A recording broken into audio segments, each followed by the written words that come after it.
Show us. Here is Glass's take. God damn! That was perfect. Okay, I see why Gunnar wanted you to do it. All right. Before I let you go, I have to ask you to pick another player to pass this on to. What do you want me to ask them, and who should I talk to? 킥스타트. Kickstart? Okay. What should I ask Kickstart? 항상 그렇게 꾸준하게 좀 팀워크도 제가 느끼기에는 팔콘도 좋다고 느껴져서 All right. I will let you know, and I'll report back. Thank you, Glass. 감사합니다. God damn.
Hi guys, it's Bella. The next interviewee for Relay Question is Falcons Kickstart. Hi, Kick. Hi. Hi. Hi. Well, Glass wanted me to ask, how can you be so consistent?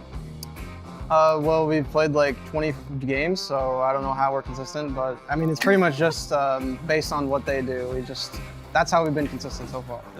We've auto review every single thing PO tells them to do. We've just been trying to copy it the best of our ability. Yeah. Would you say that your rival is Crazy Raccoons then? No, I think they're like our father figure pretty much, because we just copy everything they do and they're the goats. Well, okay, enough about Crazy Raccoon and the love that you have for them. What's the one thing you miss from home? My girlfriend and my cats, I Nice. would say, and just being home and having some, home-cooked meals. Shout out to your girl. And what are your cats' names? Cookie, Cream, Suki, and Freya. You have 4? I have 4. 4 cats. Big family. Yeah. All right, well, who should I run off to ask the next relay interview to? I think Pio. Pio? Yeah, we'll just do Okay, Pio. what should I ask Pio? Why won't he let me drive his BMW? Okay.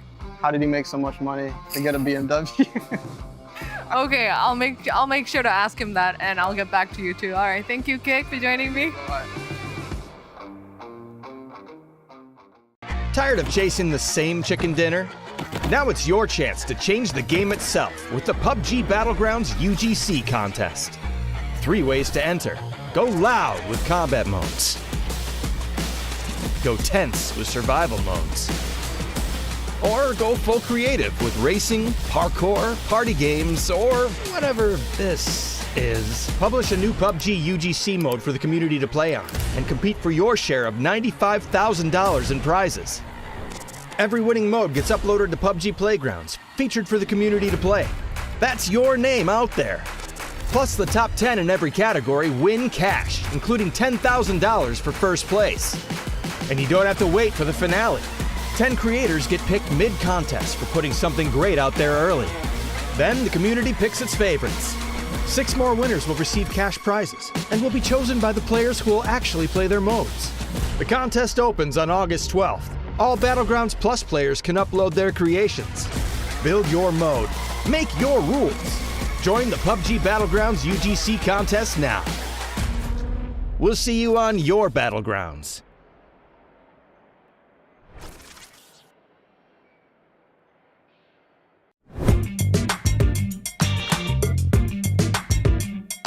Hi guys, it's Bella, and next up for the relay interview, it's none other than Crazy Raccoon's Pio. 안녕하세요.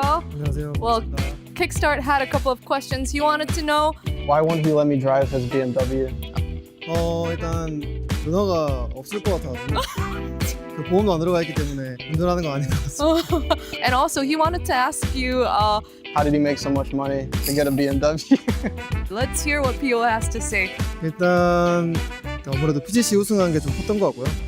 그리고 이제 방송을 좀 열심히 하다 보니까 그게 좀 도움이 많이 된 것 같습니다. Who should I talk to next? And what is the question that you have for them? 하나인가요? 또 궁금하신 거 없으신가요? 다른 거 없어요. Well, I wanna ask T1Z and how are you so good? All right. Well, thank you, Pio. 감사합니다. Best of luck to you. 안녕. For the first time ever, you get next-gen power in gaming earbuds, giving you flawless wireless. That's plug and play. Now you've got 100 plus audio presets at your fingertips. So you can hear bad guys better, hear whatever you want better. That's a giant leap for earbuds and a new way to play for glory. On the world stage, the gateway to becoming Battlegrounds Esports champion PUBG Global Series returns in 2026 with a brand new look. PGS is back this year with a total of 12 series, where 3 series are grouped into one circuit, making a total of 4 circuits before PGC. The biggest change in this PGS is that daily matches have been reduced from 6 to 5, and the group stage, which used to run for 3 days, now just takes place in a single day. However, in place of fewer matches, teams must compete in 3 organically connected series over 3 weeks. The long and arduous journey to becoming champion. Shall we take a look? First, in Series 1, a total of 24 teams are divided into 3 groups, A, B, and C, and play in cross-group matches. The first day, each group will play 6 matches for a total of 9 matches on that day. The top 16 teams advance to the winner stage, while the bottom 8 teams drop to the survival stage. The top 8 teams from the winner stage advance directly to the Series 1 final stage, while the bottom 8 teams face the bottom 8 from the group stage in the survival stage. While in the survival stage, only the top 8 teams can advance to the final stage. Additionally, in the winner stage of Series 1 and Series 2, the top 8 teams who advanced first receive additional points based on their ranking, allowing them to start the final stage in a more favorable position. Only the teams that reach Series 1 final stage become the final 16 teams of Series 1 and can proceed to the winner stage, the first match of Series 2. Next up is Series 2. The final 16 teams from Series 1 compete in the winner stage. In Series 2, the winner stage works the same as in Series 1. The top 8 teams advance directly to the final stage. However, the bottom 8 teams face the bottom 8 eliminated from Series 1 survival stage in yet another survival stage. Of these, only the top 8 teams can advance to the Series 2 final stage. After 2 days of competing in the final stage, the teams advancing to the circuit's crowning event, the Grand Final, are determined. But wait, you might be thinking, can't you just do well in Series 2 final stage and make it to the Grand Final?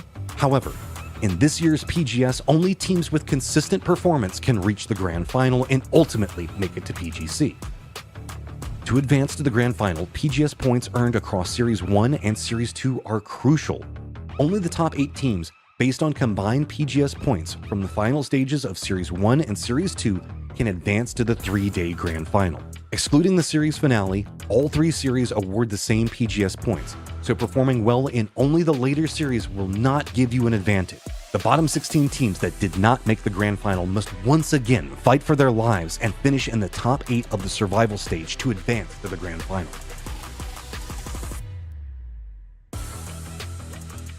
Of the 16 teams that then make it to the Grand Final, only 1 team can become the circuit champion. As you know, to become the circuit champion and advance to PGC, reaching the final stage and the Grand Final is essential. Starting in this year, there is also one important factor. That's right, prize money. In the final stage, ranking prizes are awarded only to the top 8 teams. But any qualified team that earns a chicken dinner receives a cumulative $1,000 chicken dinner bonus. In the series final, ranking prizes are given to all teams that manage to make it to the Grand Final, and chicken dinner teams continue to receive that $1,000 chicken dinner bonus. From points to prize money, motivation has never been clearer. The path has been revealed for our PGC 2026 champion. Anyone can claim the throne. Fueled by the same passion as esports athletes, Zowie continuously develops tailored products, empowering gamers to bring their best out. Today, we are launching the all-new XL2566X Plus, which uses the newly developed Fast TN panel and upgraded DIAC2 technology. The new monitor series continue to evolve, refining details to ensure players can perform their best consistently in games. Arctis Nova 7 Gen 2. The app called the biggest cheat code in the industry is here for PC and console. It's got real-time audio control to do crazy things. Okay. So use it and abuse it, you crazy person. It's the new gold standard.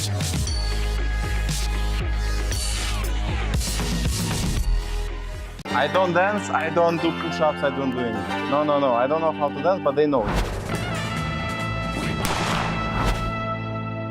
Hello everyone, welcome to another day of shooting challenge here with me. Today's guest is Twisted Minds. Hello guys. Hello. Hello. Hi, we have the chap joining us for a special edition today. Well, we will give you 3 bullets. Smaller bottle is 2 points, big bottle is 1 point. Okay, and the winner of this challenge gets to decide what dance or what ceremony the loser has to do. All right, are you ready? Here, I grant you the right. Oh, he's ready. Okay, it's harder than it looks. Yeah, I think Yeah. Okay, close. Okay, I'll try. Okay. Definitely dancing. Okay. Who's next? Who's next? Oh. Оно так заряжается? It's random. Whoa! Yay! I aimed for small one. He is currently in the lead with 1 point. Oh, that was close. I lost the You bullet. lost the bullet? Yeah. Oh, okay. Whoa! Whoa! 3 points. Good job. I don't dance, I don't do push-ups, I don't do anything. No, I don't know how to dance, but they know. Тектоник все танцуют. Twisted Minds, thank you for joining me today, and I'll be looking forward to that surprise dance. What is it called again? Тектоник. Tectonic? Okay. I hope you guys win today so that I can see the dance. Yes. All right, thank you. Bye. Bye.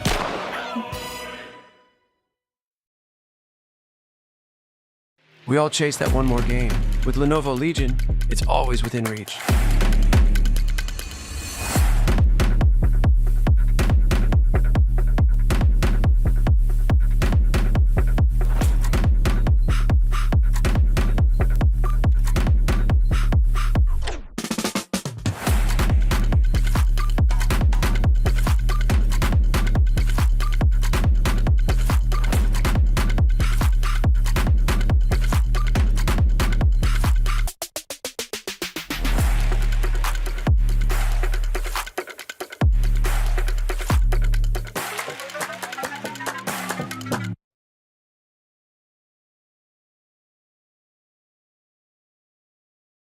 They can't see shit. Oh. What?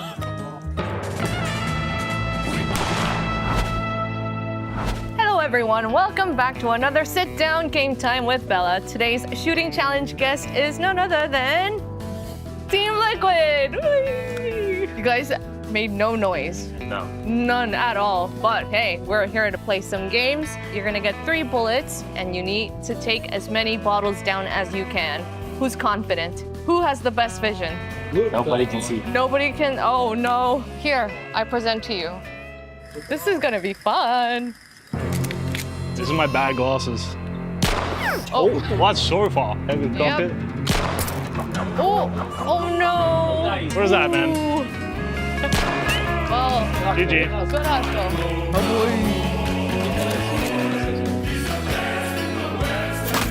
Oh. What? Was he even cocked? Do I get a retry? No, that was beautiful though. Oh. This game sucks. Halo, let's Go go. Halo. Oh, he's got the positioning. Whoa. Halo, 1 point. Let's go. Shoot guns for a living back home. Nom. Wow. Oh, that was great. 2 points. Yeah. Oh. Whoa, 2 points. Take a tie. It's a tie. So you and Alo can decide what Luke and Cowboy has to do. I don't know if I trust you with it. What? What do you want him to do, Ayla? You can dance. I think you guys got a slow Yeah? dance together. Ayla. When you win, just get up and slow dance. Luke, you down? Here you go, Luke. It's cocked. Just pull the trigger. You're not down? Cowboy, are you down? Here's to hoping that we see Luke and Cowboy slow dance, waltzing away. All right, thank you for joining me today. Wait with me. Bye. Bye-bye. Thank you.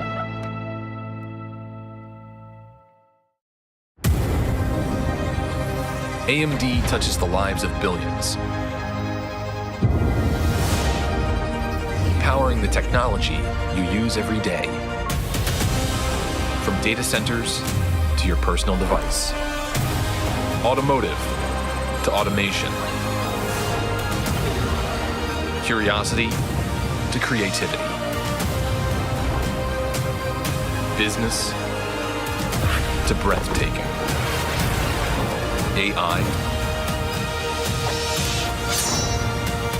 to awe. And we're just getting started.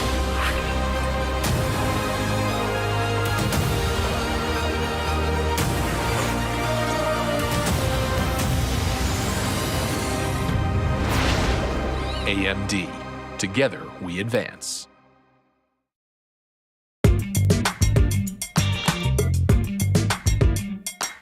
Hello everyone, welcome to the interview, and today we are having Nixie and Luca Rex from Virtus Pro joining us. Let's say hello to the audience. Hello. Hello, yeah. Hello. Because you're doing so well in the first half of the season. So let's start with something that everyone is wondering. Because right now, so many people expecting you guys to win all the championships. So will that change the way you approach this tournament?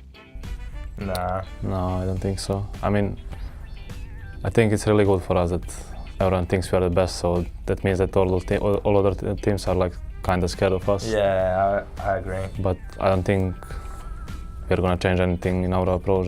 We're just gonna keep playing how we did already. If it works, it works. Yeah. You know, why would you change something that works?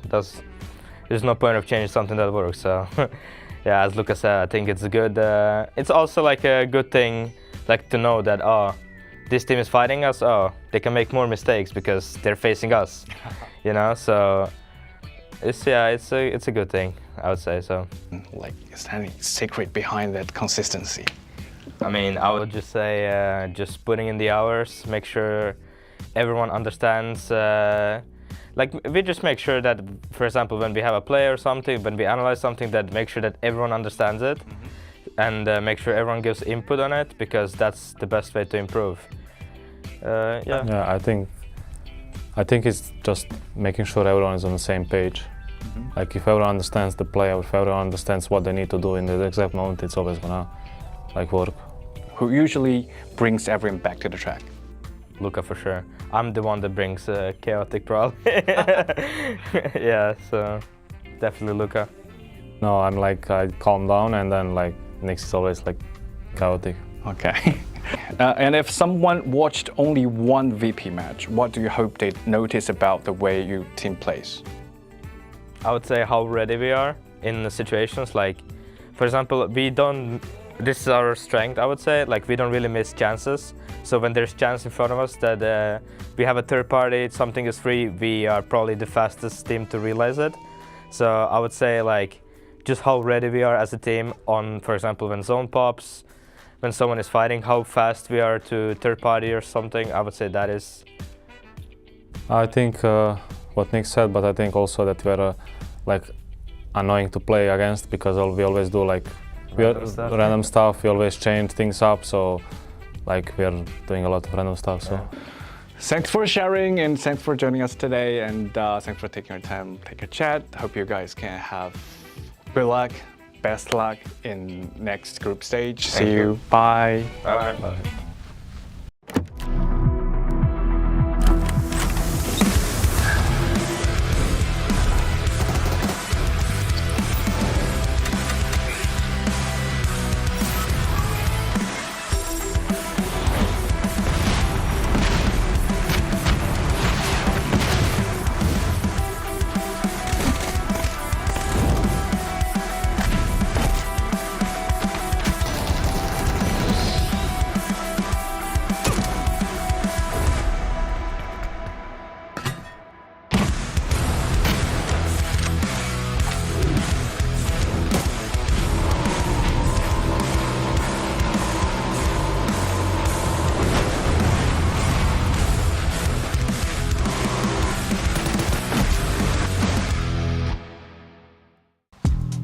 Welcome everyone. We're joined by Team Nemesis and we have Diffix and Sosit here. Let's greeting everyone. Hello. Hello. What is it like to be in the same team together? Insane. Insane? Yeah, the feeling is good. It's, definitely playing with Sosit again is really cool. Because before in Navi I didn't actually like to play with Sosit, but right now I enjoy playing with Sosit. Really? Why? That's true. That's true. That's true? I don't know. Sosit was young, and right now he's older, so he really good. It's more experience, right? So what's your opinion? The same for me. We played with Diffix in the same team 2 times. I remember how we was tested in the EU team together, and after that we played in Navi. That was good experience, and right now we have a good team and a good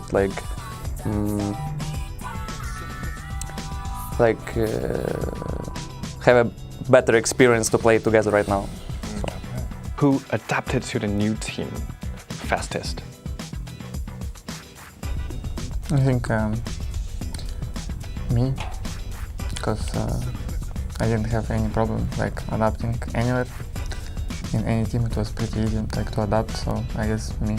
Okay. Because also I was playing, I was the last one who joined Team Nemesis because the guys already was playing together, and I joined last. Okay, inside the team, who's usually the loudest during matches? Me. Right. Yeah, because speaking a lot and very loud. If entire team had to survive a real-life battle royale, who would actually make it to the end? Let's start with Sosit, right? Not me. Not you? Why? That's, I don't know, too hard. So who do you think actually make it? Probably Diffix. I think I will try to survive. No. What's the reason? And I like living, I don't want to die. When people watch Team Nemesis this season, what do you hope to remember about this team? I think I actually don't want everyone to remember us. I mean, I don't wish this firstly, this is not important for me. I feel it's more important for me that I remember this team and this year a good year. Okay, and thanks for joining us for today's interview. Bye. Bye. For the first time ever, you get next-gen power in gaming earbuds, giving you flawless wireless. That's plug and play. Now you've got 100+ audio presets at your fingertips. So you can hear bad guys better, hear whatever you want better. That's a giant leap for earbuds, and a new way to play for glory. Hello everyone, we are joined by players from Team Vitality, Queasy and Levante. Thanks for joining us. Let's start with how things have been going recently, because you seem a little bit tired. How has the team preparation been leading up to this tournament? Basically because we just played 2 tournaments in a row. I feel whenever you play tournaments and you go for another tournament, you have a good preparation and good momentum because it's not scrims, it's the actual games, the officials. So you just you just play one, you just think about the mistakes you had, and then you fly to the next one ready to play.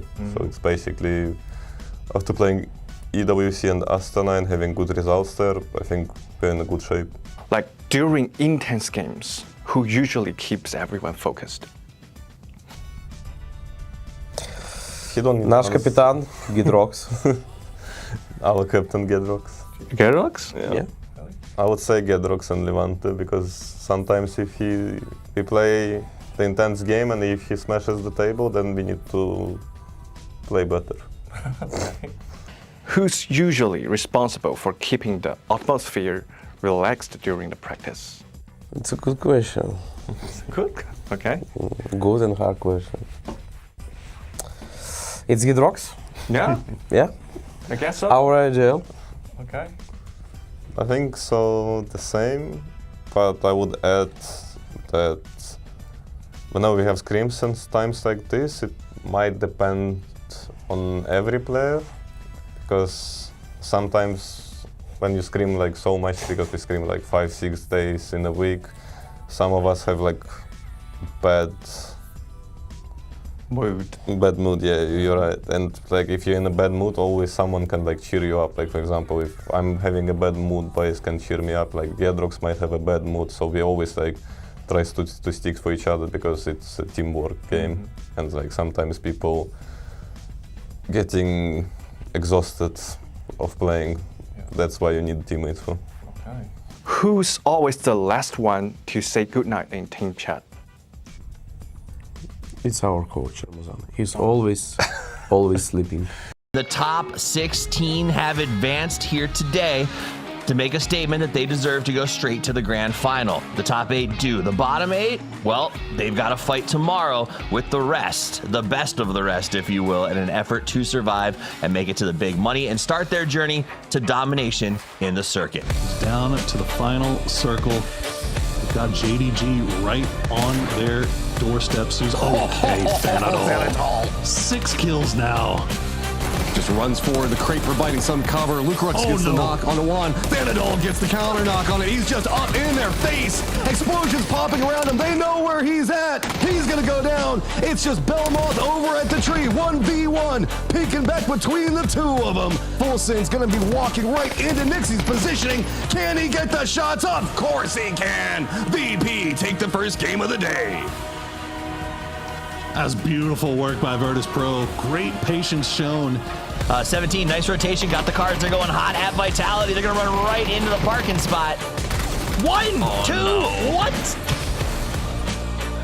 This could be a win for Full Sends. Belmoth and Flash, last 2 players standing, 2 versus 2 now. Belmoth on his own on the high ground. He gets picked up, but he ducks the shot, comes back up, gets knocked by Lyrics, and now the advantage is firmly with the White Rabbits.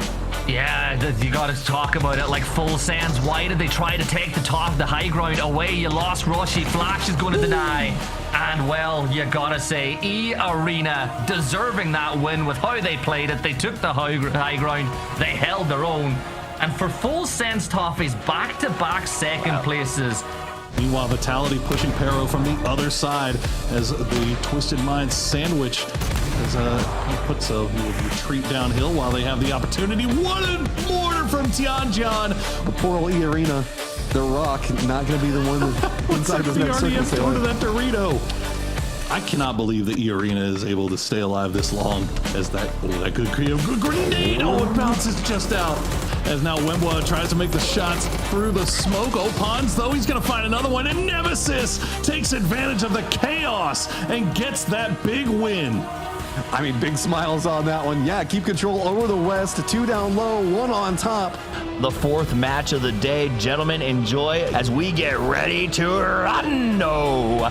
Now Belmont sitting behind the Dacia looking to make an ambush, but the nade's going to come in first. The blue's going to force him off of it as Petrichor spreads out and aggressively pushes. The Vice is being closed on the other side. Petrichor Road 2.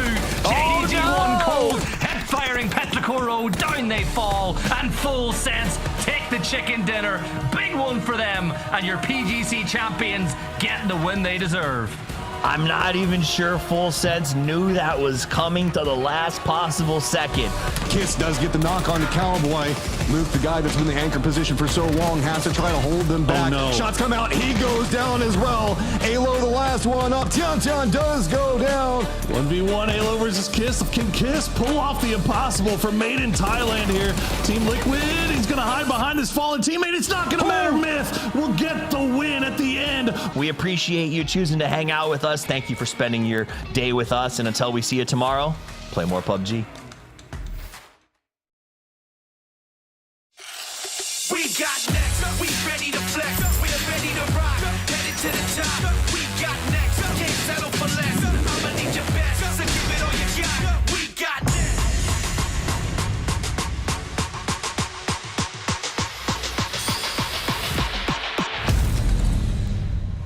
Take me to the front line, better get your head right. You ain't gonna take my pride away. Take me to the front line, put me in the limelight. You ain't gonna take my shine away. Take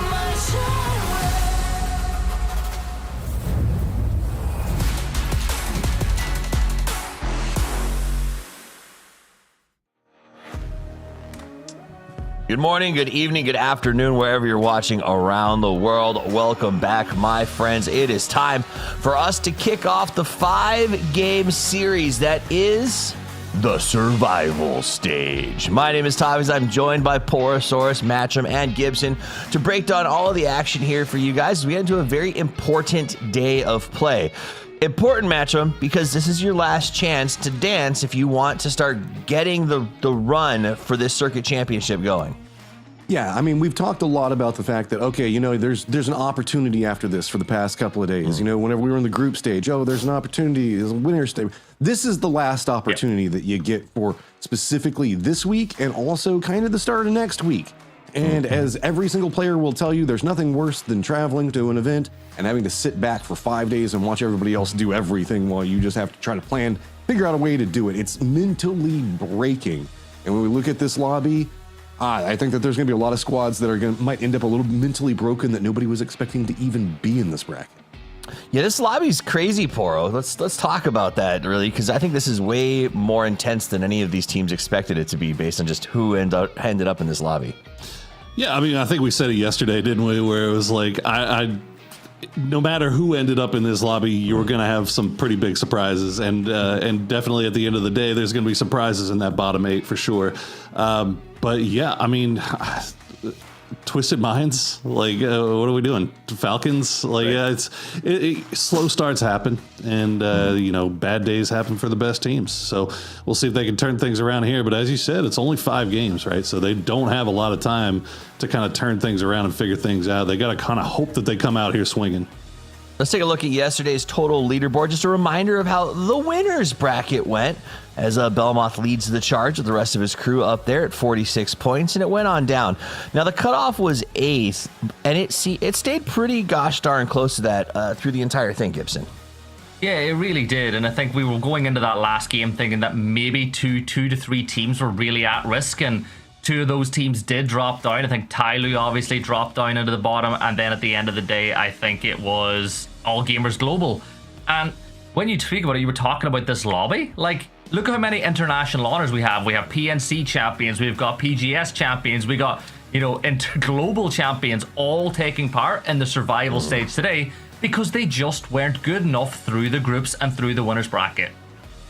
But it does swing like that, right? Because we talk about, you're right, this lobby has global champions. We've got 2 of our PGS champions from this year here in the survival stage. Like, it's definitely got some rough edges. But by the same token, Matt, Full Sense is a good example of a team that was a world champion that struggled at the start of the year, has struggled a bunch of times, and then all of a sudden looked incredible yesterday. So it does seem like the ebb flow, the back and forth is really, really big for a lot of these teams this year. Yeah, there is something to be said that it feels like there's a lot of modification that's got to be going on this year. Of course, there has been the switch over to TPP. The RDMs are just been about a year now. More and more play that we're starting to see come in. The meta feels like it's constantly kind of shifting, and the players are still trying to establish what's going to be working inside of this new environment. And it's led to a lobby that whenever I look at today, if we looked at 9 months ago, this could have been our grand finals lobby, but instead now it's our survival lobby just because of the nature of the beast on what's going on right now. You know, and Poro, I think it's interesting when you look at it, because it could be just about any kind of lobby, and there's such big hitters in here. That's got to be really tough news for teams like Sharper Esports or Godlike, who are like, I was really looking forward to getting some reps. Is it good or is it bad that you're going against world champions and dominators, or do you think they'd rather have a little bit of what they were expecting instead? Oh, bro, it sucks. Like, they don't want to have to go against this crap. Like, I mean, honestly, like, you know, again, there wasn't going to be an easy lobby, right? But I mean, that's true. Having to go up against, you know, 3 Korean teams, 3 Vietnamese teams, throw in Twisted Minds, throw in Falcons. I mean, you could even throw anyone's legend. Alpha Gaming just finished 2nd at EWC. Like, this is kind of a murderer's row. So it's, I think it's going to be very important who comes out starting well, right? Like having that first game and kind of putting yourself in a good position to kind of build off of that is going to be absolutely huge here. Furthermore, just you don't want to have to dig yourself out of a hole early on. Like that's just going to do horrible things for the mental. It's really, really hard to kind of get yourself in that flow state, right? It's the triple jeopardy of it, right? Because these teams have qualified to be part of this event based on their performances at PAS and PEC earlier this year. And if you finish in the bottom 8 today, well, you're going straight to the survival stage next week, which means that you might only have 5 more maps, and if that doesn't go your way, you're going home. So your whole international experience was, 1 day of 6 map groups, 2 survival stages, and you've gone home. Teams don't have the ability that, I want to pick out Rock from last year. Remember, Rock went to their first international event, didn't look very good at all, and then came back the next week and were completely different. But because of how short and succinct these days are now, I don't think teams get that same opportunity. It is just you're thrown into the deep end and you either sink or you swim. But it also seems like Rock's a great case study because they were kind of the first of this new generation of patch and ebb teams, right? Rock was one of 2 things. They flew like a mythical bird, or they sunk like a piece of sediment. And I think that is something that's going across the board with a lot of these teams, this challenge of how do we stay good all the time? And to add to the triple jeopardy that you brought up a second ago, this idea that you don't win today, you go straight to Survivor next week, you lose again, you go straight to Survivor the week after, you don't even get to go home for the week, right? These players are in Shanghai in a hotel with their crew on their 3rd or 4th trip. Like this playing 5 games, or I think there was a team last year last split who played 15 games or something like that. And they were in location Korea for almost a full month to do it. And I talked to them. They were like, it was devastating. It was mentally impossible to come back from by the 3rd week, Poro. Sure, but look, hey, if you want to have something that you can kind of look towards as a role model, look at Virtus Pro. They missed the first 2 grand finals. Like, they were in that position. They missed the first final from PGS 1, they missed the final for PGS 2, and then they turn around and win PGS 3. So, there's always hope. It's just you got to figure out what's going on and just make the right calls. You got to keep that positive mindset and not allow yourself to get tilted, because you can always turn things around. That's the good thing about having the 5-game sets. You can turn around. You can make mistakes. Like, you could put up the post-game 4 leaderboard and turn things around and go get the final leaderboard from yesterday. I was going to say, Myth didn't have 4 points. Yeah, right? But you got that. This is an example of the hard part of being a player, too. It's like saying, okay, we made that mistake. We got to fix it. And then going back and doing it right. So check it out. 17 did come out on top, 47 points, looking very good. And to me, when we talk about 17, one thing that I liked, and I know you were there as well, Match, I think it was PGS 1, was it 2 or 3 years ago at this point? 17 was incredible. Watching Lil Ghost play was like a breath of fresh air. And it does, I'm not saying 17 is back to form at the highest level, but it does feel like Lil Ghost in particular and the rest of the team are starting to really put moves together that are significantly scarier than I felt like they were all year. Yeah, I mean, whenever we look at 17, this is a team that obviously has a pedigree. It's got a history of performance inside of PUBG, but it also did have to do a little bit of roster swaps and changes going on throughout the year, as well as making their modifications. 17 was a kind of a squad that was always involved in a lot of the early game firefights, whether it be hot drops for positioning on those centered positions or having to take just a little bit of a fight right coming out of those positions. And it feels like that's been a little bit of a kryptonite problem for them. They've been needing to figure out how to get through those first couple of circles, because whenever we do see them manage to make it into the later sections, they go back into old form real fast and suddenly start massacring everybody that's around them. It's just a matter of, I think a lot of these squads are trying to figure out how to handle such an incredibly centered meta that we've got right now and their pacings that they need to play, because it feels like the game moves so much faster in Circle 1 and Circle 2 than it did last year. I saw you nodding, Gibson. Tell me more about the teams maybe handling or trying to deal with this meta-shifting chaos that seems to be going constantly. Yeah, it's just nuts because the first day, right, you're looking at 6 maps, different groups. The 2 Erangels you play are completely different lobbies, and you see teams like GK rising up to the top alongside a VP. And then you go into yesterday, and GK just weren't able to reach the same levels, although they did still get themselves in a pretty good position. I feel like just the quantity of maps that you have means that everything was out the window. Like, Myth got 90% of their points in one game yesterday. Like, every single map that goes by is 20% of your opportunity to qualify. So one bad map really is really bad for these teams. And then again, look at that lobby. Like, it's not like, how good were T1 over the course of the group stage? They're now in the lower bracket. Petrichor Road were right up at the top of the group stage. Now they're in the survival stage. Like, it's nuts. You know, and I appreciate, just like our teams learning from yesterday, Gibson, you were not baited by the stage shot. You learned from yesterday. We're prepared for this display of our participating teams. I've been here before. They got me real bad yesterday. All right, let's talk about these teams that are playing are monsters a lot of the ways across the board, Poro. As you look at this, who are you the most interested in watching today? Whether it's because they upset you yesterday or you think this is a great lobby for them, you know, give me some info on these guys. Honestly, the team that I've got my eyes most squarely plated on is Myth, right? Like, I don't think anybody's expecting to see them in the survival stage. And look, there's a lot of teams here that if they get the ball rolling could start to siphon up points if they have a good day. And that's going to make that cut line super low.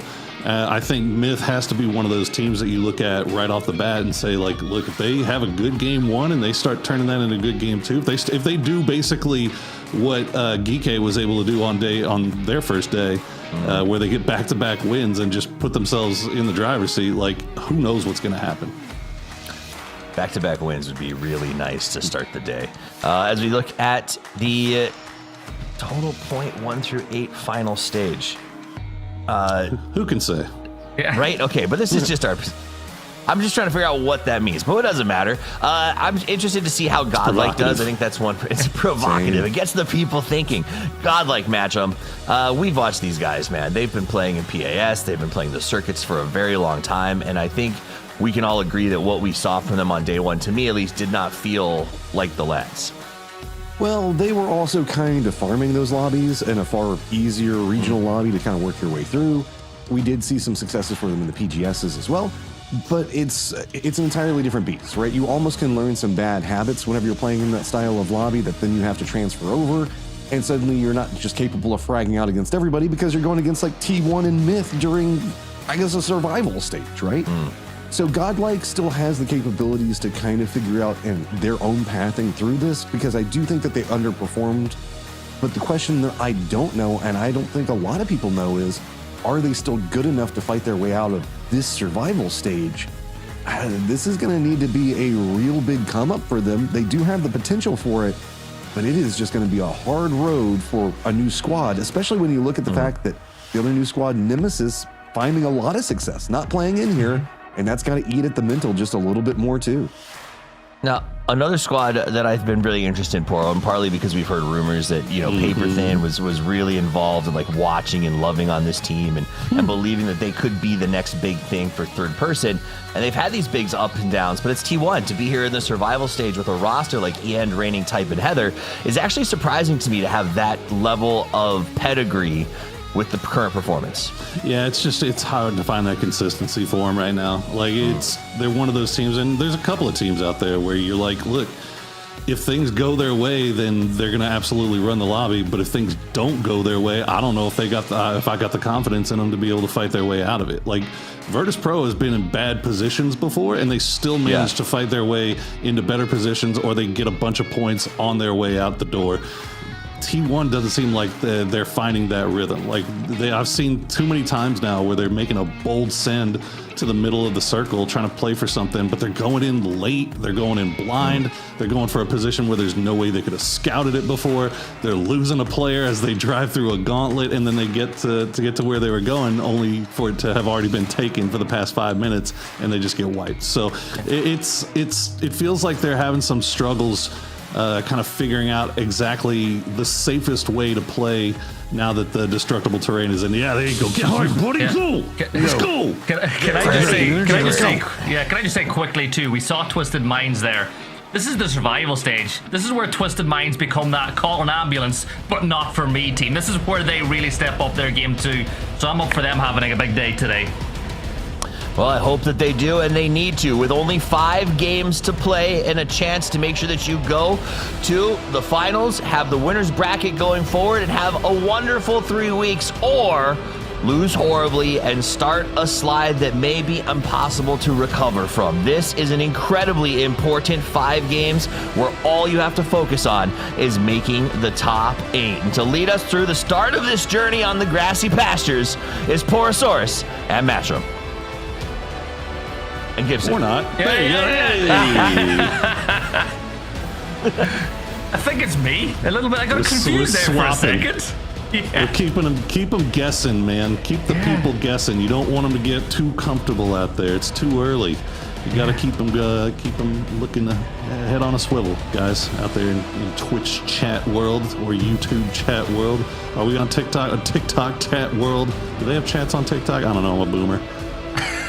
I don't know.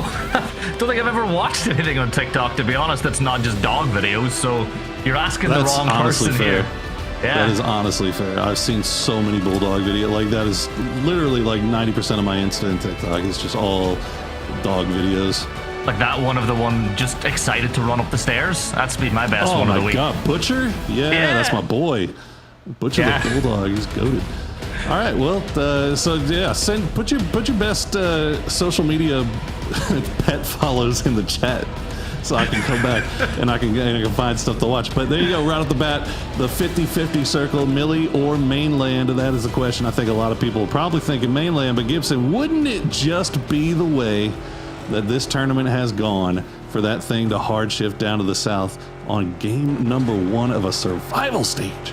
Oh, you know it. You know it. And that's what Twisted Minds are banking on. They've gone to Millie Island early. They're the only team there. And one of the teams that disappointed us a lot sharper, they could set themselves up for a nice little bridge camp if things go their way a little bit later on as well. But we're on board with Navi. And this is a team that, like, I just don't understand, Poro, how a team with players like Boostic, like Hakatori, like Fairest are going to the survival stage. Like, there is too much talent there to be down in the depths here. They're the most APAC European team that there is. Yeah. It just feels like maybe they were watching APAC, trying to gain some forbidden knowledge. But yeah, it definitely feels feast or famine for them right now. But man, when they're on, they're really, really good. And that's what happens when you have fraggers like Boostic and Hakatori on your squad. You just gotta get them in the right position to do their thing. And we've seen it a couple of times, but it just hasn't been consistent so far. Yeah, it's worth mentioning too, a lot of these teams today didn't even get the opportunity to play yesterday. They had to sit back and watch teams like godlike teams, like, of course, Sharper Esports. They didn't get the opportunity to play yesterday. They're going to be coming into today. Like, they would have struggled to get scrims during the times games were on as well, because the rest of the teams that are around were basically playing in competition as well. This is tough for them. A struggle.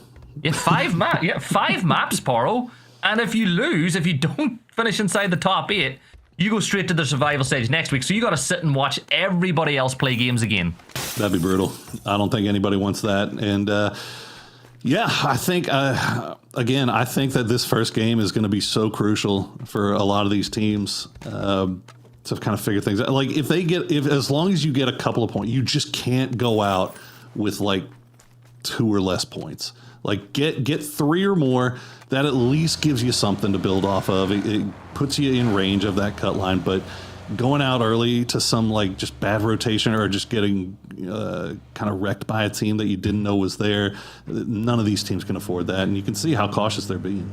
Yeah, I always feel like the cutoff line's a little bit lower in survival stage as well, because some team always turns up and, you know, Billy Big Bosses it, becomes the end game and just gets so many of the points. So I feel like the cutoff line might be that little bit lower, but don't put yourself in that liquid situation. Don't be the team that goes into that last map knowing that you need, 15, 16 points just for a sniff of qualifying. Like, you have a really good opportunity in map number 1 to get, 15, 16, 17 or more points and take so much of the pressure off. I mean, shoot, look at Myth. Yeah. Myth won the last game with like 12 kills, and they still didn't qualify because they'd only gotten 4 points in the 4 games before that. So, as long as you kind of keep your head above water, as much as you can, as best you can. And obviously that's way easier said than done, especially in a lobby this stacked. But that's definitely got to be top of mind for all these guys. We see Falcons coming from that Stalber loot location. That's an interesting one. Like, Oh, we talk about how they're chasing circles and they're just kind of like not really getting any kind of good fortune go their way so far. Hadn't turned the corner just yet through this one, at least. Yeah, I still like they've given up a lot of their primary drop spots at the start of this year. Now I know that there was some contention for some of the spots that they have gone in, and they chased some of those teams away. But I feel like they just can't get. Obviously, this is an outsider looking in. I don't know the ins and outs of how it's going on inside. I just feel like their timings are not great. You know, they're not as comfortable playing some of these positions they find themselves in. Like, if they were still in Pachinki like they always would have dropped, they would have been down where Supers are now, or on top of Potch Hills and posting themselves up. But instead, they find themselves having to rotate down that eastern coast, running into teams like Anyone's Legend, and getting more aggressive on the edge in Phase 1 or 2, whereas we know Falcons are a team that historically, they fought around the edges in Phase 3 and 4. Well, this is the ugly truth about PUBG in 2026, right? Like, this is not just a Falcons problem. It's for everybody. Like, you're doing your best to keep your head above water and wait for yourself to get that little bit of circle luck in the late game and kind of capitalize that on as best you can. And that's the boat that everybody's in right now. Now, some teams are having a little bit more a better time because they're just fighting for better positions and coming out on top, like Virtus Pro. I mean, Myth has been in that situation before as well. But yeah, some teams are kind of struggling with it right now. And, as Falcons try to make their way into the zone, you want to take a listen in? You want to? Yeah, definitely. Yeah, let's figure it out. Let's hear what they're talking about as they come in here from that eastern side. All the cars are still here. We can just pull up and gas it in front of them, guys. I think we're beating them. Can we just do that with me right now? So? Yeah, I don't see any of them. Like, just pull up on our gas station, bitch. I don't see anything in Sharkfin either. Heard you though. Coming. Yeah. Can I anchor it or like have an off anchor somewhere? I think you should have Sharkfin. I think you should stay in. If we don't have someone Sharkfin, our tires are going. Driving in Gustav, just to keep I'm gonna check for the Sharkfin. They're popping in Malta. Heard. They shouldn't be close here. I kind of want to try to get the balls across the street because they could get there without seeing. Yeah, sure. Sharkfin boat is here. If you want. Yeah. You know what, Poro? What's that? Little observations, right? All the cars here are untouched, so by just getting that bit of information, they know it's clear. They spot out that they've kind of leapfrogged Anyone's Legend now, and they can set themselves up to camp them. Now, the big problem is, do they know Solalzi is very close to Gustav and Kick on the other side of that road? I think they got to assume, right? You can see Gustav is keeping eyes over in that direction. They also were keeping oh, Human. Looks like he's going to get a little bit too close to the Expendables, so Supers, not a good way to start off for them as they have the rest of the squad up on the hills, but Guman getting a little bit low down there. Maybe didn't spot out those other two from the Expendables. And yeah, Falcons also saw that E pickup. So I think they may have been thinking maybe it's a full team, but that's actually just Delwyn, and the rest of Anyone's Legend was the team that they were shooting at. So all the same team. Oh, Yeah. oh my goodness, Spaceman, doing the flip. Go ahead. You know what? You timed your oh my goodness with a zone Boom. shift as well. The circle shifted back towards Millie Oh Island. my God. Just a fraction of Ferry Pier. Well, all of Ferry Pier, but a fraction of that bit of land is being encompassed. But Twisted Minds going straight on, and Genji going right through Tyloo. Houseker's going to be the first one to fall as D steps up strong. A second onto One Dragon as finally the real D is standing up. They pushed in on that E pickup and they've picked up a bunch of points. That's more like it, Genji. That's nice. Yeah, hold that E pickup. That is huge for them if they can catch that. And Sharper has made their way across the bridge. It looks like Navi has sent it over in a boat. I'm keeping one eye on Falcons too. Remember, they were taking shots over towards Anyone's Legend. They were holding that eastern side just in case something like this did happen, that they might be able to come over here and take this bridge. And they will pick off Baron. So Myth now in a little bit of trouble. Yeah, Falcons should be pushing across this bridge as soon as possible now as well. Don't let Myth set themselves up to camp you on your rotate in. So confirm the kill onto Baron, get across that bridge, and try get into the rush. Maybe park yourself up in those compounds just on the edge of Millie Island, a little bit towards the east of where Twisted Minds have set themselves up. I don't understand why, but Gen G did not take that E pickup. I don't know if they got pressed off of it or not, but now they're stuck on that northern side. We'll see what they do here. Sharper, they were the first team over the bridge, but T1 is coming right in the midst of them. They'll get a couple of trades. Zapalui is down. Meanwhile, the landing on the beach. Oh no, the Expendables getting held off by Twisted Minds, who's still holding that 2-2 split. Yeah, T1 eliminated. They're deleted by Sharper Esports, who have a much better start to today. Twisted Minds putting the pressure onto the Expendables. Remember, it was Twisted Minds that ruined the Expendables' chances yesterday in that final map of qualifying through to the winners, or through to the weekend as well. So they've got themselves a like, Poro, look how hyper-aggressive the 2-2 split is. Yeah. I mean, I understand why Twisted did this, right? It's very aggressive, but it's also really, really risky. But it's going to pay off for him, and a big part of the reason it's going to pay off is that Gen G didn't take that E pickup. That top of the mountain that's currently being held down by Example and Lou would have looked like prime real estate had that come through, but Twisted able to hold this line for the time being. Meanwhile, 4 a.m., they see Anyone's Legend, who apparently had 2 E pickups. Delwyn already over on the island. The rest of the boys now going to try to hop up here. We'll see if Winda actually takes any shots at this.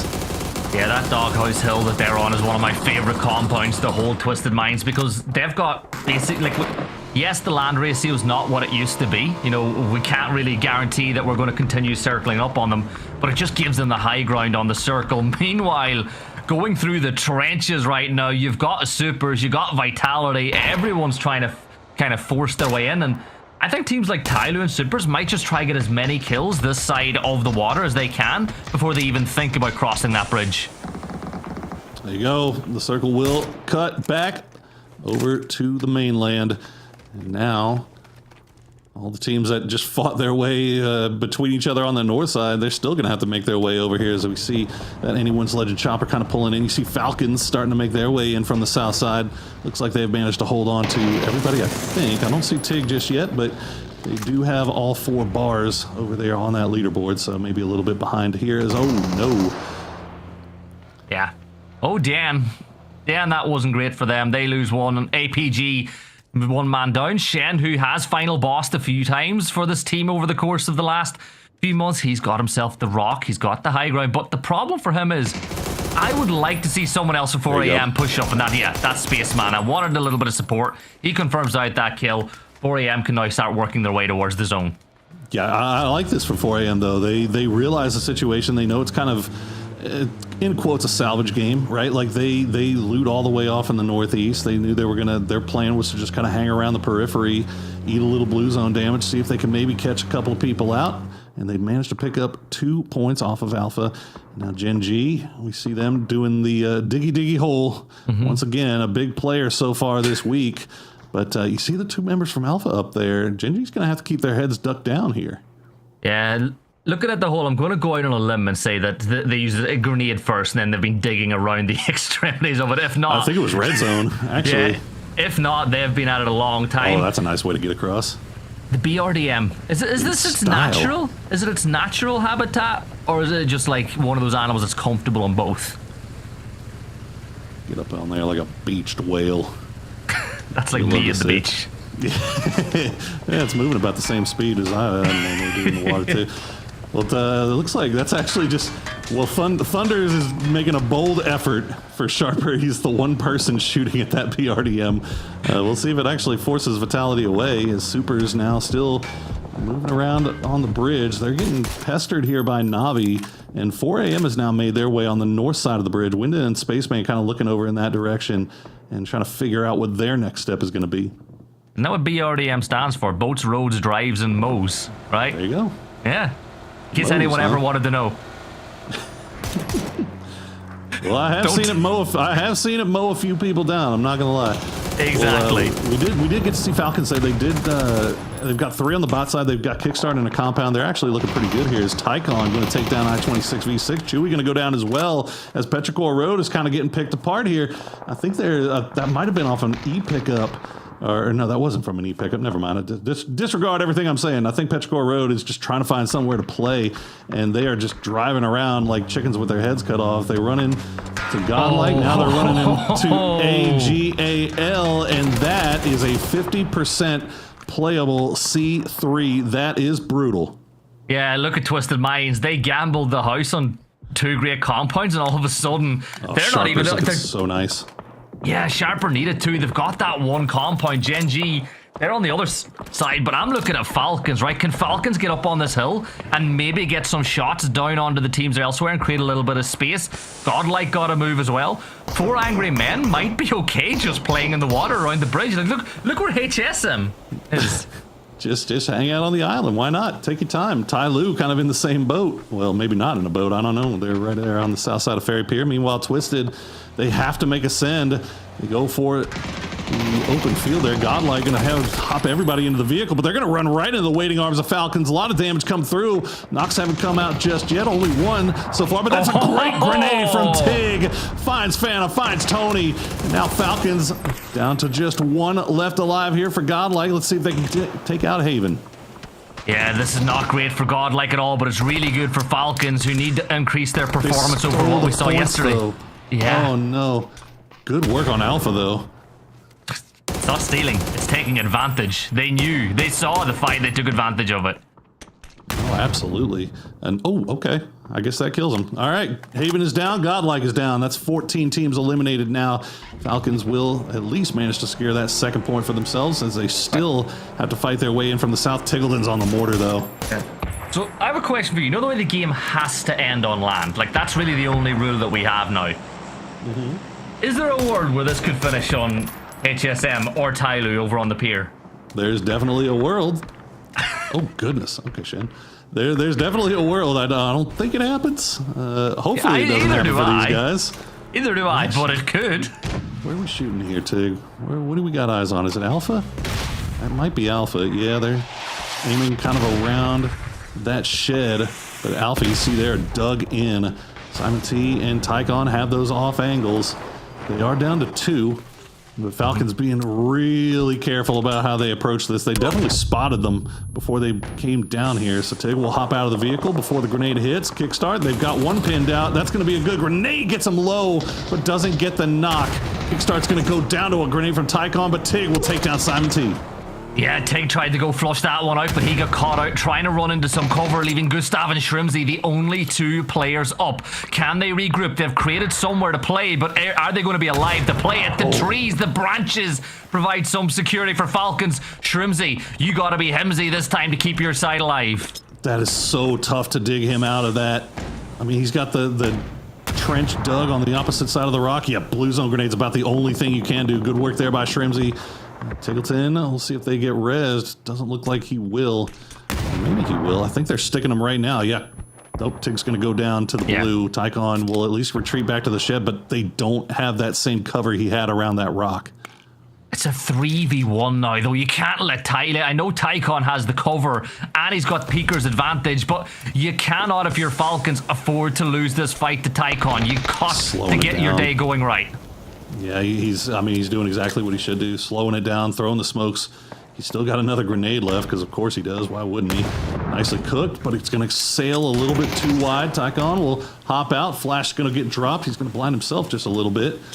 As he continues to play right around the edge of the smoke. Falcons being very careful about this one. Gustav will spot him out. He's going to go down to Tycon in the drop shot, and Tycon's going to flush him out. So Falcons do take him out in the end, but they suffer the consequences for it, down to just 2. No, Tycon did the right thing there, though. He got that kill confirmed, the extra point, and he stole a few kills from Falcons away earlier. So even though he didn't get a squad wipe, you could still argue he stole 4, he got 4 points off of Falcons in that game. Ty Lue, they're boating their way in. Can they make a better job of landing on the coastline than what we saw a little bit earlier from the Expendables? Well, the answer, at least for now, is no. Kong's going to go down and should get flushed out by Vitality. Oh, there's just nowhere for Lee to go. Yep, Myth will take that one away, and Ty Lue will get dispatched. Myth now holding Navi at the bridge, and Windows around there as well. So 4 AM will go down. It's going to be Kiss that takes it away. Of course it's going to be Kiss that takes it away, isn't it? Well, Navi now have to fight their way in. They've spotted out Scappy, who's all by himself at the top of the hill, but the blue zone has arrived, so time is limited. Yeah, Hakatori, he's moving along that ridgeline now. You can see it's a lot of open terrain in front of Na'Vi and the high ground being held by Scappy. So this is a dangerous position for the European side to be in. So they want to deal with Scappy first. That's why Hakatori's staying in there. But I said you got to deal with Scappy. He hits the headshot. Oh. That kill will get confirmed. Na'Vi will eventually trade it back. But Scappy's done the damage. Na'Vi will be 2 players up for now. And I think they might lose another because they ain't catching that zone. Ferris going to go down and get taken away there by Kiss. That's 5 kills now for Myth. And yes, Spiro's just going to have to heal through blue and hope for the best. They've at least managed to make it to placement points, but looks like Navi's game is pretty much done for here. As you see Deal also kind of looking over in that direction. Falcons, meanwhile, they have that high ground. They're able to dig themselves in a little bit, but Twisted Minds has sent Example up here. You can see him being very careful about how he wants to approach this. The rest of Twisted still inside that compound waiting to see where the next circle takes us. And it is going to go on the coast again. Oh my goodness. This has been a brutal game 1 circles. Yeah, that bunker that's being held by Vitality looks so strong now. Sharper's position, it might be a little bit under more of a threat with the likes of Gen G probably thinking about pushing that direction. Falcons might move that way as well. But I'm curious as to what Twisted Minds do. They're sending it because there is a little ridgeline, if I'm not wrong, just inside the circle around this corner that they might just park themselves up to play. Yeah, not a bad shot. They'll be able to keep it here. They want to try to keep those vehicles up if they can. Deal's going to swat out Kiss, though. Deal, solo player for Supers here. He's going to collect a few more points for him. That Famus working really nicely for him right now as he will stop down, try to heal up his armor. Playing from that eastern side. He's not too far outside his zone right now, but Jacob is on the beach and he is camped in. Yeah, got a UAS for cover on one side, a shield for cover on the other, so it's not necessarily the worst position to be in, but the issue is that FAMAS in the hands of Deal, they really need Gen G to start flowing their way down and pick up that kill and give an extra point to Myth from this situation on, and I think that's what Gen G are doing. They know that Deal's solo, they know that he's here, push this way and try clear him out. Yeah, I don't even think there was any better option for him either here. Oh no, Lou. Go down to the blue. I'm not sure what happened there, but yeah, Gen G just had to avoid Sharper. Sharper just able to free fire shots into the smoke and already going to take down D. Let's see if Gen G, I think they're just trying to get into grenade range for a Deal, and yep, that'll bounce. Actually, somehow Deal doesn't take that much damage from that one, but a few more grenades come through. They're going to sail a little bit wide. Oh, the truck almost takes him down, but Deal, he's going to find Soul. No, Jacob going to take that one away. Deal will at least steal him. We're going to find Bean as well, and Gen G gets wiped. Yeah, don't they say the dealer always wins, and that's what happens for Supers there in that fight. He picks up 2 more points and gets himself back over to that crate, and he's got a DPS now. No. I don't know what the dirty big shotgun's going to do for him. Shrimsy will just try to stay alive for that little bit longer, but it's phase 7. And I don't, maybe Myth or Supers might fall to give him a chance, but I just don't see how Falcons eke out any more points here. Yeah, that's pretty much all he could do, right? Sharper had just free reign on that. They could just take shots over, so he's just going to heal as much as he can. Deal now still looking over towards Jacob.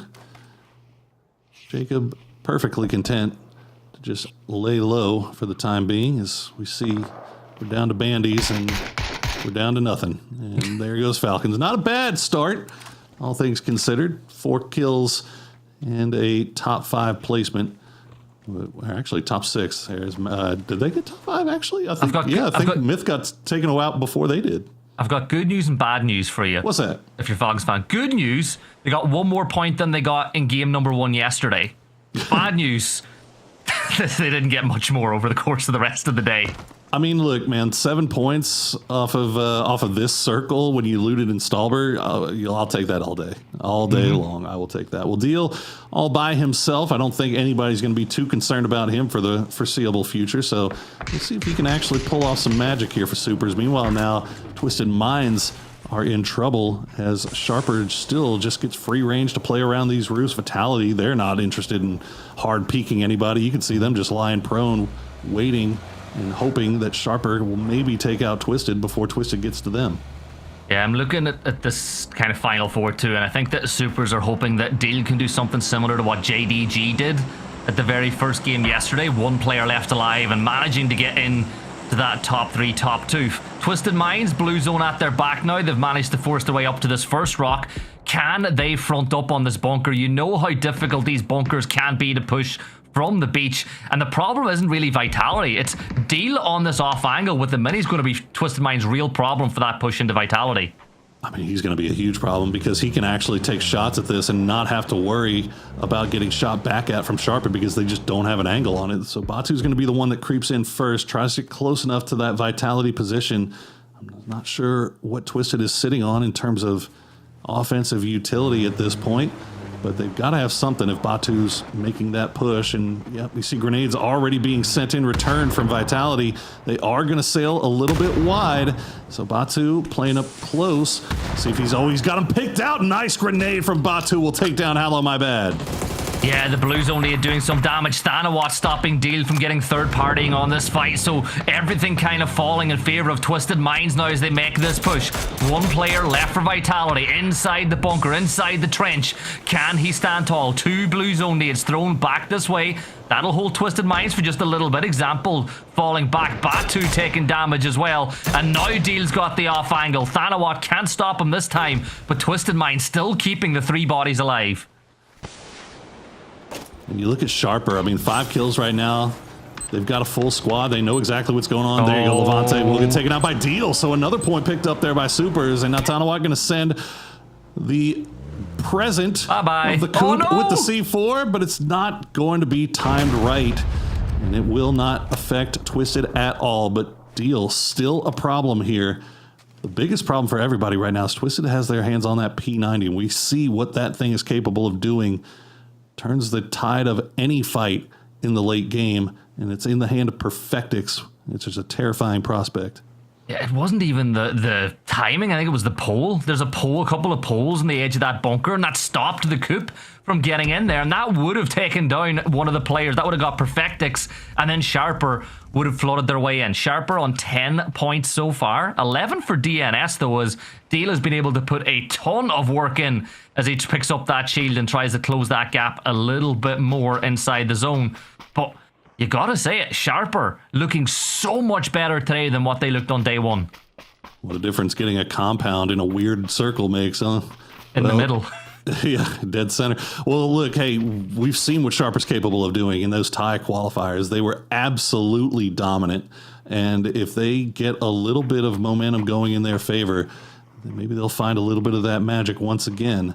This could be a start of great things, but they still got to finish this thing off. And there's a trio of Twisted Minds players that have a revenge on their mind for their performance from these past couple of days. They did not expect themselves to be here. They are not happy to be here. You saw Batu, just the frustration at times kind of overwhelming them at the end. But this is not a team to take lightly, as Deal will prep that grenade. I think he's just probably prepping a spot for him to play, maybe? Yeah, there's that rock. That rock just ahead of Deal is available to be played if he can get there.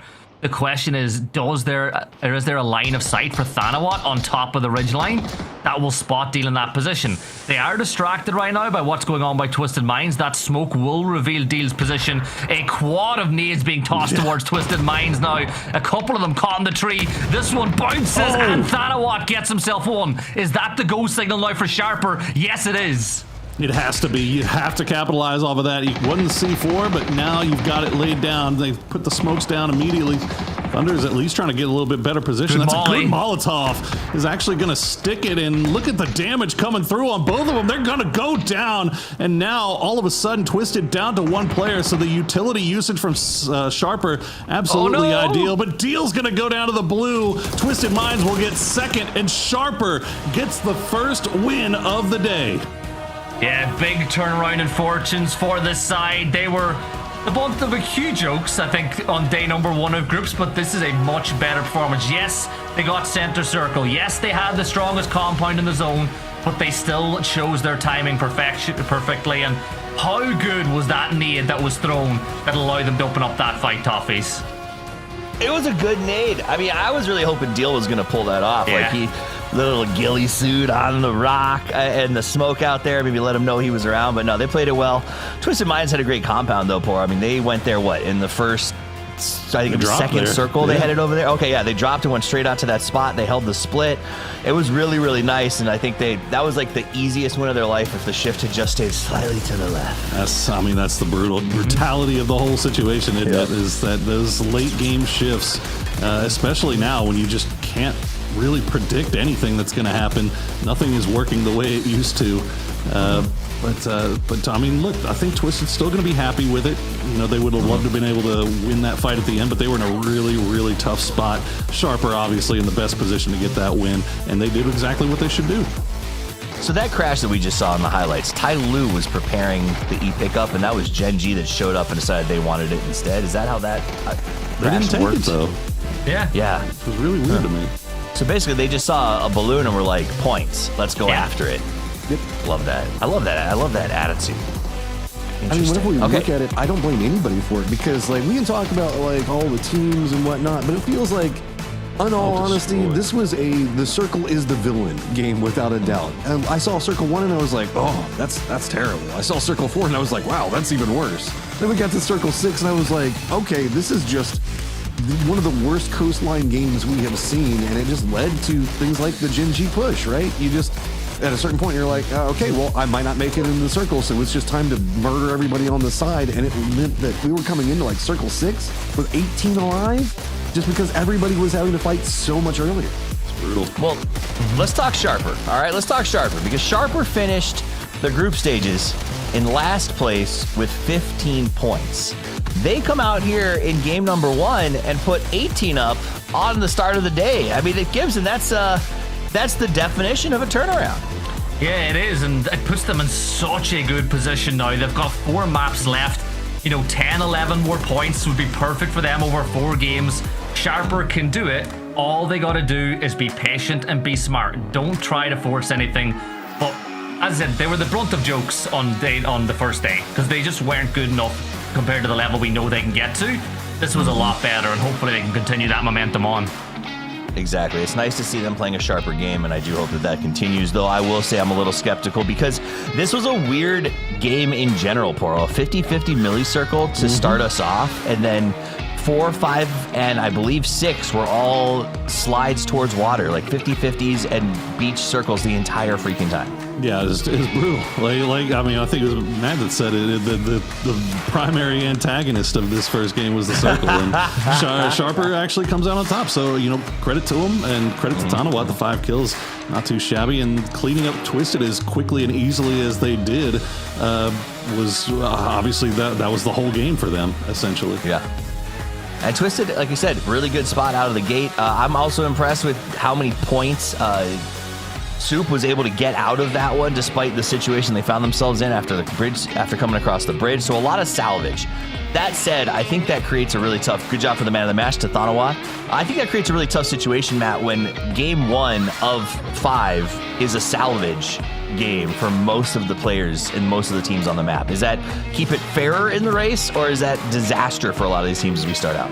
All right, do you want polite, Matt, or do you want me to be truthful, Matt? I always like truth. I mean, I think that the best thing about this question. The best thing about this is that Sharper won, because anybody that was having to go for a salvage game, Sharper taking the victory means the fact that every single one of these teams feels that they can overcome whatever Sharper managed to generate here, because statistically, Sharper will have still a little bit of a problem trying to get those last few points to qualify, right? Is they can kind of fall off. They did a great job in this round. I'm not arguing that. But they still are going to need to find consistency in firefight after this, and I think that a lot of the other teams are going to feel that Sharper taking this victory with Twisted Minds, another squad that a lot of people had expectations to qualify for, means that there's still a lot more points on the table than would have been if, say, I don't know, looking down the line, let's say Falcons or the Expendables, a couple of these squads that haven't necessarily been performing at top level this event so far. I like you were both honest and polite in that. I see where you're going with, do you want me to be nice? Because Sharper, your point is, like, if there's a team that gets points that it's nice for everybody else, it's Sharper, because you can just crush them later on, theoretically. I get where you're coming from 100%. Twisted Minds getting points is huge. Falcons, they didn't survive so good Poro, but I feel like the decisions they made and the fights they took were encouraging. They seemed like they were very proactive in that match. Yeah, no, I had absolutely no problems with what Falcons did that match. I mean, getting 7 points out of that circle, those shifts after dropping on Stalber, I think you're ecstatic if you're Falcons. I mean, 4 a.m. was kind of in the same boat. They finished with 5, kind of fighting their way in from that northern side, and that was because they stuck around on that north side, try to salvage some kills off of the last few trailing players that were making their way over, fighting their way through the blue. So yeah, I don't think anybody should be too terribly upset about that performance from Falcons. I also think when we look at that, we talked at the start of the day, Gibson, about the teams that we expected to be here and not be here, and so on and so forth. And despite that being a crazy circle, for the most part, it seems that the teams that we expected to be at the top, or that we were shocked to see them at the bottom, teams like Twisted Minds and Made in Thailand, who have been playing so well at past events, are showing up, right? So it's nice, I think, to see these guys are actually still here playing the game. Yeah, it is. Look, those kind of teams we spoke about, like Na'Vi, Twisted Minds. Like Twisted Minds, they got the drop, right? They had a really strong 2-2 split. We were like, this is going to be a great map for them. The circle kept shifting away, but they were still alive inside the top 2. Falcons salvaged a bunch of points off a game that you thought they mightn't have been able to. And then Na'Vi as well. Like, they were able to have a pretty good game, and the blue was kind of their nemesis, going back to that point Matt was making. But it is important that those teams that have the bigger names, the bigger followings, do turn up today, because there's a reason why people in chat hate on these teams. It's because they're good. And if these teams don't start playing that way, chat's going to pick on somebody else, and I think these players like being the team that chat goes against sometimes. So let's see these teams continue to play at the level we know they can. One of my favorite quotes is, haters make me famous. When you talk about me, you're still talking about me. And some of the teams feel that way. Now let's look at somebody who everyone's been talking about. 4 a.m. Had a pretty good match, and a lot of success has been put at the feet of Winda. Let's an interview with him right now. Hello everyone, we have Wind from 4am with us. Let's say hello to the audience. Hello, I'm 4am Wind. Oh, good. It's like a crazy circle. What was going on in your mind while being stuck on the river? 就是你们被刷走那个圈形的时候，心里在想什么？当时这个圈形被刷走了之后，我们心里想的就是换分为主了，因为那种圈对于我们跳外层队伍来说实在是比较难打。We are like prepared for trading kills because it's really a tough circle. And next is about what will be the biggest focus for the next match. 下一场比赛你们更想专注在哪些方面？就是做哪些准备？团队的配合上面以及个人的操作上面。Yeah, we will focus on our teamwork, and for myself, I want to make my details better.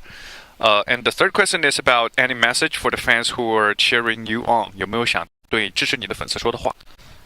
感谢大家的支持吧，然后请大家继续支持我，谢谢大家。Thanks for everyone supporting. Thanks for support. Something like that. Yeah, all about thanks. And that's all for the interview. Thanks for Windan. Hope you see you next game. Bye. Bye. Thank you very much, Jinxie. And I want to say, honestly, significant. I like where our interviews have gone throughout this PGS, and we're at a point where one of the coolest parts, I think, of having him there is that we're getting to know these Chinese players a little bit better. Having Winda come out, he looked like a lovable, wonderful fella. I'd love to hang out with him sometime, and apparently goes by Wid. But I guess I got to dismiss you guys. The interview meant the game has started. So we're going to send Poro and Gibson out to take a rest, and me and Matt are going to stay here as the Dusty Dunes kicks off. And Matchroom, this is a very important game because of how do I say it? Messed up the last game was. Difficult to play. Those circles were. A nice middle circle here would make a lot of these teams happy. Yeah, I mean, if we're going to continue talking about making, I guess, allusions to what F1, right? It was like you try to see a whole bunch of teams take that first turn and suddenly everybody's slamming into each other. So now everybody's getting a little bit of a reset, see how this is going to come out. Tyloo's going to be pretty close to Jin Ji and Los Leones, but that's going to be fine. I think most people are going to have separation. I kind of wanted to go back to the point you were talking about with China, and it feels like we are starting to get to know some. Well, actually, I thought that this was going to be more separated out. It's not really. Jin Ji is setting up pretty defensively around this. Yeah, they squared them off, so it's interesting. It's almost like they think Tyloo is either cheap points or they want to make sure that they just don't come into their zone. I mean, Los Leones is big enough that this should be shareable, right? Like, sharing is caring, boys.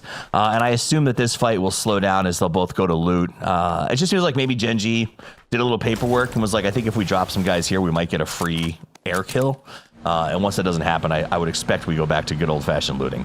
Okay, so I kind of want to go back to what you were talking about with Yinxie. We do get Chinese interviews a lot, but that was like the first one in a while. I don't know if it's just Winda, and Winda is just like really good on camera, but you saw the fact that like a lot of times like the Chinese players aren't like making eye contact with the camera or just kind of giving you the rote answer of, oh, we'll just continue doing whatever. Oh, we don't really care about what the other teams are doing. You know, like the standard PUBG answers. This was like smiles and eye contact with the camera. Winda, please, more. I like it.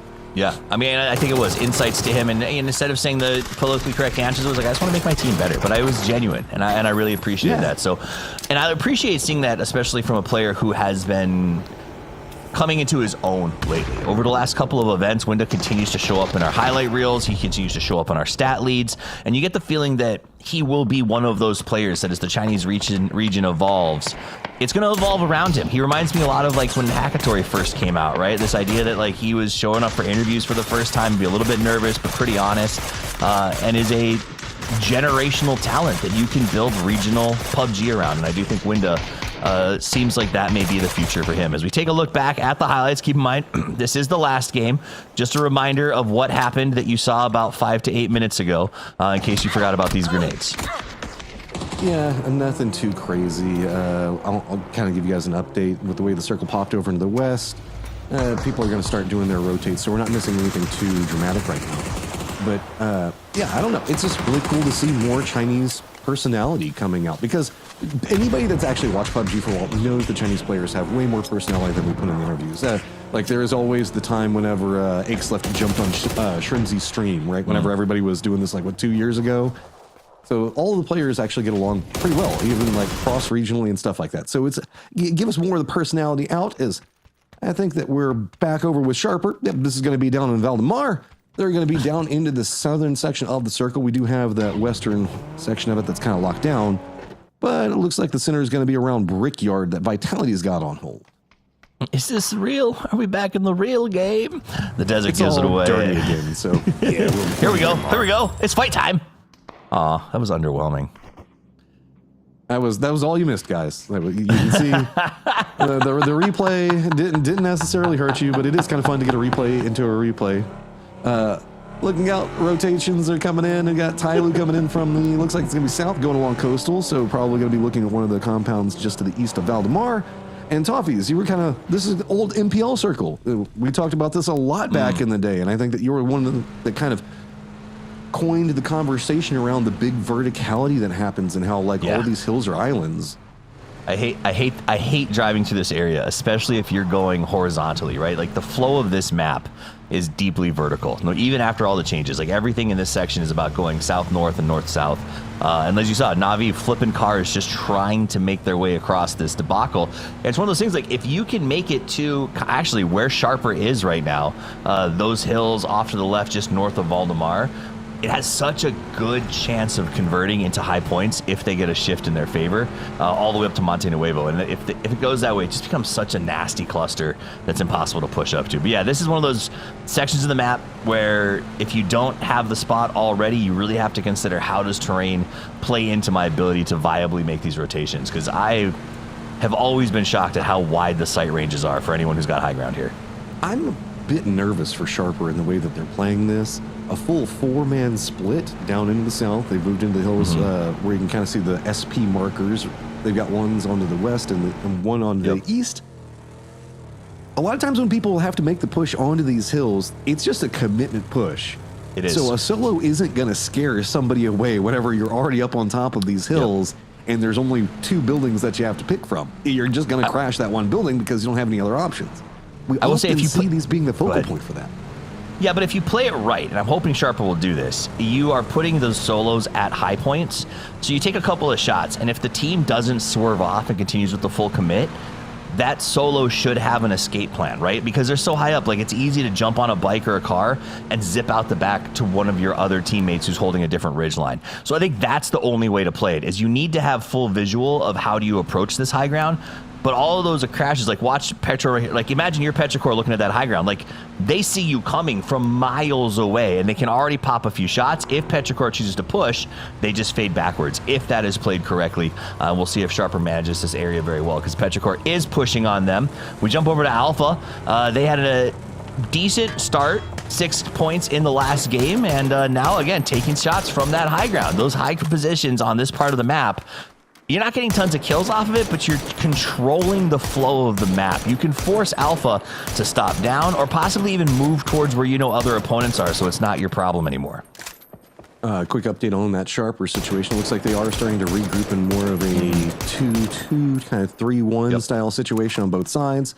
Jedi is going to be the guy that's playing to the west, and I don't think that with Godlike's approach, he's going to have too many more options except for just trying to take those bot shots. Vitality, like you're talking about, very wide 2-2 split across Brickyard, but a little bit of control between the two of them, and not necessarily focal positions. Like, when we see these are very good buildings locations, but often whenever we get the circle, it feels like it pulls more south, where Monte Nuevo is just right on the edge of the zone.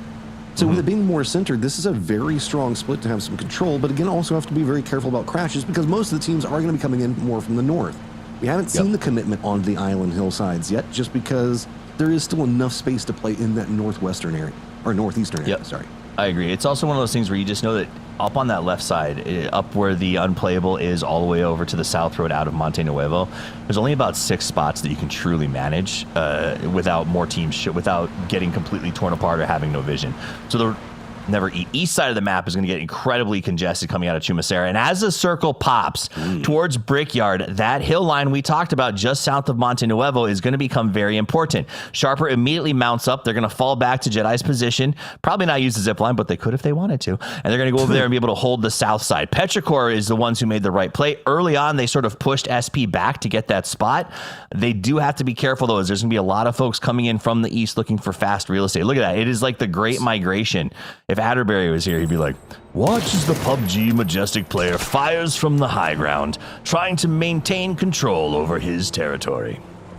Yeah, I even see a couple of stop-offs down to the south. Looks like Supers were trying to go for something. Levante still using the high ground, trying to keep some control on what's going on with this Alpha rotate into Monte Nuevo. I think the Expendables are going to spot that out. They're going to be playing more to the north. That's going to put them in line along where 4 Angry Men are at. And this is, again, Supers and Tyloo down in south. Valdemar just kind of bumped into each other. No real good reason to fight just quite yet. So Tyloo's going to go to the west.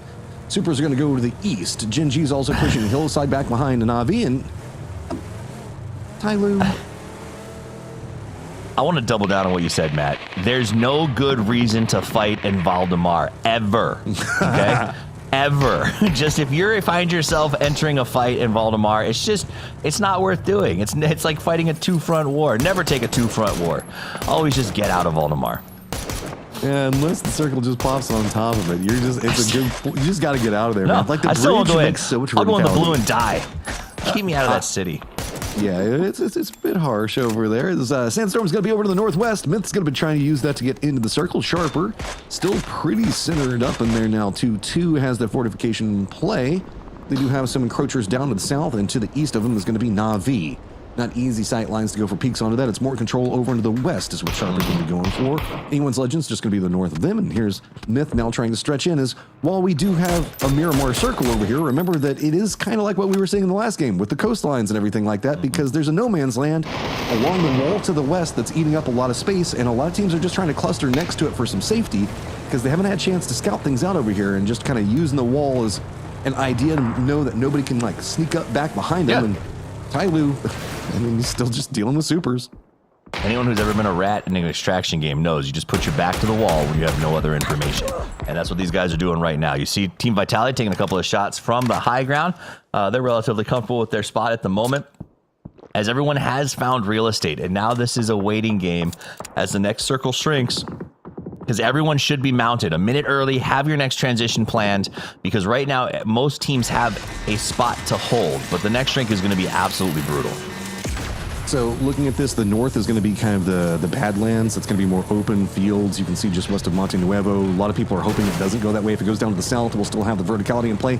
Keeps in a little bit of both, so we keep that smidgen of the fields up to the north. We still keep sectioning the wall into the west, and we still keep the hillside down into the east. So Death Funnel is going to be up to the northwest, where Falcons are trying to regroup. 4 Angry Men are going to be right up on top of them. Then we're also going to have Alpha making an approach over there. The Expendables, T1's not going to have any options. Gen G's going to have to fight into the east. This circle stinks, man. This is exactly the same as the last one. It just keeps sliding closer and closer to the quote-unquote beach and the unplayable territory. There's no world where I thought our teams cowering by the ridge will be moving into a winning position off of that shift, and yet here we stand as Gustav puts some work onto Petrichor. They've moved up here early on, Petro, to try to find the high ground, and they just were not prepared for the accuracy of Falcons from the lower area. This is a great position to farm kills. There's going to be a lot of pathing that's going to go on specifically to the north and the west. And while Myth is playing a position that's kind of countered around it, it's kind of forced everybody to look into Petrichor, who's in a bit more of a vulnerable position. Twisted Minds, they're going to have to brute force their way into the circle yet again. It's going to be Vitality high ground in front of them. And looks like Vitality's already got a pretty good read on the approach. I don't know if they know exactly if Twisted's there. Yep, now they do. Hello, my bad. Going to go ahead and hit those shots. And Twisted and low ground, I guess, regrouping. You have to fight your way in. There's no good other option in this circle. No. There's a tough moment for the Professor here as Lou tries to figure out how to defend against this. His teammates are on the low ground, so he doesn't have a ton of support up here. All three are down below, but I don't think Lou can even sort of extract himself from the situation without exposing his back to this push. T1 long wrap, looks like they're thinking coastline. The Expendables are thinking the same thing just ahead of them, though, so the Expendables are trying to push right into Myth's position. Nowhere else to go, so send it, try to get yourself this defensive position. Myth, not actually capable of jumping in vehicles and getting away because the shot's coming up from the Falcons. They want to try to get away from this as GTE, I think, didn't realize that there was going to be somebody already in that point. They're going to retreat. And Falcons actually started taking shots more at the Expendables and opens up a bit of a Myth rotate. Oh no, Sharper is under attack. They've been here for so long. They're holding the zipline position. And here Gen G just comes up with zero cares. They're like, all right, this is our spot now. And just pushes into him. Immediately you see Sharper collapse and pull back. And now Na'Vi has actually been able to make it up the ridgeline during that engagement as well. So Sharper has become a significantly more tenuous position over the last 2 minutes. Oh, T1, where are you going? There's not a lot of real estate left, and you're just pushing along the road. There's a couple of dips maybe you can stop at, but it's going to be punishable. We do know that you can just kind of dig in certain areas, maybe trying to get along this hillside, but it's already under a little bit of duress. Just stopping that point, that's not going to work too well. Supra's got too much vision over there. Now just crawling and using the ruined truck for cover. That's a bad sign. That was like that was like Armageddon is in the offing. I'm gonna take a nice road trip just before it happens, And now you just stop down hoping for the best. Meanwhile, Boostic with the sprays knocks Patulin. Very clean, nice play by him. And Twisted Minds is they had the low ground and they are just getting hit from above as Na'Vi and Vitality are pinching him. Yeah, the East is about to just be an absolute catastrophe for teams. Vitality, Twisted, like you're talking about, on top of each other. Na'Vi and a little bit of a gatekeep, but also having to move forward. Gen G's going to have to regroup just to the south. Sharper on their defense. You can see just hasn't been able to hold back the onslaught of teams that are coming on this pathing. So anyone's legend going to be the gatekeepers out of all of this. A fortified and entrenched anyone's legend going to have about 3, maybe even 4 teams walking right into their path is terrifying. So expect all of these squads over here into the east to just try to destroy each other, find points. Because there's nowhere else to go, so lots of war there. Over on the other side as the shrink again continues towards the ridgeline. I was not expecting Soup's defensive early position to become a really good, aggressive late game spot, but so it is and so it shall be. Anyone's legend also in a great spot, and Twisted Minds and Na'Vi, I think it's just about maximizing points out here, and it should be 3 teams ish fighting for one possible high ground location that likely loses the shift anyway. Twisted just fighting on every single front as Lou is taking shots over at 4 Angry Men. The other players for Twisted closer to Na'Vi and a little bit of Vitality and what's going on over there. Again, what we're talking about, this is just get whatever kill you can get because you know you're about to walk into a death trap somewhere. So Twisted's just trying to start to stack it. 0 kills right now, but that's probably going to start to climb. Issue is they're already down to 2, and they're going to have to walk right into Navi's already defended point. They're just playing this one slow as well. Yeah, they had to sacrifice Lou. He couldn't get back with the team, so he went off to try to find some points. And now you got Example trying to move uphill towards Na'Vi, not the team that you want to push on your own, as they've got the big boys up on top looking down. Example does go for that smoke spray, but now he's inside of the blue, so time is against him as he goes around to the right side. Maybe grab a med pack or something of the sort. 4AM Spaceman is going to go down and get knocked outside, I believe, in the blue up there. Boostic finally gets that flush on Batulin. An Example is going to heal, but like... I don't know how you get yourself out of this, man. There's not much you can do. Yeah, I think he's just hoping that somebody else like might die beforehand, but nobody's really been. There's only been one squad eliminated so far.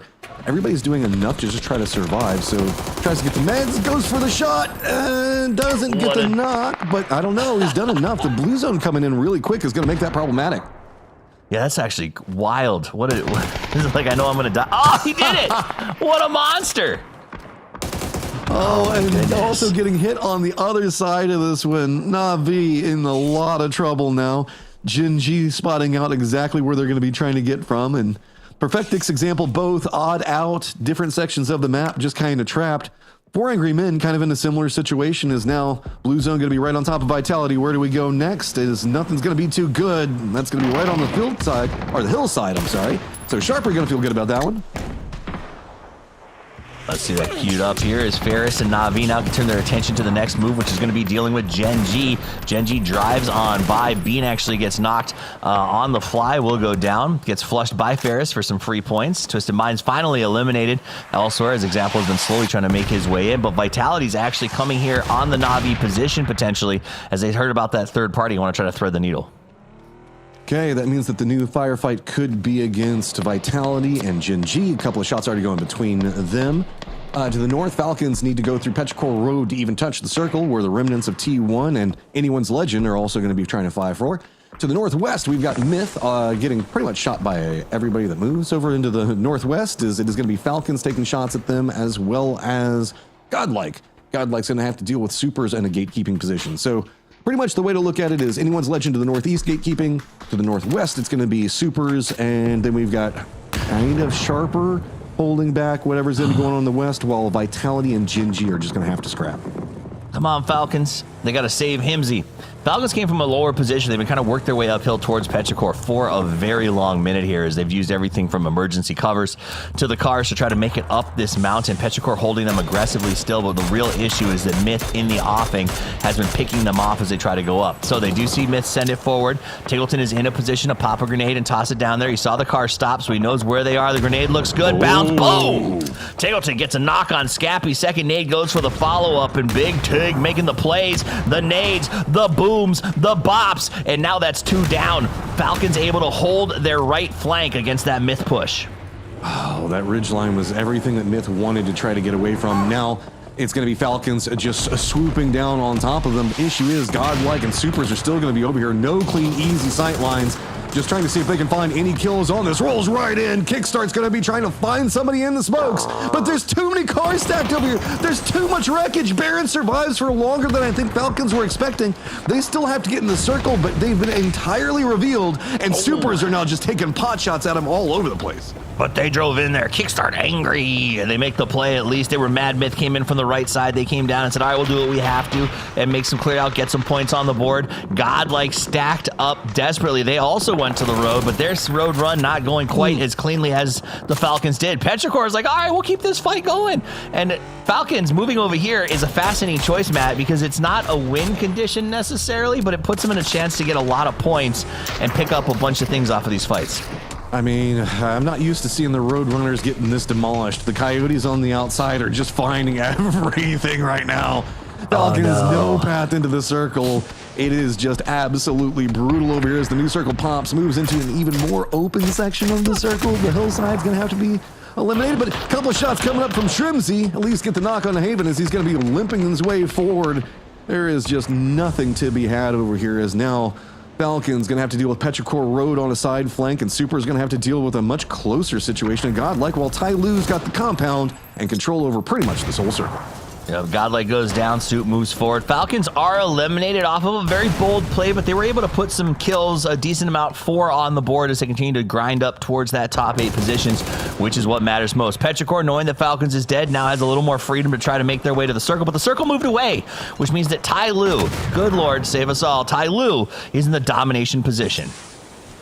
Okay, Sharper, you've had this point for quite a while, and Vitality looks like they're just going to try to use you to go through the circle. Nice Molotovs, though, really making this problematic for Vitality. Gen G hasn't actually opted to go for third party, but Levante just walks in, takes down Thunders, finding more and more success on this push, but they're going to be moving into a very open section of the circle afterwards, and they know it. Gen G is just waiting outside of this with 2 of their players. Soul's already inside the circle, going to be the gatekeeper. Jedi, the last one up for Sharper, he realizes there is nowhere to go. Honestly, Gen G's strategy in this game has just been backfilling Sharper and taking fights that add like the leftovers after people start to survive. And so they're up on the high ground again. They're watching Sharper down on this compound. A little edge of it is in, but Vitality wants it. So they go around the back. Nice little move here. Earth knows he's there. Double barrel to the face. And now he switches back around. Goes to try to find the push Vitality. Nice spray on the window. Almost gets the headshot. Heads up to the high ground. Jedi healing, and now both on the top floor. Hard to defend. You got to hope there's no utility on the opposing team.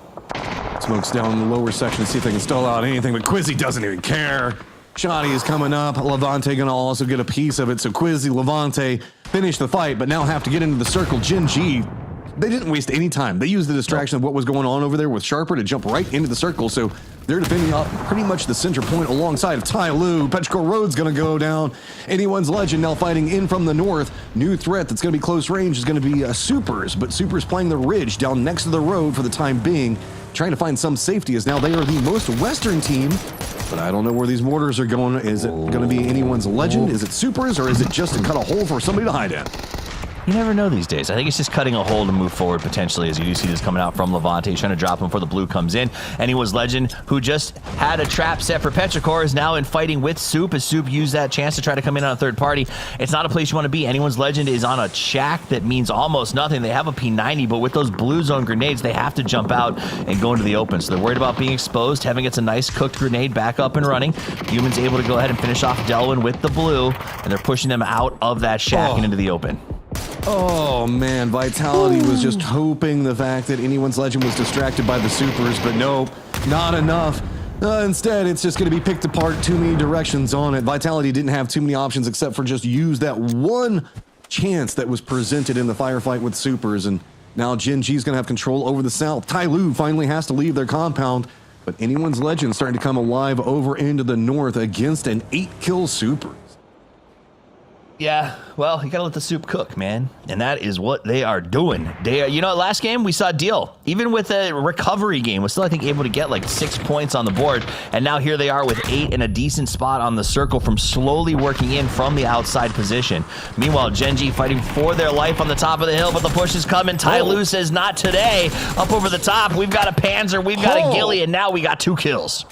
All right, Kong Hog, that is crazy. That was Gen G, high ground, fortified position. Ty Lu pushes it, and very clean on top of that. Gets distance away from Supers. So now it's going to be Anyone's Legend and Supers still stacked up next to each other, but Ty Lu found a way to at least get into the circle and kind of a fortification that other people had already set up for him. This is going to be pretty good, but they still need to move a couple more meters forward into the circle, so that high ground not going to necessarily be as strong, as it's going to start being a bit more of the recessed hillside instead. I like that Soup is doing this spread all the way to the south side. They have a flanker out there to make sure that Ty Lu can't rotate in their direction to the left side. Their goal is to try to push them up the hill and away, so maybe they tangle up with Anyone's Legend before they become a true problem from them. I do also like this idea of moving into the compound they know Ty Lu is in to try to put a backfill up on the bottom of that hill. You can see him doing a little sprint right now, hoping to get a surprise attack. Cumin, ninja.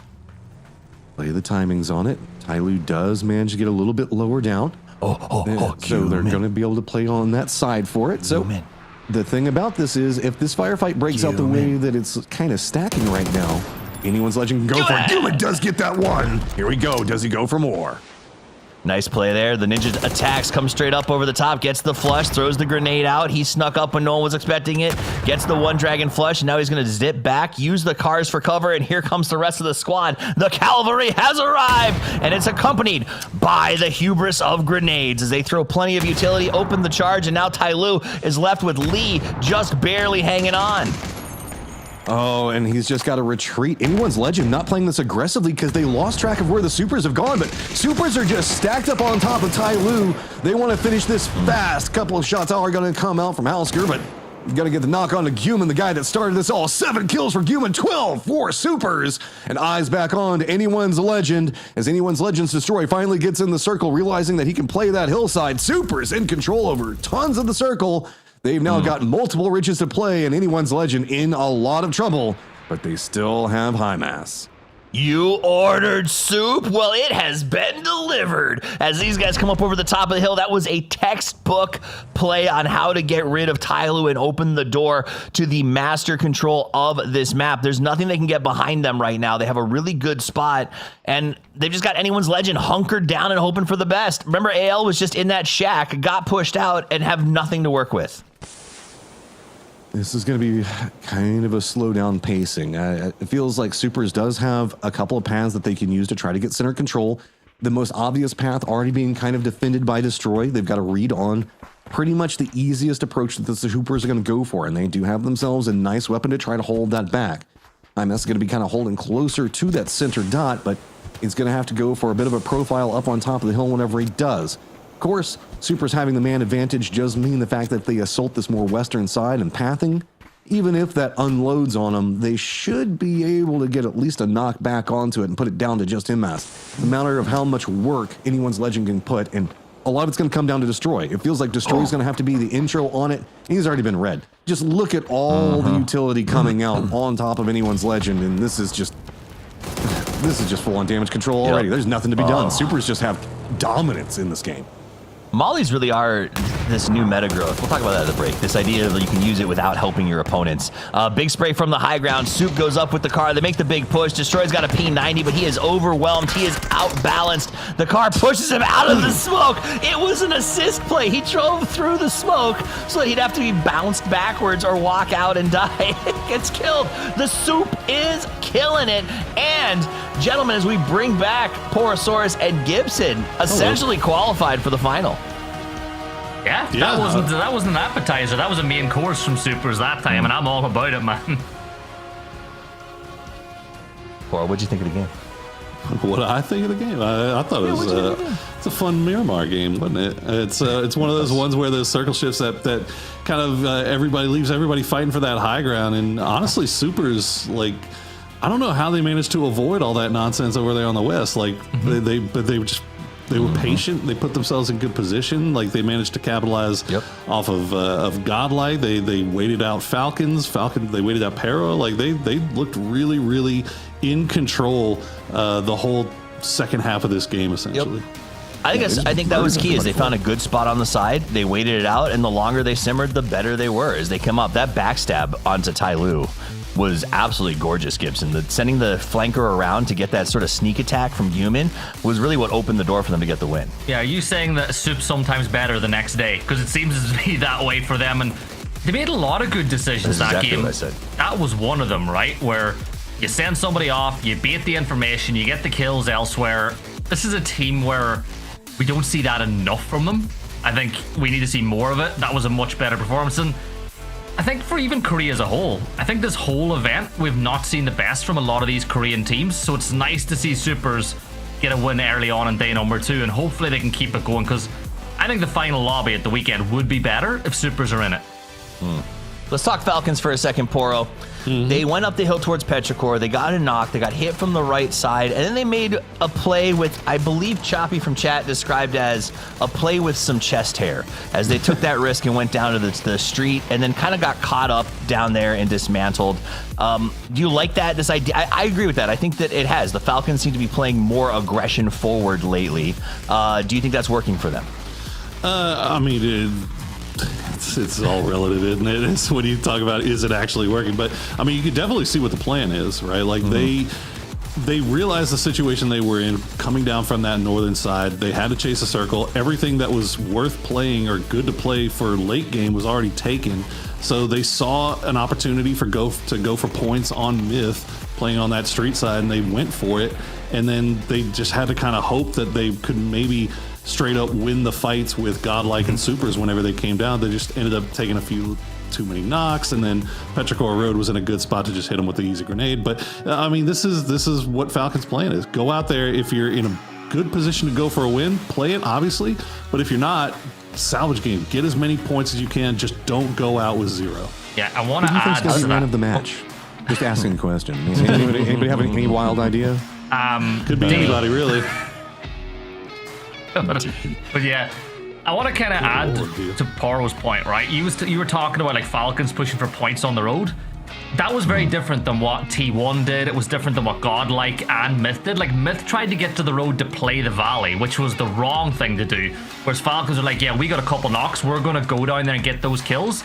Because we might get more points trying to get these 3-4 kills than if we play on the hill and just get picked apart as we try to work our way into the circle. So I think out of all the teams that played for the road, they did it the right way. And yeah, there's surprise. There's your man of the match. 8 kills, 9 knocks, 1200 damage. Like, do we need to talk anymore about that? But like, look at the white bar. You know, the one that goes to tell you for damage. It almost goes off the chart behind his shoulder. Damage bar taller than he is. Yeah. I was gonna say, he played big in that game, and that backstab. That was a beautiful action to open the door for everybody to sort of make the plays from Super. They had a tough go. I mean, honestly, when they circled in Poro from the north side, had to like shore up underneath the cliff edge. That was a risky play because the chances of getting the shifts that they did that sort of worked out for them was hyper low. But I wouldn't say that this was I caught circles. It was I had to fight my way forward every time that shift sort of started to move in that direction. Yeah, it almost felt like that they were playing a salvage game before they even knew it was a salvage game, and then they just end up getting some circle favor and were able to capitalize on that once they were in position. 35 points, they pretty much guaranteed for finals now, so that's scary. You got 3 games remaining, and Supers is free to do whatever they please.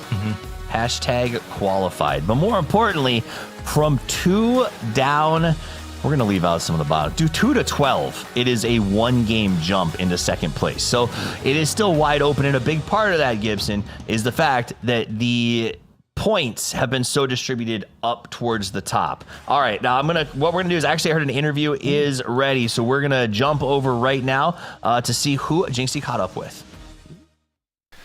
Hello, everyone.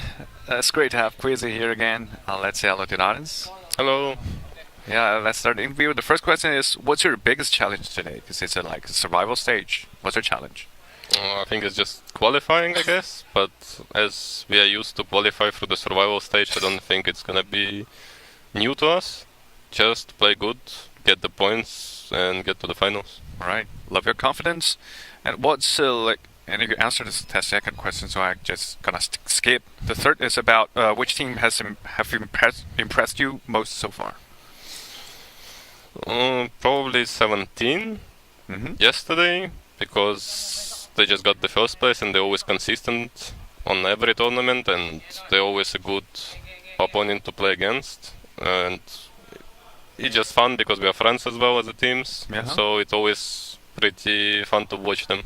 Yeah, I couldn't agree more. And the last question is about what's one word that describes your team today? I would say passion, because we love the game, we love to compete, and even though we're playing a lot of tournaments right now, we still love to do it, and it's always about the passion, even if you're a little bit tired, but whenever you're in the game, you don't feel it. Yeah, passion brings motivation, and we will see your motivation in next games. Yeah. That's all for the interview. Bye. Bye.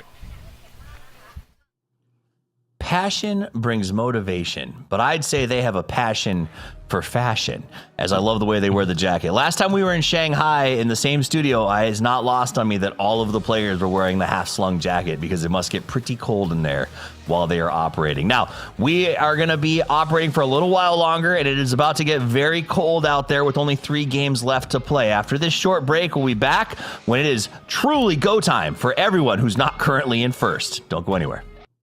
We all chase that one more game. With Lenovo Legion, it's always within reach.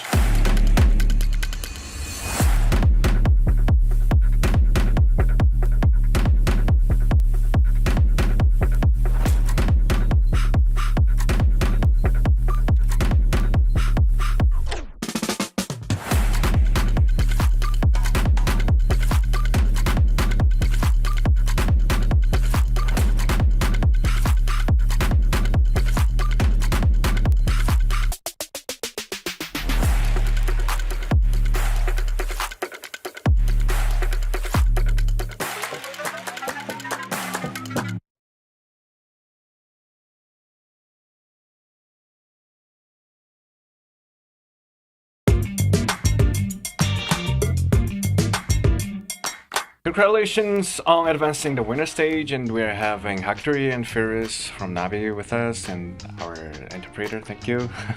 congratulations. Because yesterday, like in the group stage, Navi once again showed why you're the one of the strongest team in PUBG history. And the first question is for Hakaturi. What are you most satisfied with?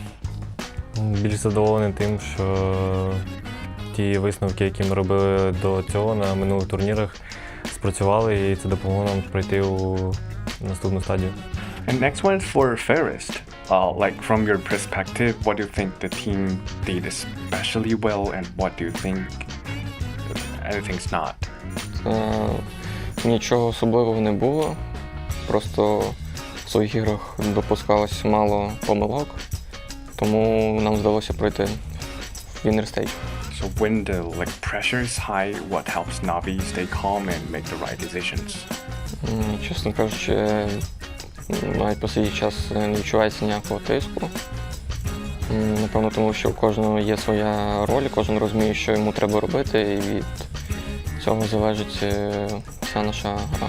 Like, who is the most competitive person on Navi, like even outside of games? Та немає такого, що хтось більше, хтось менше. Я вважаю, що у нас у всіх в команді одна ціль і всі хочуть перемагати однаково. Who is the loudest during the practice and who is the quietest teammate? Насправді в нас немає найголоснішого, але є найтихіший, це Бустік. Like finally, what's the biggest goal for Navi heading into the next stage of the tournament, like the winner stage or the finals? Ціль, як і у всіх інших команд, виграти цей турнір. Alright, congratulations on advancing to the winner stage. Hope you guys have a good performance today. Bye! Thank you, bye. Bye. Arctis Nova 7, Gen 2. The app called the biggest cheat code in the industry is here for PC and console. It's got real-time audio control. We got next, we ready to flex, we're ready to rock, give it all you got, we got next. Y'all rockin' to the top, can't stop it, must be off your rocker thinking you gon' stop her. We got next.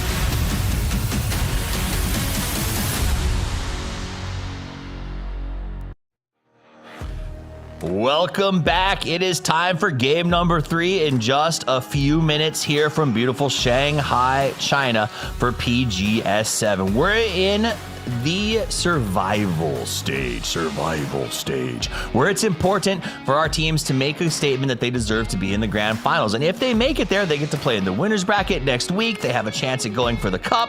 Like, no harm, no foul, essentially, if you can make it up to the winners bracket top 8 today. If you don't, though, Poro, this becomes very big harm, very big foul, because next week you're starting on the back foot, right?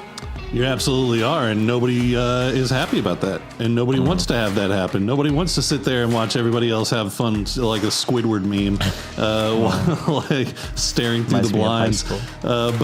Yeah, I mean, they still got 3 games left. The cut line's not that far away. Even the teams that have had a really rough start, looking at you, T1, looking at you, Godlike, they can still turn things around, and maybe they'll do it here on Taego. No, I cannot fit in those Thai boxing shorts up on the map, but what I can fit in is a game 3. Taego, it's time to do so. This is the place where the leaderboard is so close right now that one good game can set the path for you to go to the grand final, to play for the big money, and set your path to the circuit final in 2.5 weeks' time. This is a very important match so that you are not playing catch-up in the final 2. And as with all important matches, we've got to turn it over to the golden voices of Porosaurus and Gibson. Maybe my voice is more pyrite than gold, but hey, well, I'll take the compliment, Poro. How you been?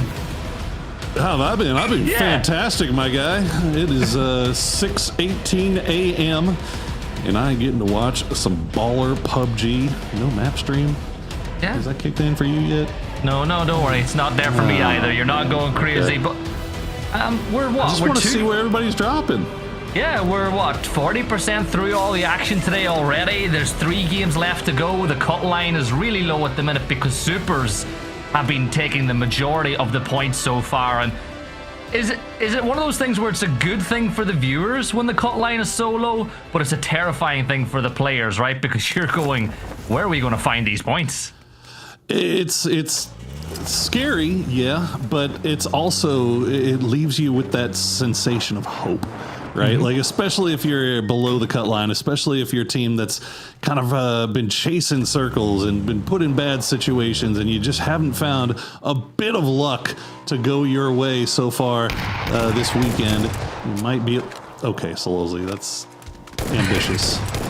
Yeah, send them off. Let them know. Yeah, let them know. 15 damage with the shotgun from range. I'll take that. But you know what I mean? Like, if you do well today, you get top 8. You get the chance to play for $100,000. If you don't play well, you're in Shanghai for a week with no PUBG to play, and you're going, right, well, what next?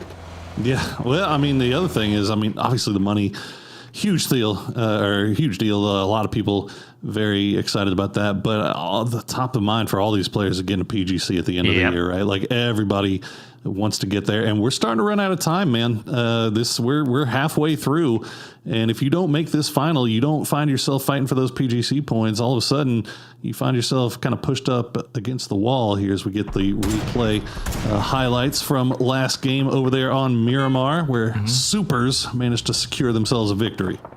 Yeah, Super's got the win in that one. Again, we kind of spoke at length about it. That was a beautiful shot. Overkill with the headshot with the links, by the way, but I'll allow you, as Godlike kind of got picked apart as well. But back to your PGC points discussion, if I'm not wrong, which I very well could be, so correct me if I am, but I think the points have doubled from this point on as well. So, you know, being here and getting the opportunity to play for it is a really big deal for the likes of Godlike, for the likes of Nemesis, who, you know, kind of on the outside looking in both of their regions when it comes to qualifying for PGC. So you have to take advantage of this opportunity.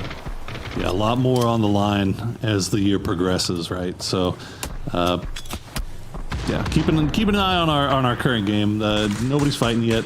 Circle's gone north. It's going to the North Island. So finally, we get to see what the north side of the map looks like, which we feel like we've been down in that hospital area on the coastline for the last few days, but get to see it out to the north this time is, yeah, I mean, once Super's kind of waited out Godlike, I think maybe going a little bit too early there. They were in a game of chicken, and I don't know if they knew it.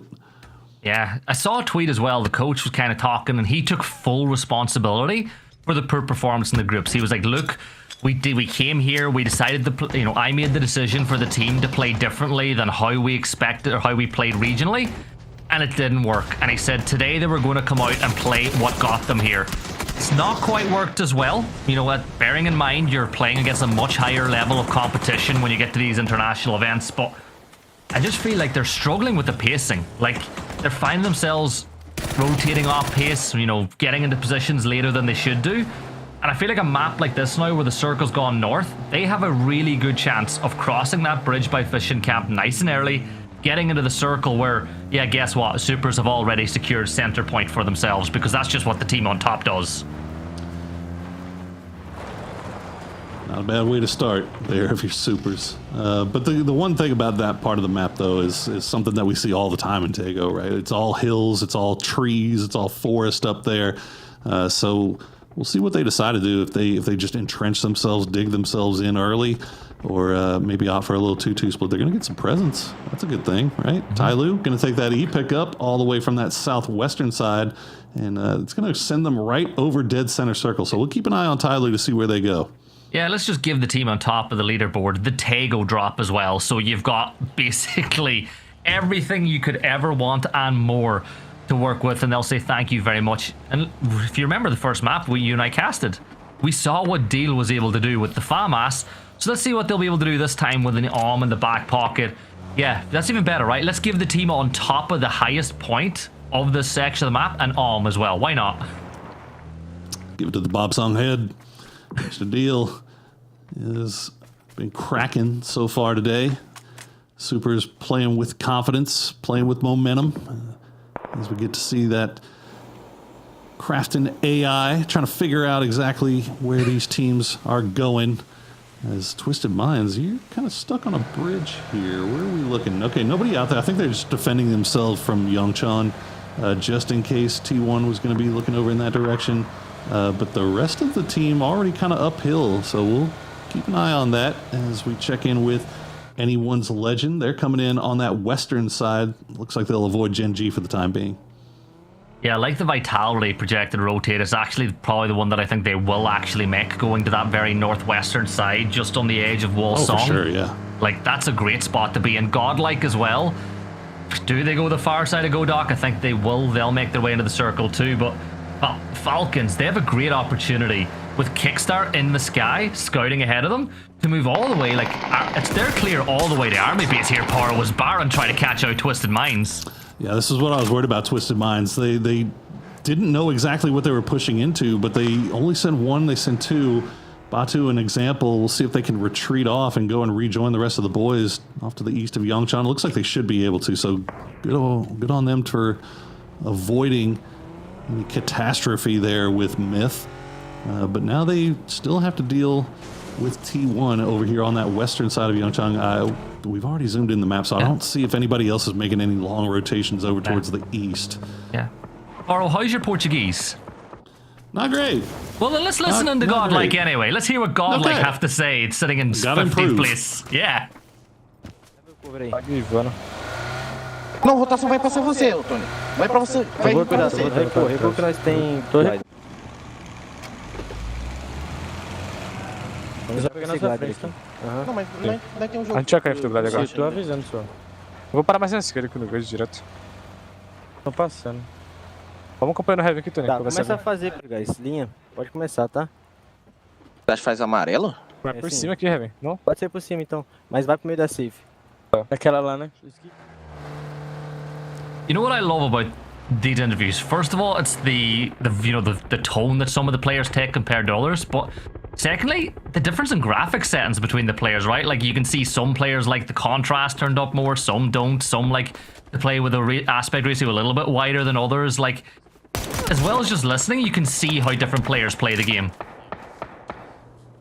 It's always interesting stuff to see how the best in the world do it, and that's a good shift for Godlike. That's going to go hard off to the northwest, hugging the coast again on Tego, but this time it's going to be the north side. As you see, Tai Lu already in Army Base. Falcons will have to fight their way through that. Anyone's Legend going to take a spot there on the intersection. And boy, these mountains, looks like they're going to manage to avoid each other for now. I think that's Vitality that's kind of cruising right through that Gen G 2-2 split. Few shots being sent over there, but that's the good thing about the terrain up here, Gibson, is that it allows you to kind of avoid each other as well. If you just get the right rotation line, you can kind of get away with doing some stuff you might not otherwise be able to. Yeah, trees, dips, and valleys all providing cover for a lot of these teams on their way in. Anyone's Legend, they've got just north of center circle alongside Vitality, as Vitality moved pretty close to Sololzi. He set up the trap, and I don't think he has any... He's also beached the car. The car is actually beached. You're now stuck by yourself. The nade's going to get thrown. He's got to go on foot, but where's the rest of Vitality? That's a lot of grenades. Well, hopefully the rest of them aren't anywhere near here, because Levante looks like he is in a world of trouble. He's actually going to be able to escape, though, so good work on the part of his team for providing some support there, as Hakatori is going to get a little bit too close to Sharper. So this is the other side of that coin, where you can get really close to people and kind of survive the rotation, but you can also find yourself right on top of somebody and not even know it. Alpha going to find that out the hard way here, as they're going to lose a couple of supers. Yeah, Twisted Minds picking up that kill onto Pau. Heaven got one for supers of himself as well, as the rich just keep on getting richer. 37 points is where they're leading the line now for supers, and just kind of clearing all those teams away from that southeastern side. T1 in a bit of trouble here. Nade toss deep. Is the explosion going to do enough damage? Not quite. Raining and Heather take a little bit of damage, and the second nade from Soul is perfect. T1 in trouble.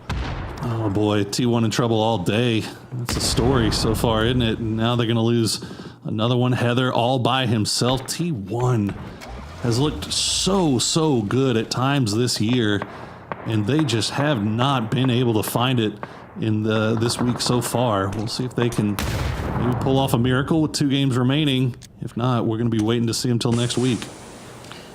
Scappy in behind the tree, tossing smoke on one side. He's got Tycon not too far away. We know what Tycon can do in these situations. Falcons felt his fury earlier on today. The nade's going to get tossed deep, and that buys him time to fall back, move north, get regrouped with the rest of the team, because you've got Sharper here, you've got Alpha still, Tycon, and Navi not too far away. There you go. As Soul eventually deals with T1. God, 2 points in 3 games for a team of T1's caliber. I mean, that's a team that I had expectations of making the final. Like that was their where they should be, and they have not delivered on that so far. Still time left, but a lot of work left to be done here. As we see the new circle is going to pop in us again, going to favor that coastline. So Falcons still playing around there. Go ahead and try to send it as quickly as they can, but they might run into anyone's legend. And maybe they know it. You see them sending it right into that compound. Kickstart feeding that intel over. And yeah, Falcon's just going to go ahead and crash here. Yeah, 2 of our bottom 3, real opportunity for them to pick up some points now. The Expendables and Godlike both have really good positions in the circle. Shrimsy will catch out Delwyn as Falcons doing some work on the northern side of the circle. Maiden Thailand, they've got the rotated Sharper in their mindset, but you know, for Baron, you miss every shot you don't take, and he had the opportunity to take some earlier. Maybe this time he can land one, and Jacob hits it. Down falls one, Rex is down, and he's going to go extinct on this one, and the rest of Supers, they're pushing around the Falcons. That could be a great nade. Oh, it's going to fall just a little bit shy. They will lose Rex in the process. Falcons will continue to just hold them on the line, and Supers doesn't look like they want to stick around. They're going to keep on rolling.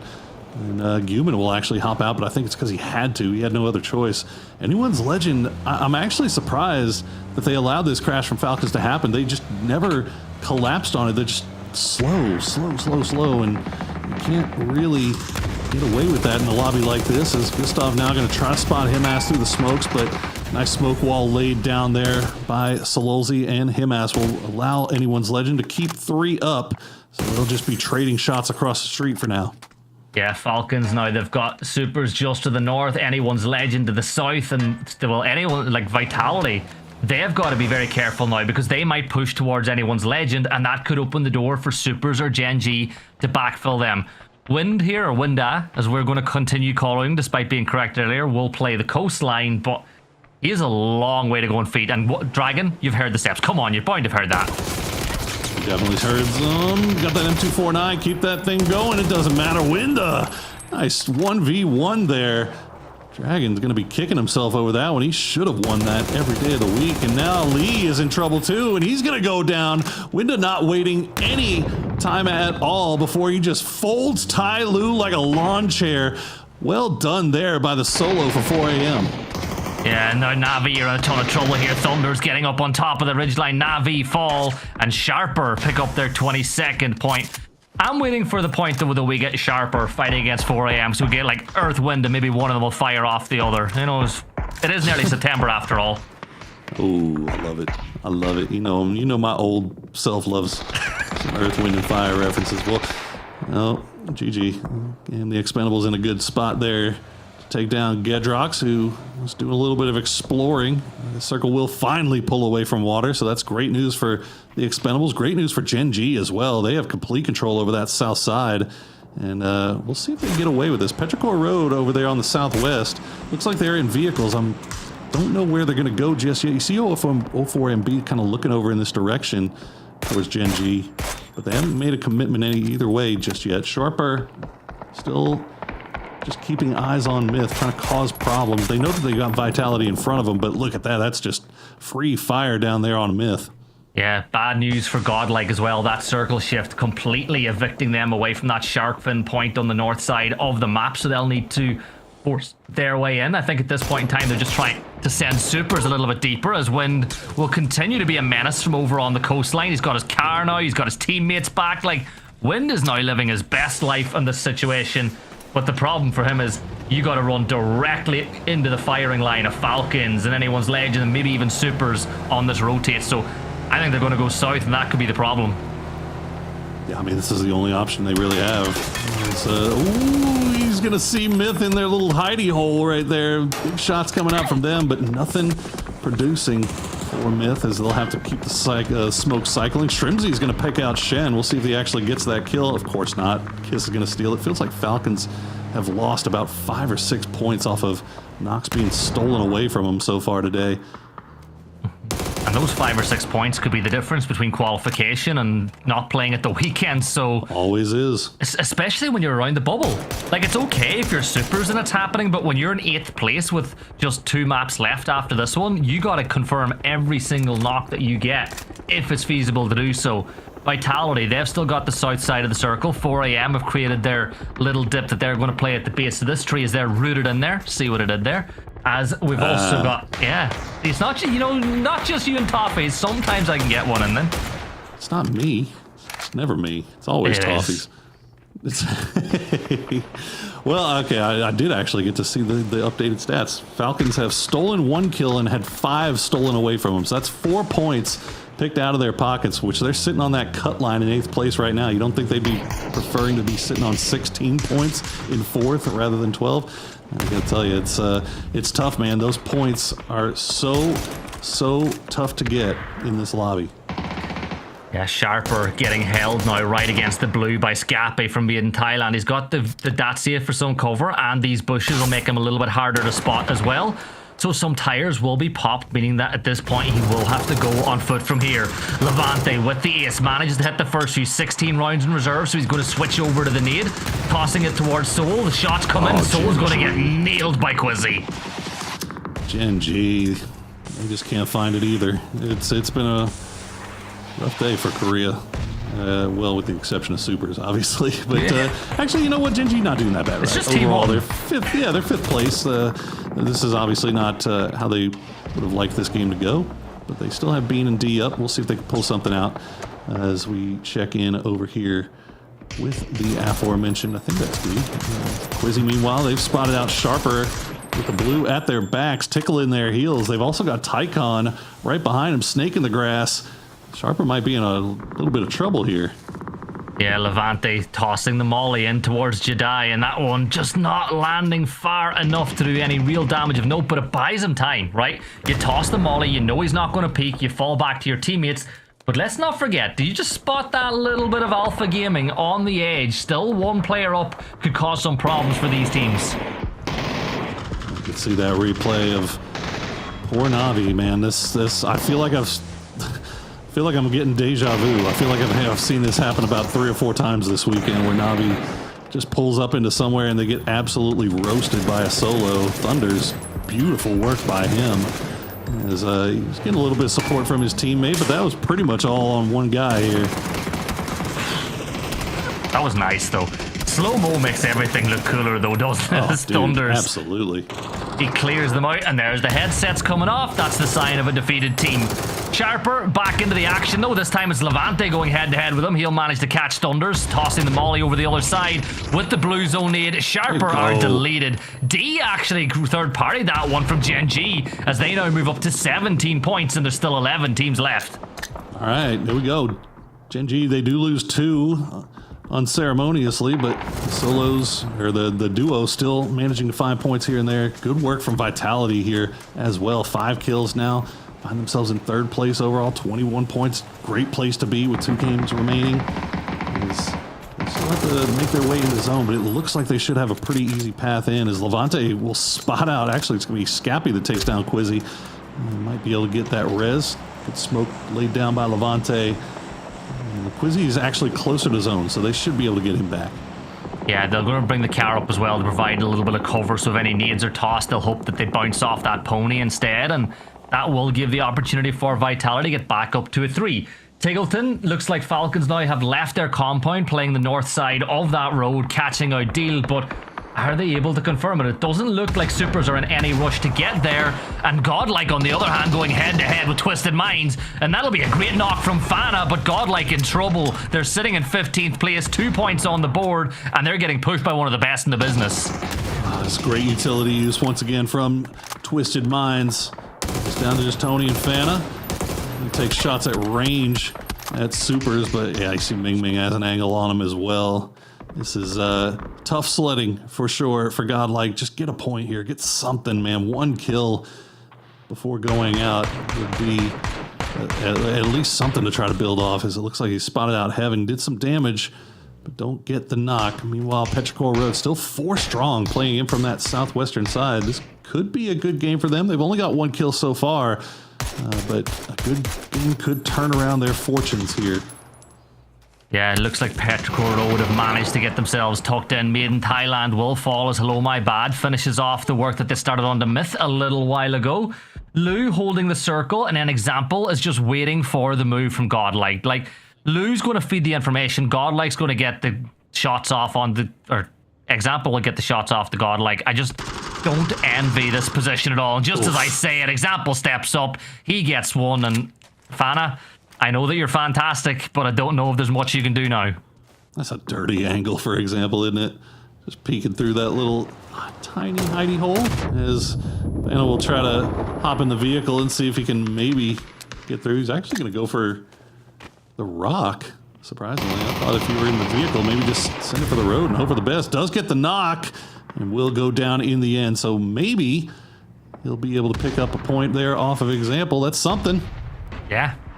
But it's 3.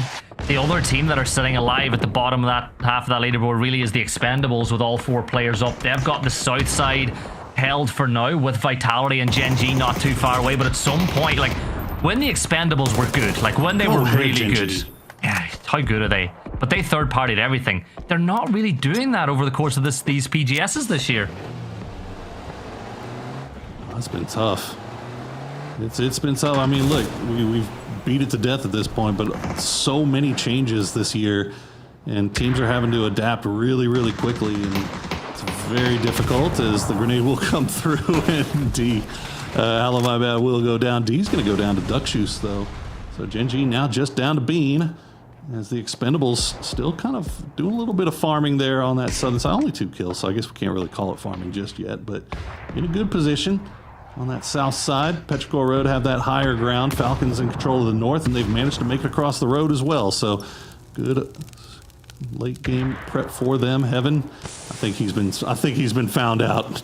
Yeah, he's done and dusted. Super's eliminated into the top 7 now, and as you said, Gen G, well, they've been in worse positions than this before and still managed to get something out of it. But Bean is going to see if he can hold it. I think that, yeah.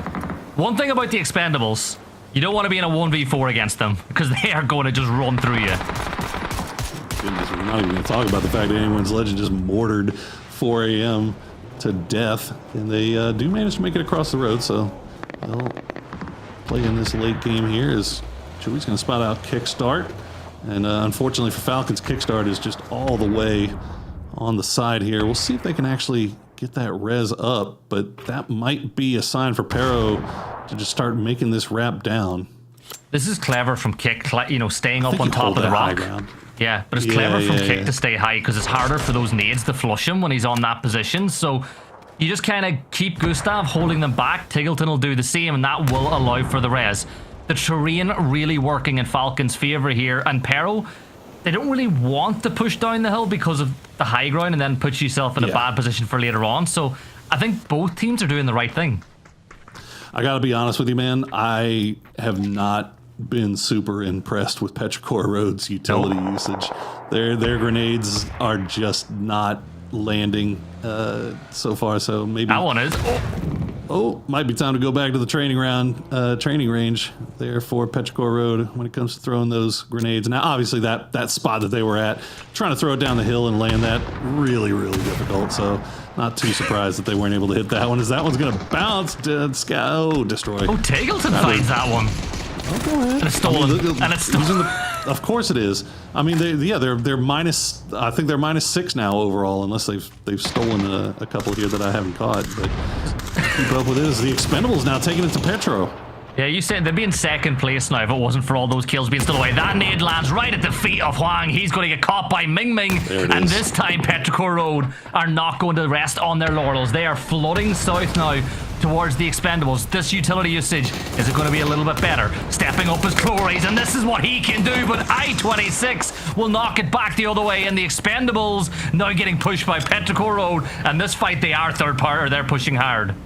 I mean, this is actually exactly what Petrichor Road had to do. They're just going to go ahead and run through with that BRDM. Falcon's going to take advantage of the situation, try to take center dot away. They've left Tiggleton as that anchor off to the north on the other side of the road, but now they have put themselves in a good spot here. If they've got the utility, they can actually come over here and finish up what's left. As Lou, the last player from Twisted Minds, has managed to stay alive for long enough to get his team into the top 5.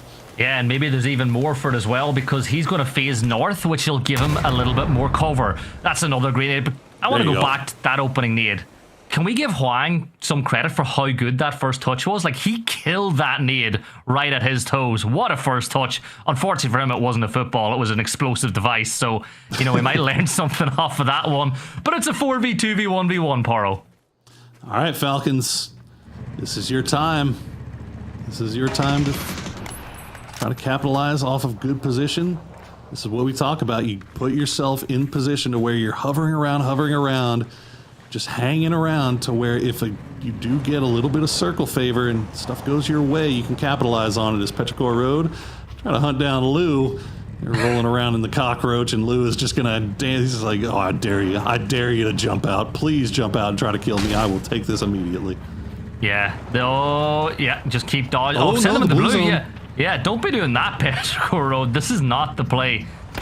I'm impressed by the patience of Petrichor Road to not get out and take this fight, and eventually he they almost do. got it. He almost got him too. Look at I-26. I think he's sitting on like 2 HP. All right, well, one snake cleaned up. The problem is the Falcons have one right here. And I don't know if they know about it just yet, but they're playing that ridge line, so Himass is just gonna wait for the inevitable. I think, yeah. I mean, you've got to at least pre-nade this just in case. What is it you call it again? The top 3 RDM? Is that what I've heard you call it a few times? Top 3 RDM. Yeah. That's what it is. And it's like, you can't really rule Pero out. Looking at Falcons, they do have the ammo count to kind of really damage that thing if it does start pushing their way, but Himass is the problem for now. This guy has 1v2'd, 1v3'd, 1v4'd in his time, and Falcons, they have been the team that have been caught out by rats so many times in the past as well. They've gotten snake bit by this before, and I think they know it, and they're not gonna be overly aggressive trying to get that guy, because all it takes is just one misstep, and Himass will get 2 knocks, and trying to push uphill into a guy that's just hiding out into a dip, like there's nothing. He could very easily take out 2 of you, and now all of a sudden Petrichor Road is just going to bum rush you, as Himass will try to make a run for it. Shrimsy takes a spray in, doesn't get him down just yet. Petrichor Road still just driving around. This kickstart will finally take down Himass. So there you go, 4 picked up for Falcons, and they do have a BRDM, they do have a Panzerfaust, so I-26 is gonna see it, he's gonna hop out, but it's gonna be too late. Tiggleton will clean him up, and now it's down to I-26 V6, and they know exactly where he is. Falcons, can they capitalize on their good position? Indeed they can.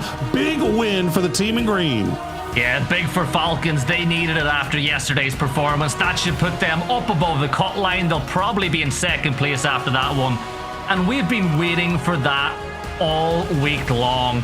Falcons just playing the game aggressively. They got in the circle. They took some really aggressive fights at some points when they needed to. And in the end, they take the win. But the big thing for me was the fact they didn't seem to panic, right? As we bring back in Matt and Toffees. Like, there was a couple of times where we would have seen Falcons earlier this year when Kick got knocked, where they would have panicked and made a few mistakes. I think this time we saw them stay calm and win the game they were supposed to. Fair. I would say seeing them panic panic's an interesting choice, but I do think that they have been very smart about their movement in this game in particular. That push up against Petrichor, knowing that they had to just back off and rotate back around the north side of the bottom of the hill, was like epic consideration. Really great play. And then obviously Lou surviving the late game Poro and being that sort of like slowdown on the BRDM and making them have to actually stop and deal with him was super clutch to making the finish very easy for the Falcons.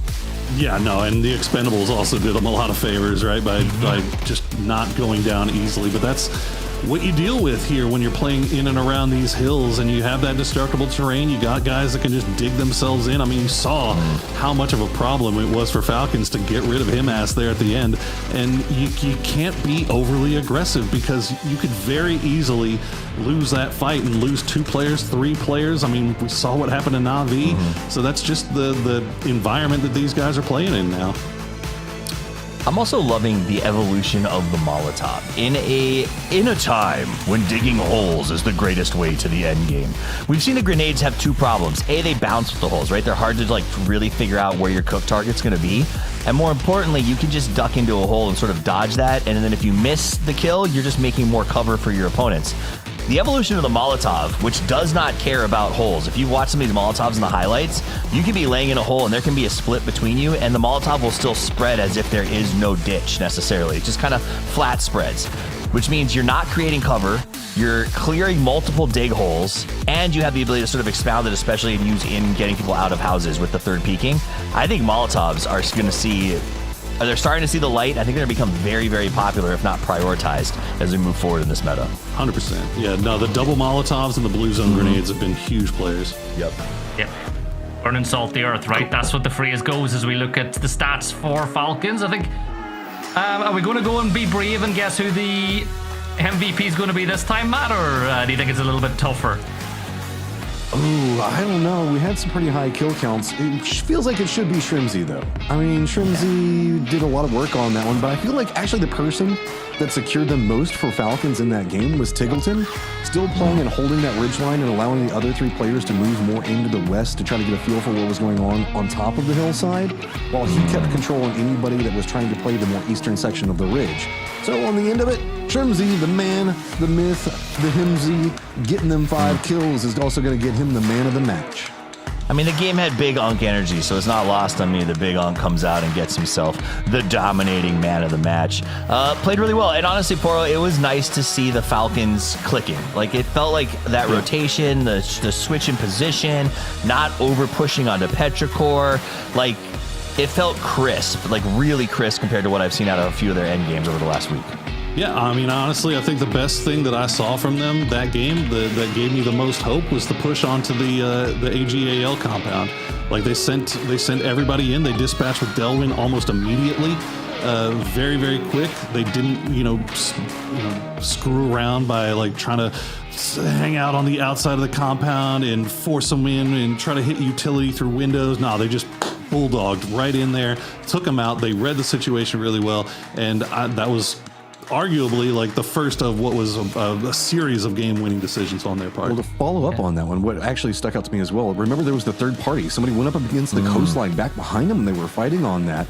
And the way that they had positioned themselves, they could also hold back against the third party, deny that. The way that they were playing the tempo around that building, I think that you're 100% for it. That was more of the Falcons that I would think that people were expecting to see, and I think it was also a big mental victory for them because they played it so clean. Suddenly, everything just started to click again. Yeah. Can I just add too? Like people are talking about Falcons all year long, and I just want to say, like they're going into this event in decent form. Like they were top 4 at EWC. They came 6th last week in Astana. Like they're actually playing really good PUBG at the minute as well. So it's good to see them finally get their feet beneath them with this PGS. I'm glad you covered that. Let's talk about the leaderboard though while it's still up. God. Well, let's go talk about the leaderboard now that it's gone, because it is starting to get to the point where cutoffs are viable coming into this last 2 games here. Falcons had a really good game. That gets them into the safe zone against the leaders who are just playing super right now and seem to be unstoppable.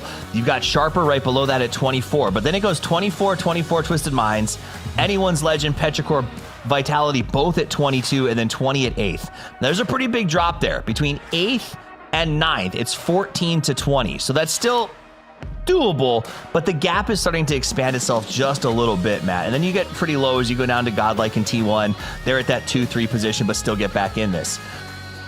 Do you think that gap starting to establish itself as a problem? Towards the top, not so much, but yeah, I think that you're kind of talking about the bottom end of it.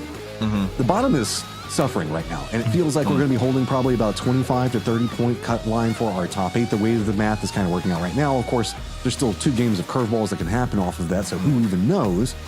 But it does mean that the guys down at the bottom, it just feels like it's suffering down there right now. We did a quick listen in with, I think it was the Godlike comms, and I couldn't understand everything they said. It did feel a little bit frenetic, I guess is a good term for it.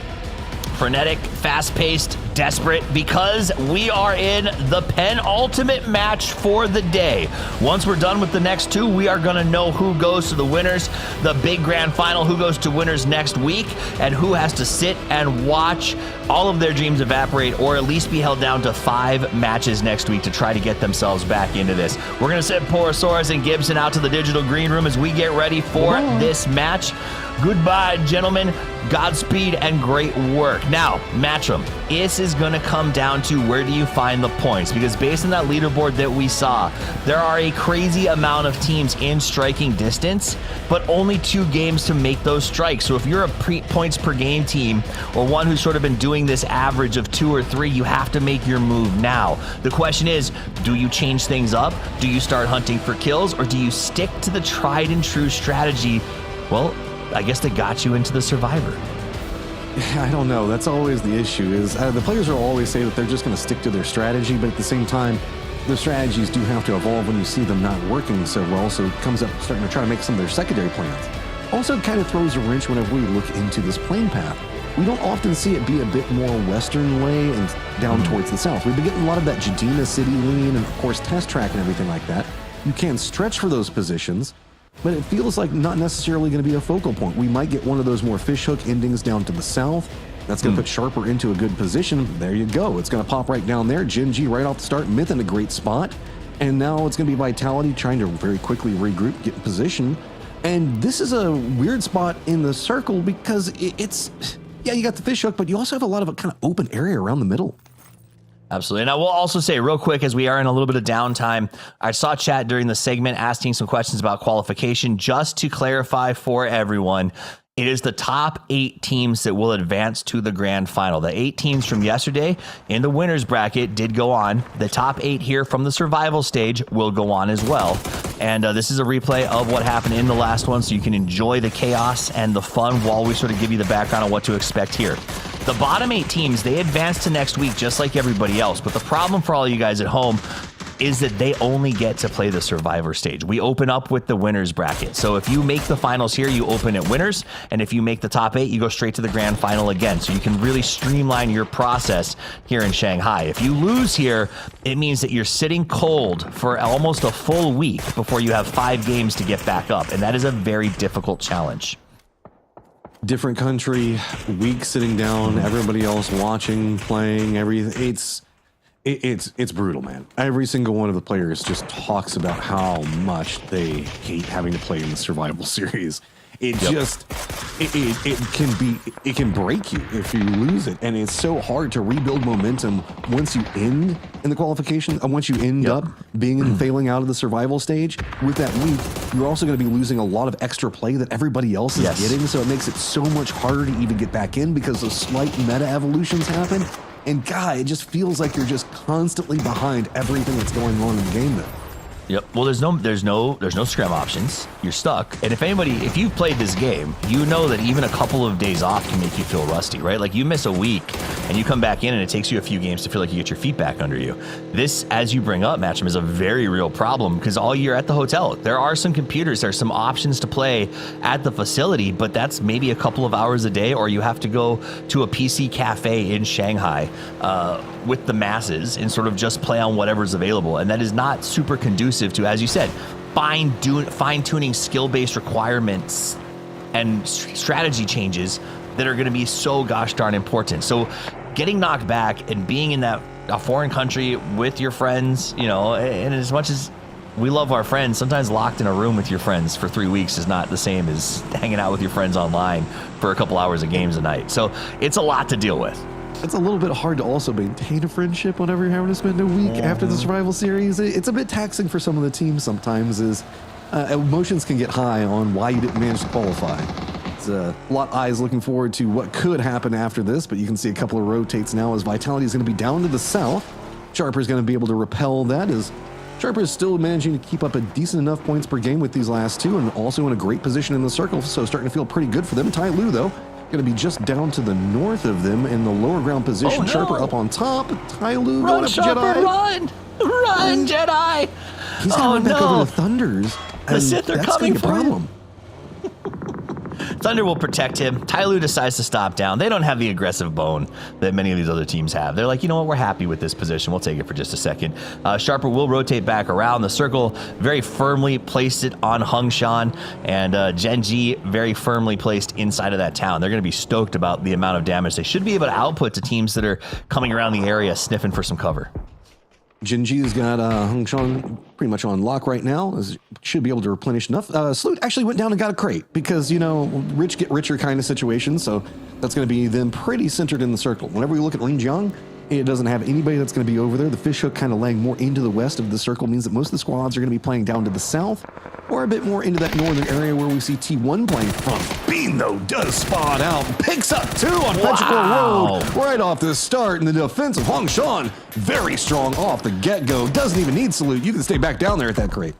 Yeah, we said they were excited about sniffing out a couple of kills here as people come in to check the area out, and they're going to go ahead and get 2 as they send them off into the distance. T1 heard some kerfuffle and decides that they are going to come investigate as well, maybe try to backfill this rotation where the remainder of Petrichor is. I mean, T1, their bread and butter successes is just running in, finding these kills early, and that's what they're going to do. Heather played EWC so well, and we've kind of seen a couple of moments with Heather, but this T1, it doesn't feel as, I guess, early game aggressive as we were seeing them before. This, if anything, is a bit of a return to form for them, as now poor old Ming Ming by himself. Damage control on phase 1 never feels good. Damage control and driving around, it never feels good, but I would like a few insights as we watch teams rotating right now. It seems like we have a short catch-up with Batulin from Twisted Minds as he gives some thoughts on, I think, the meta so far. Hello everyone, we're having Batulins with us in the interview. Congratulations, it seems like enough score to qualify. Do you think it's competitive enough, your score? I think it's not enough yet. It should be like around 30 points. We only have like 24, I guess, or something like that. Okay. But yeah, I think if we're gonna continue playing like that, we will manage to qualify after 5 games. So is there any play today are you most proud of? The most, I would say that the first game when we aggressively split between 2 compounds on Wrangle, it was pretty good move by us, and I think we should have won this game, but unfortunately we didn't. But yeah, I'm proud of this game. It seems like you left your vehicle in the blue zone? Yeah. I think Luke was killed by blue zone. I don't know how, but unfortunately. Right. So, what's your plan to keep this momentum right now? Just play our game and do not think of any bad things, and just continue. All right. But in the last game, example, Wipeout got oh yeah, that's so cool. How would you evaluate his performance? I think that since Kazakhstan, the tournament in Kazakhstan, example, was MVP in this event, and now he's also playing pretty well. I think he just found himself, maybe, at this time of the year, and hopefully he will continue doing his job. Yeah. He did pretty well, and I'm just happy for him. Yeah, looking forward to seeing that too. So see you in the next game. Thank you. Thank you very much. That's all for the interview. Bye. Bye. Jinxie had me stressed out. Calling an interview in the middle of a match is stressful, Matt, because you're like, I hope a fight doesn't break out. And Jinxie asked 3 extra questions, but it was good. I like the insight from Batulin saying that 2-2 split over on Erangel was one of the most impactful things we did today, and I got to agree. Yeah, I mean, whenever we look at also just seeing Batulin smile, that's always a good sign. Just a couple of points that they need coming out from his mouth. Vitality, though, going to make the send over into Hongshan, see if they can find anything over there. The fence from Gen G and anyone's legend might make them a bit scarier, as it might force them to go to the hillside, but the northeastern area is open, and I think that they've got a read on that. A couple of drops coming in as it looks like the supers are going to be making landfall right on top of it. Roughly the same time, Gen G getting pulled into too many different directions, as it is actually going to be Himas at range that manages to spot out and take down Heaven. Heaven coming from the sky, DNS, so Gen G going to have to try to defend against this. Earlier, we talked about how they're excited about having a few extra kills as people sniff around town, but now there's just too many people in town, as it has become an absolute mess with all 3 of these teams locked in and locked up.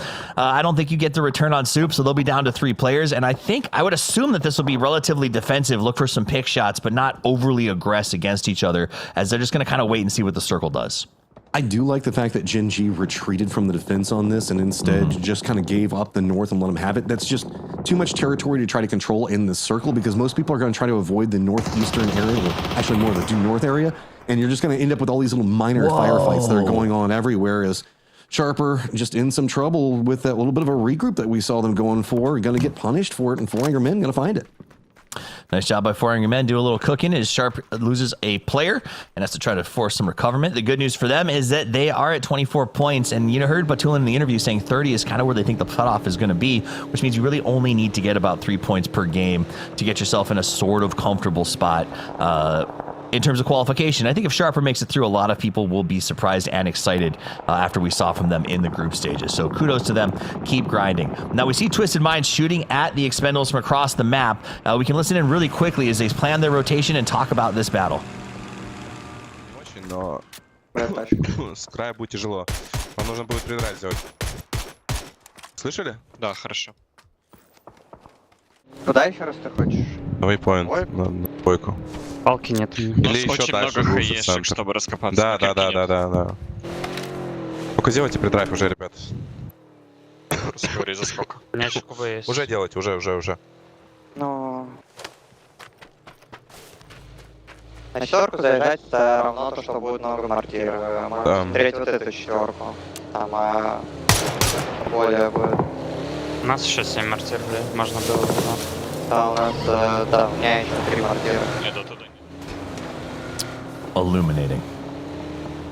All the information that we needed to know is that it's going to be Twisted Minds doing some scouting. There was nobody really in front of them, so they didn't have too much to worry about. So they're going to be in that hillside to the northeast of Hongshan. New Circle Pops does move a bit to the east of Hongshan itself, but more into that open area. You can see the squads are trying to avoid anyone's legend and myth. The area between them is pretty brutal. So Twisted's going to go ahead and retreat from the, I guess, more aggressive T1 that we're starting to see today. But T1 better be careful. They still have the Expendables back behind them. Also probably looking to go for a scrap instead of just try to send it in Hongshan.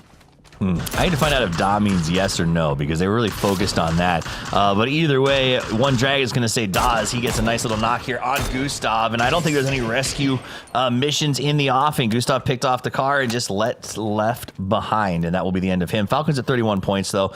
Loss of Gustav only makes him stronger, as he will now take the IGL role from the clouds.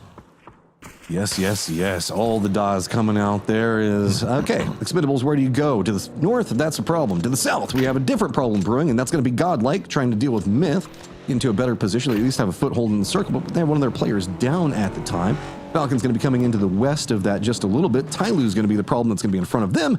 Myth realizing that there's a point in front of them. They don't want to leave anything on the table right now. They need every point they can find, so they're going to shift back over and go for these.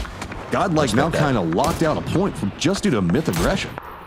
Well, Myth knew that their leaderboard was barren, and they knew that there was a chance to get some, and I hate to say this, free-ish points off Godlike, so it was nice of them to come over and try to make a move. Tiggleton, however, is watching from the distance and says, no, I wanted those points, and we'll chase them off with that mini. Shrimsy also playing this angle, but they are very spread out. The Falcons with a good 3-point counter engagement that pushes Myth back off, but Myth gets to go to a center spot, south center, but still not too bad in terms of the map. Falcons, I still don't think they know where they're going necessarily, or if they are, it's going to be a pretty big transition. Kick is scouting very effectively for them in the air, though. Yeah, it looks like maybe they're thinking a bit more to the west, go around Tyloo. There is a compound that's going to be right along the zone wall. That doesn't feel too good. Pearl Jedi is going to be over there. Looks like Kick is going to be running right over next to Earth. Try to scout this one out. Getting more points and more better. The Falcons perfectly qualified, but going for the shots. Kick is going to find Earth. He's going to get knocked and very quickly sent back down into the earth. Kick smokes him, man. Great job. Yeah. They still got it off, but and he'll just leave. I love this idea. He's here to cause trouble. Moved away. I think he saw that beacon go off and went over to see if he could just get a kill off of it.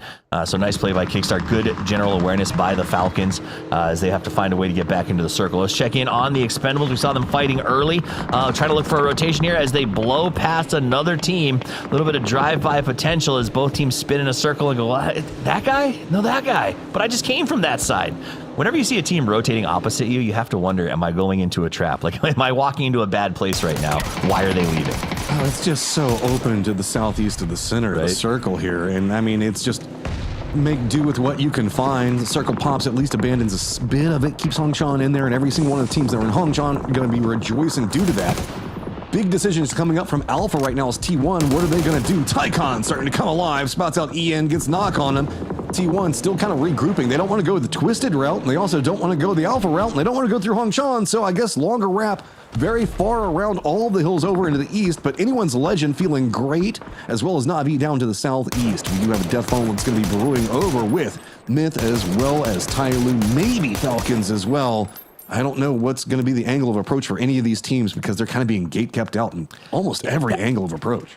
I mean, the problem is I haven't seen this many bad raps since like the early 90s. It just feels like there's not a lot of options for these players to go out there and find something that's going to go gold for them, that they're going to find a pocket to win. Everything is congested on the inside, and every entrance route is not only contested, but overlooked by a secondary team. This is an incredibly hard area to play around Hongshan. Yeah, everybody in Hongshan just kind of keeps surrendering point positions, allowing another squad in there because it's so hard to defend, and you don't want to get caught into too big of a firefight because it's gotten just too many people in here. You assume that somebody's going to third or fourth party you, and that just keep opening up new territory, new avenues of aggression, while Gen G's been holding down the entirety of the South in this wide split. Sharper's going to be making a committed run right into the face of them. It is going to be Jedi that goes down, but Thanawat at least manages to make landfall for now and find some safety, but he is just completely surrounded by Gen G players. Yeah, Gen G not interested. They also stacked up near that res beacon because they knew people would be coming in potentially to cause a little bit of trouble. Bean gets knocked on the ambush. Soul's going to go ahead and save his man and can actually run in there, try to grab it really quickly and pop that beacon again. The upside of this is in the circle, so if you do get that res and get Bean back to the ground, he'll get re-kitted right quick. Twisted Mind's now in a fight with T1. 2 nades prepped, 2 nades tossed, 2 nades exploded, and they don't get, well, they do get 1 knock. That'll open the door for them to make a push here against T1, who's been trying to find real estate for the last 5 minutes. I mean, Twisted just doing a good job on using the hillside. Oh, the bounce off of the rock goes on an angle that T1 isn't expecting. Tight goes down off of that. Anyone's Legend also putting a little bit of work onto Twisted for the aggression that they're trying to bring out. Anyone's Legend just holding down so much territory in this circle, just using the hillside. Honestly, and also kind of using Twisted as a buffer to take out the squads in front of them so that way they can have all this real estate. Anyone's Legend is running 2 compounds basically right now. It's absolutely incredible. T1 getting lambasted up here on the top of the hill. Twisted Mind's excited to have a few extra points on the board as they target that 30. They see 2 more points here available to them. Are going to go after them very aggressively. Raining is finally flushed with that grenade, but Delwyn still watching the fight, would love nothing more to have Twisted Mind come over and expose themselves. Okay, so Anyone's Legend going for that little bit of a reposition with High Mass up to the north, looking in. Everybody in Hongshan praying the circle pulls that direction, but is it going to be good? No. All right, this is where it's about to get crazy. Soul has gone and I believe done the res beacon to call back in his player, but you can see Alpha's already kind of moved into position, try to catch that out. Super's going to have to get out of there. Vitality's right up on top of him. T1 just having nade upon nade still rain down upon them, but somehow Heather's holding out. That's going to open up. Anyone's Legend should be way more aggressive back behind Twisted Minds. Can Himas find the angle onto it? Perfectix at least finishes off T1, but the problems are going to be mounting back behind him. They have to quickly respond to this Anyone's Legend reposition. Twisted Minds eliminates 1 aggressive team to turn around and have to face an even more aggressive team. Meanwhile, elsewhere, Tyloo's just gotten unfortunate. That's a bummer of a nade or a mortar. Watch out for overhangs, kids. Perfectix back into the hole. He sees Anyone's Legend. He knows they're trying to push a little bit. They go ahead and grab the cars. The question is, can you wait this one out and see them rotate away? Falcons did wipe a team a few seconds ago and got caught in a secondary fight with Myth afterwards, who was able to wipe Falcons. But as you can see, it was an exposed position where now 4AM gets to come in and try to flood Myth at the same time. Yeah, this is a problem. Myth doesn't really have a good way to extract from this position. They're going to be leaning more east, but that keeps getting denied and rebuffed. So now they have to go back over to the west. This is going to put them right next to 4 Angry Men again. So it's going to be about speed. Can they get there fast enough? But that's also going to put them on the Hongshan line. And remember, there's a ton of teams coming out of this. As now Anyone's Legend continuing to hold the momentum that they started with. 2 players still up. But you just got to send it if you're Myth. And they find something. And it's just enough kills to take down Godlike, who are in trouble at 3 points. Dude, Kiss and Scappy are nuts. 4AM up over the top. He's trying to crush him. He stands up. He starts to make the spray. He gets 1 knock. Can Kiss do something crazy? Kiss is trying. Kiss is fighting, but Kiss goes down. Okay, 4 Angry Men, good read, jumps out. Bean now coming back in, flying above it all. Gen G, they're going to be the gatekeepers as long as they still can hold this angle up, but it's going to be hard for Bean to regroup just due to the fact that there's so much movement. Vitality's having to leave up into the north. They're going to get kind of close, but not close enough to really get too involved in this Twisted fight just yet. Alpha's going to be taking the shots at Gen G as they're going to be flanking in from the south, and you got to give it to Twisted. This is Anyone's Legend high ground that's had control for a while versus Twisted that's been fighting for a while, and they're surviving. They're weathering the storm of what's going on here. It doesn't feel good, but it has also stalled out a lot of what Anyone's Legend was wanting to do. They wanted to get control over here really fast, and finally one of the players goes down in Perfectix. Just one left up for Twisted, and finally they fall, but the damage was done. The timing is all over the place for Anyone's Legend now. Yep, so and while that was happening, really nice play by GAM the Expendables. They had a spot where they knew it would be a prio for a team. They waited for 4 a.m. to crash that spot, and they preset the mortars, wiped the entire team, and now get to move forward on the south objectively by themselves. Let's jump over to Alpha as they push up on Gen G, who's been defending against them for as long as I can remember in this match. Nades are going to come back out. Panzerfaust, it's Panzer Joust time, baby! Gotta hit the angle though, and as you start to move in closer, it just becomes scarier and scarier. Gen G got one of their players down the hallway, starting to be a problem. Goes for the Panzer on the outside, doesn't really connect it the way they want. Soul could be in some trouble over here. We also have Supers taking some shots in at them from the north. So now it is going to be Gen G in a slightly pinched position. The circle abandons them yet again, and they know that they're going to have to move. Tycon just trying to find some nades out every single window, door, anything they can find. Gen G is just having to dodge through it all, and do Supers try to get involved. Blue Zone's back behind, are going to slow it down. Tycon does go down, but Alpha still just trying to get control over this position. They're going to go ahead and get that res. He's locked up outside. Here comes DNS, the soup from the other side. Gen G is now the filling in a sandwich that they don't want to be a part of as the soup comes forward. Simon gets a nice knock on Salute. Alpha used to be vicious, now just monsters as they charge through the warehouse. Oh, Gen G had control over this position for so long, but just pinched too many angles. Alpha gonna get one side of it, Super's gonna get the other, but it's gonna be in time to leapfrog yet again. Alpha trying to get in position early to see if maybe they can gatekeep this out. Oh, pushing in at the same time. Super's just wasn't even expecting that. Dion runs in, finds the work that he needs to do. Absolutely demolishes the Supers. Who's dying now, baby? As Alpha comes out with that wipe. 3 men in the warehouse with the fake carpool. That was huge. There is nowhere for Alpha to go. It is just getting absolute catastrophe here in the West. We still have Vitality that's got to try to get in the circle, but the Expendables are taking more control. Anyone's Legend looking down onto Vitality, just can't seem to find what they want, but you have to give it to Alpha. They found points in a desperate situation. One must do what one must. Out they are, but 4 stand. Alpha will be happy with how that fight went. Extra points on the board. Let's talk about what we are staring at. Who has the advantage? Navi's got their side of the map plus a little bit of ridge. They're in a good space. Vitality and Anyone's Legend have to face off, and they have to do it now. No one's in a third-party position, however, if they can get this before Expendables slides up from the south. Okay, a little bit of a pacing reset going on right now as Vitality is trying to find a way to approach this. Moss to the north knows where they're at, but just can't quite find the angles. Everybody's kind of dug in a bit more. The Expendables keep taking pot shots at Vitality as well. So pinched position for Vitality, kind of still trapped on the outside. Tomfu does find Gedrox. That's going to make it more complicated. What do you do as you try to creep forward? Everything's just being thrown at you, and somehow Anyone's Legend still has utility, still has things left after how long they were having to contest up against Twisted. Tough call for Vitality as they kind of grind out of this one. No cover whatsoever. The knock's going to come out as Duck Juice has the nades to toss forward.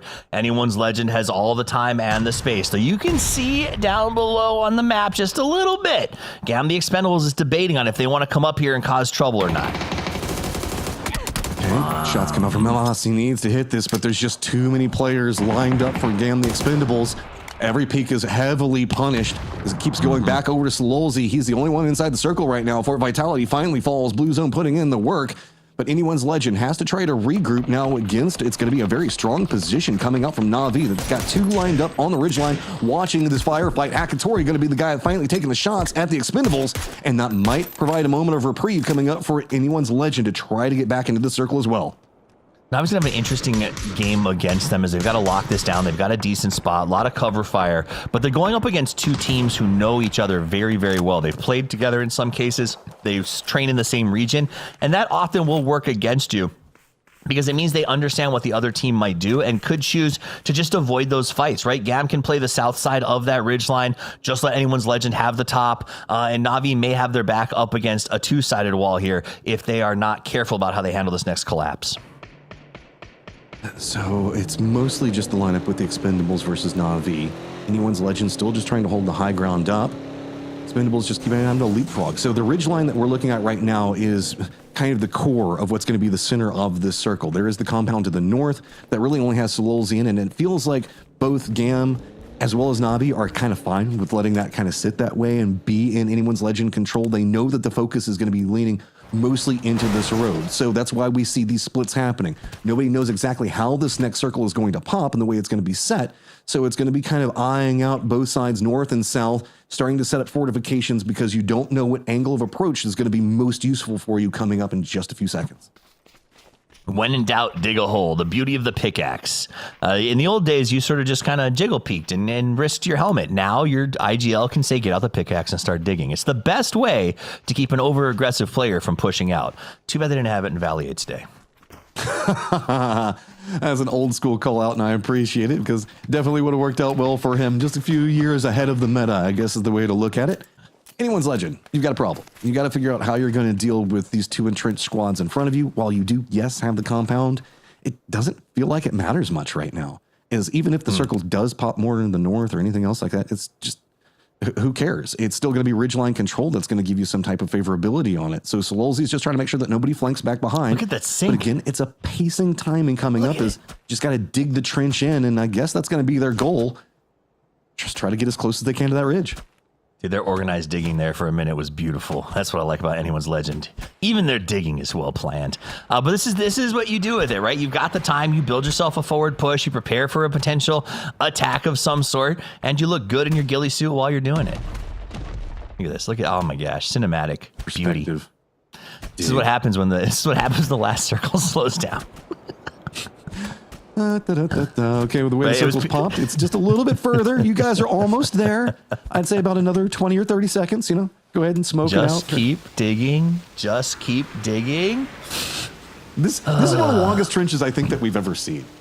This reminds me of the smoke Ibiza used that one time, but it's a trench instead. This is what was it? Awesome. PNC, when Germany was just digging those long trenches. I don't know. It's going to be between the two of them, but they're going to get there. They will dig their way into this new circle, and it's just going to be kind of waiting for whenever we have to move, and the blue zone becomes the antagonist, mostly towards anyone's legend. They still have a little bit of that wall outside that they play in their compound, but again, it's just so close to the zone wall, it just provides no control of the circle. What are they going to do with all this dirt? They haven't built any storage boxes to put it in. They can't just be dropping it. That's crazy. Where does the dirt go? It's magical. It just kind of disappears. Does the dirt go? Arango, it's a magical, or no, it's Arando. It's a magical place. The world of PUBG. Crazy. Okay, here's our first Catalyst move, and it is going to be the Expendables, just trying to get into a better position. I think that they've got a read on how anyone's legend's going to be set up. This is extremely favorable for Navi, so they're going to counter move on it, use their cars at roughly the same time to set up more of a defense over into the east. It means anyone's legend, Gam, the Expendables are close to each other, but there is the verticality that comes in play. Anyone's legend can't really peek over the top of the ridgeline without getting punished by Navi, so these neighbors are now kind of just stuck next to each other. And while Navi does have control over the east, it does also mean that it's two teams kind of stacked up against them if they go for a bad peek. What I like about this, and this is the thing, we talk about the digging, it's kind of crazy to watch and can be a little bit off-putting at some points, but also in the old days, you would have just been laying there on the flat ground. Your game was over if you had a bad shift with the blue. And the fact that you can dig yourself into at least a progressing position, I think has actually been a massive game change in a lot of ways. I think this destructible terrain, probably the biggest change since vaulting. In terms of impact, massive impact. Oh, yeah. Duck Juice managed to spot out Boostic. That knock might be recoverable, but, I mean, he's on that other Dorito, and it's a gamble to go for the run over. There are lots of smokes now starting to happen into the west. Expecting some more to brew out of this. Nades not really connecting the way that anybody wants him right now. Burning a lot of utility that could be used in the later stages. Spiro does spot out Glories. Nice. Does get the knock onto him, but there's more problems starting to mount for Navi. They got to start taking care of some of this. Himas is going to make it a little bit easier. Go ahead and pick up the flush on it. Sololzi spots out Ferris, and Navi is just a focal point for it all, but now the high ground's starting to pop off for High Mass. Anyone's Legend up high, but Spyro sees him. He tries to make a play out of the smoke, but they will be eliminated. 10 kills for Anyone's Legend. It's not over yet. So Lolzy's got a P90 and a prayer, takes Spyro out, and now he wants to do it again. Tatanvu, there's the double spray. There's the knock and walk. It's Anyone's Legend walking away with their big win. And Na'Vi also showing up in that last match. It was a good one. It was a tough one. It got aggressive in the late middle, and then, man, it slowed down into a chess match at the end. Let's get Porosaurus and Gibson back in here. What a mind game going into that final circle, Poro. I mean, it's tough, too, if you're Na'Vi, right? Like, they've had a terrible day so far, and they had an opportunity there at the end to try to make something happen, and just the weird terrain, the ditches and trenches everywhere. Like, what do you even do about that at that point? And they end up coming out of there. It was what? It was third place, but 1 kill. Like, that's not going to get it done.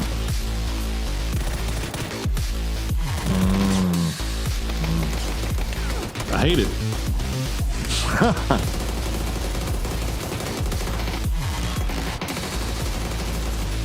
I just wasted the best spawn, everybody. I'm really sorry. I asked if it was a mind. Yeah, I asked if it was a mind game or a mind game. You're gonna re-say it, huh? Yeah, you gotta That's redo wild. it. I'm sorry. I've never seen a forced joke so hard in my life. It's Even wild. after the Poro, I hate it. We come back to it. Yeah. That's all I'll just leave then. It's fine. Bye. So it was a slow late game, but that was a symptom of how fast this section of the game is right here, what we're getting into, where it was kind of this mid-late. Not a lot of places for anyone to go outside of Hongshan, and I think that's why we saw so much digging, because I think the 4 teams who survived the chaos going into 7 and 8 were like, well, like we don't have a lot because everything was invested so heavily to survive this part right here. But whenever we look at it, the Expendables actually starting to find a lot more successes in this firefighting, and you feel a bit bad for Anyone's Legend and certain factors of how these firefights went, because they were having to burn a lot of utility to deal with what was going on in the north, specifically what was happening coming out of Yongshan. And I think what Poro was kind of follow up on, it really did feel like Na'Vi should have had a lot more in the tank for those later stages, just given the fact that they managed to avoid all of this mess in the west. Is that what you're implying, Poro? I was just distracted by the 3 greatest PUBG players I've ever seen. Dayan, and Dayan, because he spits hot fire. It was impressive, dude. So that play was sick, though, right? Putting the guys in the car, pretending they're leaving after the fight ends, and then having them just walk inside and dunk onto the opponent's team was super cool to watch. They got out in 4th, but whatever. That was worth a win in my book. Anyone's Legend comes out with the victory. Him-ass playing him-ass stuff. 720 damage. Here's that question, Gibson. This is a real one. Who gets the MVP? The man with more knockouts or the man with insane damage? I give it to the kills, right? It's the finishers that matter, the ones that get the job done. So I'm going to give it to Hemass for the kill count. That's just what I'm going to do. Amen to that. Secured. It's good to see Hemass playing at top form. I feel like there was a period here, Poro, where it wasn't bad Hemass, but it wasn't Hemass. You know what I mean? Well, like over the entire year, I think Gibson hit it good. He had a solid joke yesterday where he's like, sometimes there's a split in that name, and sometimes it's just the him, and it's nice to see him playing as him instead of the other option. Yeah, I mean, they were trash during group stages. Like 25 points is just not what you expect from this squad, but definitely stepping up here today. Started the day off a little bit slow. Even with a 12th place, they got 4 kills, so you can't be too mad about that. But then followed up with a 2nd, a 3rd, and now a 1st place. Like, fantastic performance from Anyone's Legend. Going to be fun to see them in the final stage. Hopefully, we'll get to see this version of Him-ass that we saw today. Yep, that would be wonderful. All right, let's take a look at the leaderboard real quick. We're going to get over to the overall in just a moment. So this one's cool. It's nice to see how much the Expendables and Anyone's Legend come up with. It's sad to see Na'Vi, who I thought was in a winning position, only walk away with 6 on the total there. Has got to be gutting for them because of what they needed. Let's look at the overall leaderboard. What we need is the top 8 to advance to the final. Anyone's Legend, Supers, Falcons, good to go. Twisted Minds, Vitality, very close. Then we get to the tough stuff, 26, 25, 24. Genuinely, break this down for me. Let's start with Gibson. Which teams on the right can close that gap, and how scared should the left teams be? I draw the line at Alpha Gaming. I think anyone below that year is too many intangibles and variables for them to make it, but I think Alpha, Myth, 4 Angry Men, and Petrichor Road can all get it done. And based on what we saw, in the groups, Petrichor Road definitely have one big map in them if they need it. Poro, if you have... Okay, so I guarantee one person on the left is going to fall and one person on the right is going to rise. At least. Give me which of those... You can choose which one you want to say. Which team on the left falls or which team on the right rises? Oof. I put you on the spot. It's a tough one. I'm looking at it, and it's tough to say because there's a lot of teams on that cut line that are just sitting right above it that I don't have a lot of confidence in. Like Sharper get that first win to start off the day, and then it's just been nothing but downhill since then. Then you look at Gen G, I feel like Gen G and Falcons came into today with the exact same strategy. It's just that Gen G hasn't had that one game kind of go their way yet, where they get a little bit of circle left to go along with their aggressive play style. So if they don't get it in Game 5, obviously they're kind of donezo. But it feels like Sharper's kind of been falling off. It feels like 4AM kind of found their stride there. Made in Thailand. Obviously, we saw what they did in the final game yesterday. They managed to climb all the way till almost making the cut line, despite only having 4 points in the first 4 games. So I don't know, man. It's tough to say. All right, well, while Poro builds hedges around the question, let's check in with the stage where Jinxie has got a little interview. Hello, everyone. We're having Shrimsy here. Let's say hello to the audience. Hello. Yeah, it's only one game left. What are you gonna do in the last game? Any prepared any plan?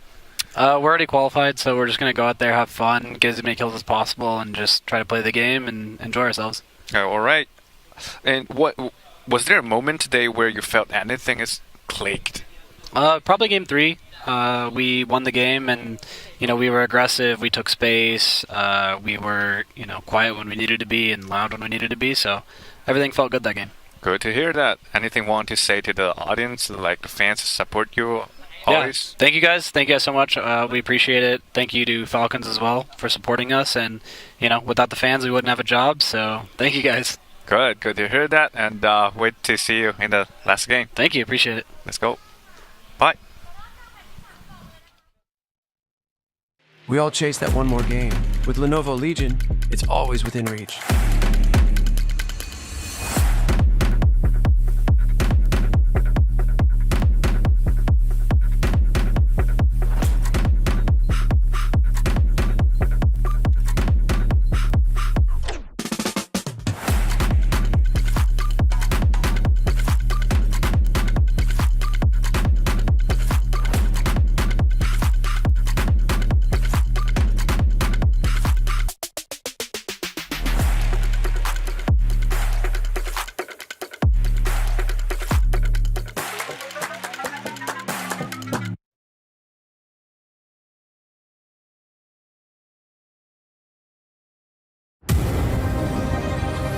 AMD touches the lives of billions, powering the technology you use every day.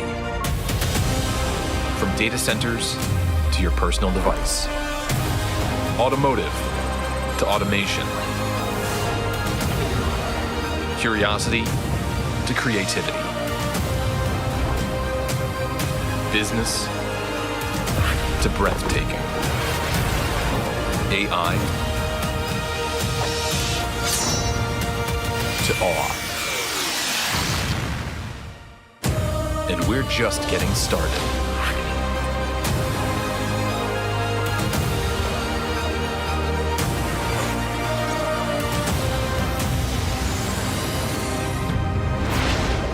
AMD.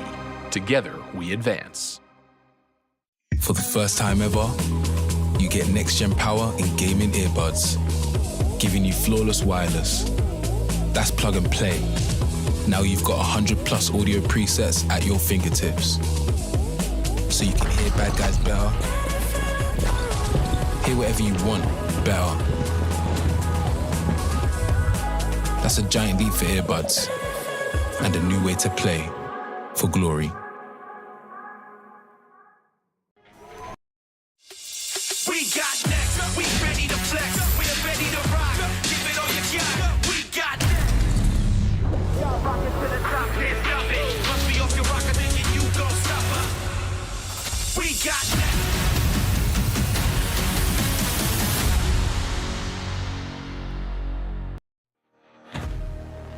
Welcome back. For every season, there is a time, and for the time on these teams, it is now. You have to make a move. You cannot be in the bottom of this leaderboard.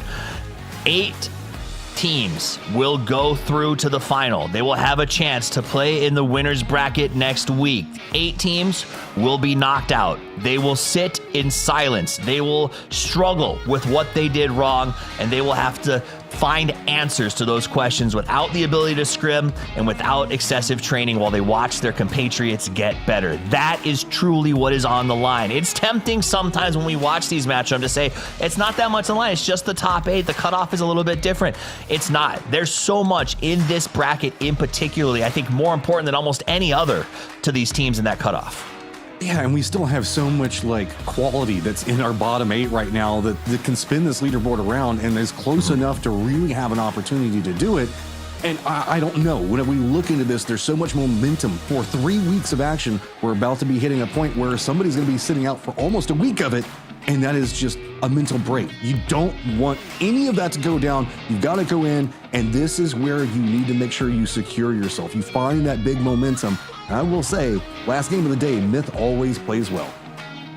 That is my biggest fear. I'm caught on camera sticking my finger in my mouth or something while you got a delay. All right, equipment issue. That Game is 5 equipment issue again. Right? It's like a thing, but also what a stressful time to have that happen. Like you're about to go in and play for your life, and then there's this because they went back, they took a break, they talked to their coach, they got a plan, they come marching out, they're ready to play, and then you got to sit. And I think that is like icing the kicker, right? I mean, that can be really tough, Gibson, for teams to deal with. Yeah, you get the adrenaline up, you're like, here we go, and then all of a sudden it's like, no, wait, somebody over there has chewed on the power cord, and now we gotta wait for the new computer to land on over and get back up and running. But you were speaking about the build-up of this game is real, right? Not only if you get into that top 8, now do you get to play over the weekend. That means you're playing for prize money, it means you're playing for those all-important PGC points for the end of the year. And it means that you're also buying yourself a second chance. Like, worst case scenario, if you get top 8 today, is you have a second chance next week. You lose, you sit out for a whole week, and then you get the benefit of a best of 5. Not to mention the fact that there's stability in the weekend. It's 10 maps, not 5. You know it's the same teams every single map. You've got the relaxed ability to understand the lobby more. So I think the weekend is going to get easier from a planning perspective than these best of 5 straight shootouts. As Rebecca Black said, Friday, it can be a challenge, and you got to make the moves when you can. Also, I think you're right. The weekend shifts metas, and that's something you want to be a part of, not something you want to watch and try to figure out as it's happening for someone else. We got the equipment issues with a bit of a delay. Let's go back to what we talked about a little bit earlier, Matchum. I asked which of these teams do you think rises up or falls off based on your experience with them or their previous performance. Let's talk cut line. Is there a team that you're watching to either rise or fall? I mean, I was saying Myth. It feels like they always play great on this last game of the day. I mean, that's where we saw them almost kind of avoid this situation yesterday. So I have eyes on them to try to make something happen. I've got to say, I love Sharper, always an underdog story, but it's just not been happening. Started off the day well, slide into slide into slide. Look at that personality. I'm a big fan of Winda. Actually, right? I stand Winda. All right, so great for win. Let's go over to you. I did not ask you yet, Gibson. Is there a team that you're watching that you're scared of the slide or you're excited for the rise? I think I got to agree with Poro when he said Sharper. They're the team that I kind of fear might slide on down. And as far as the rise is concerned, I still think there's a couple of teams that can get up there, but it's all going to come down to the flight path and the drops because it just seems so often that whoever gets that first zone shift is going to get at least 5, 6, 7 or more points. Yep. I gotta say, I'm a little worried about Genji sitting on that 8th place position, 24 points, only 2 to chase. Yeah, wait, really? Like you're not worried about Genji? Why aren't you worried about Genji? Nah, because D's gonna go out and get 2 or 3 kills this game. Like it's easy for them. I get that. And no, I agree with you, and I do think that D is nuts, but I don't think that it's gonna be strong enough for him to carry here. It's him and Soul have been playing this 1-2 punch, and I do also think that they are a team. Listen, Soul's a big player. He's a big brain. He's a big ego, and I do think he has a big problem with being mid-pack. And I wonder if that'll have an impact on the crew as he tries to lead them into sort of victory on this one. So that is my bigger worry is like, you saw 4AM. They were chilling. They were having a great time. Will they transfer that attitude in, and if they do, I think it goes well for them. I worry that Gen G sometimes gets too far down on themselves, and so that's my pick for potentially let's go of the ropes. Let's look at Shrimzy versus Example, two absolute killers in the game. Kills are different, but the damage, it really favors Shrimzy, Poro. Yeah, I mean, Falcons has been having a great day so far today. And again, just you could tell what the plan was when they came in. Like, let's go out, we'll hunt points as much as we can. Hopefully we get that one game that puts us in a good position to win. And it worked out great for them here so far. So good enough to get them to the final stage, but they will have to find, they're going to have to find something for this weekend when they get to the final stage, because I still feel like there's something that's just not quite clicking there just yet. So we'll see. Both of these teams feel like they've been rough. Yeah, for okay, sure. Go Say, ahead, anyone Gibson. knows the fact that Example done 1,600 damage and hadn't hit a single headshot, by the way? That's impressive in and of itself. Yeah, I got eyes on the Twisted thing, and it feels like while Example's popping off and finding kills, when you look at the total kill counts for this, what it was Example with 11, right? But Twisted only has 18 total kills. That means across the other three, that's only 7 kills. That's I don't want to say a weaker, but that's a far less kill count than the rest of the group kind of pulls in. Usually like Perfectix, Lou, Batulins are all finding something themselves. Right now, it feels like a lot of Example is having to pull the weight in as far as the kill comes out. And also, it feels like they're having to fight for it. Okay, so Falcons and Twisted Minds, they're in 3rd and 4th, but they're in 3rd and 4th in the Survivor Series. This is not a team that I'm used to have to pull some weights and bootstrap themselves out of a tough position in previous years. These are two teams that are consistently picked every time we do an event to possibly be the champions, to win a PGC at some point, to dominate EWC, and they have a historical context of doing just that.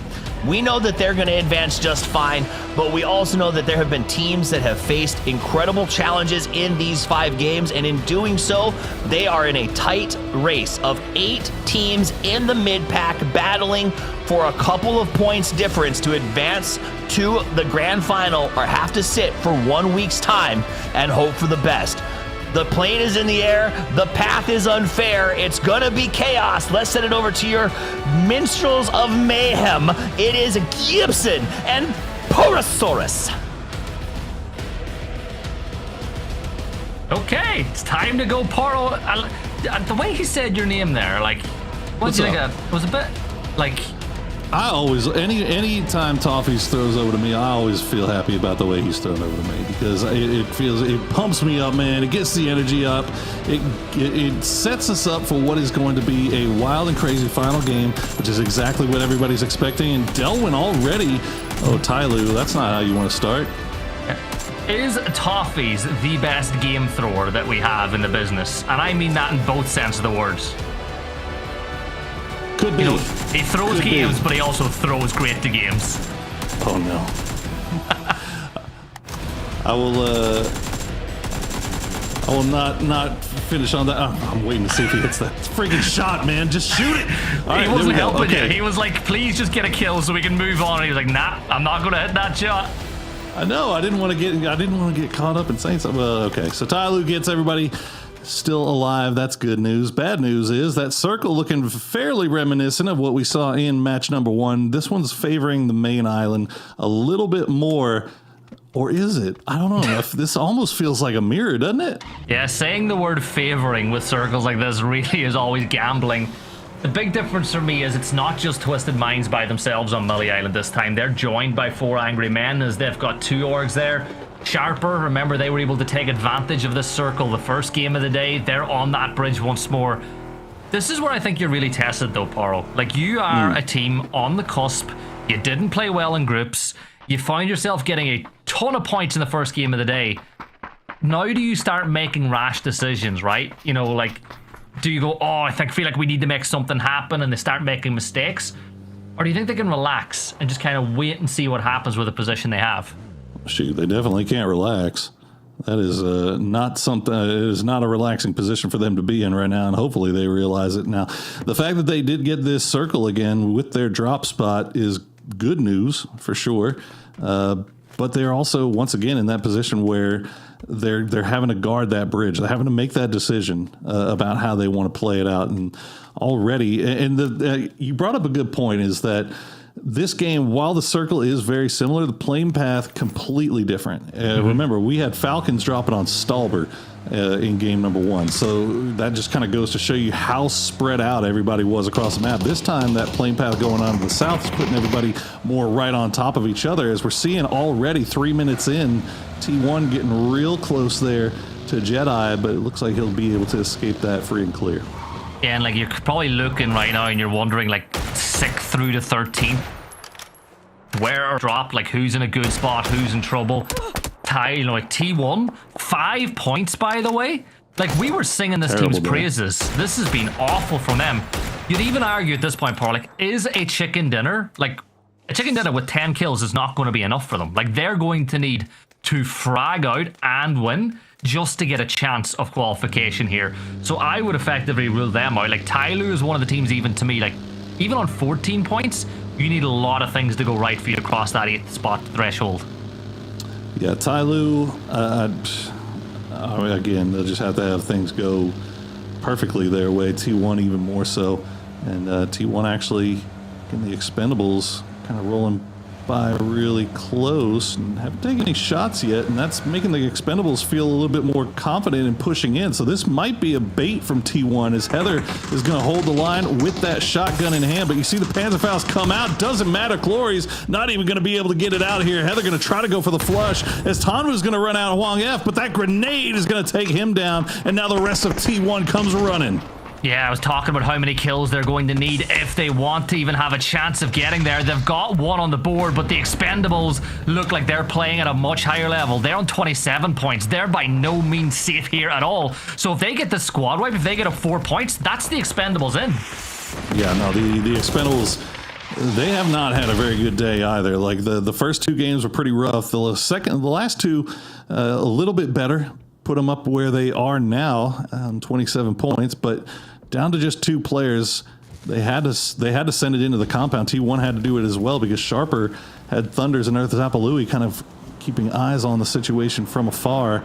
They couldn't afford to just stick around outside the compound and make their way in. So T1 needs to be very, very cautious about how they're putting the work in here, as you see the shotgun starting to get picked up. Sharper of a decision to make. They know this fight's happening, and they know the Expendables are 2 points ahead of them. They could push in here, get 2 or 3 of these kills, and then relax and breathe and be playing at the weekend. But I just don't think that they're the sort of team that would aggressively make that choice. You know, it's not what we see them do. Whereas if this had been like, if it was Navi in this situation, if it was like a Falcons, you know they'll be looking to third party in this because they know if they wipe these teams out, they're in. Yeah, Sharper kind of having other problems right now as well, as they're in a little minor 2-2 split, but they've got Navi and 4 AM on that coast side, so they can't even afford to really stick around and third party this, which is fine because it's going on inside the building, so there's really not much to see. But kind of keeping eyes on everything off to the north to see if there's any opportunity for other teams that are making their way in to maybe sneak over in this direction. So far, it looks like Supers has kind of slowed down. They're in the fields just off to the north. Vitality's starting to come in as well. The smokes just keep getting laid down as T1, it looks like, trying to bait him out with the vehicle, but Expendable's not biting. Yeah, Expendables set up. You've got the sawn-off shotgun in one position. I think at one point they were seeing if maybe they could get some utility in. 3 nades in the back pocket of Raining. Like, if he lands one of those, you can bet yourself they'll float up the stairs at that point. But for now, this is the 10th stage of the fight. Both teams afraid to make a mistake. Like, at this point in time, the Expendables are doing what they have to do. They've got less numbers. They're on the top floor. For them, it's all about just holding those stairs at this point in time. Expendables stand to lose a lot more off of this as well. T1 kind of needs these points if they're going to make a miracle run at the end of the day. They've already lost Heather, and that's a big L to take for that squad. That is a fantastic player on most days, despite the fact that they have not found things going their way here today. As you see, he had just jump peeking, trying to see if he can maybe get an idea of where one of these guys from the Expendable are, but nobody's revealing anything. As you said, just holding the stairs for now. DNS, the supers of an angle from afar onto the back end of this fight as the nade's tossed in towards Tanvu, but Tanvu's going to go down the stairs now, so I think he saw how close that nade was, didn't want a second one to come his way. The stun grade's there, and is trying to get a fish, but what a great molly that was, Poro. That's going to slow everything down, and look at Tanvu getting some loot off the back of that too. Yeah, that's a really nice molly from Tanvu. Just to slow things down.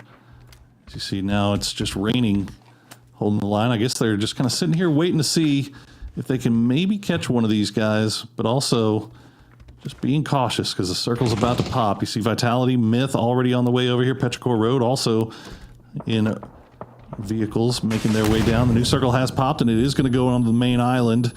As now T1, they're still inside zone, but they're right on the edge. They would love to be able to clean this out as quickly as possible. Yeah, T1's going to send End with a shotgun up to the front line, gets onto the balcony, which is a clever play. He finds the off angle with a shotgun, and they get that first knock onto the Expendables. Duck Juice will trade it back, but the Expendables are out, and suddenly we have our first clear cut line. 27 points from the Expendables is one target teams can now aim for at the very least. And for T1, is this the end? Because here come Navi. Oh, boy, that's huge that Ferris gets that knock. That could have been danger, but Type not able to get anything off of Navi. So Navi doing exactly the right thing. This is actually, I don't know what they saw or if they just were following the kill feed, if they had a read, what information they were able to gather, but that was a perfect timing on that compound crash. And taking down Type instantly is huge, as now Navi is going to be in the T1 role and T1 is in the Expendables role. Yeah, the big difference though is the numbers, right? T1 had to do it with 3. Navi have all 4 players alive and kicking, and you'll just see them play it the exact same way. Over on the other section of the map, you've got All Gamers Global. They've got, or anyone's, why do I keep saying All Gamers? It's anyone's legend pushing up on the supers. They'll find that first kill, another 2 players are down, leaving Deal as the last player standing. Can Destroy close this one out? Oh my goodness, yeah, well, I mean, this is, you like to see it if you're every other team in the lobby. The 2 top teams fighting it out. Supers is out, but they will be making it to the final stage. So job done for them as we cut back over towards Navi, as we get to see how they approach this fight. We saw what T1 was doing, and now Navi in that same position, but you can see, yeah, they've left Ferris over to the side to see if he can maybe spot out something, but T1 does have plenty of utility still left to play around with, and they're going to play the balcony, something that Expendables did not do, as we see 4 AM getting eliminated, so that's them not going to be making any there. Nice shots from Ferris will get in low, but not enough to get the knock. Airburst. Can he hit it? He tried to read End jumping in the window, but just mistimed it just a little bit.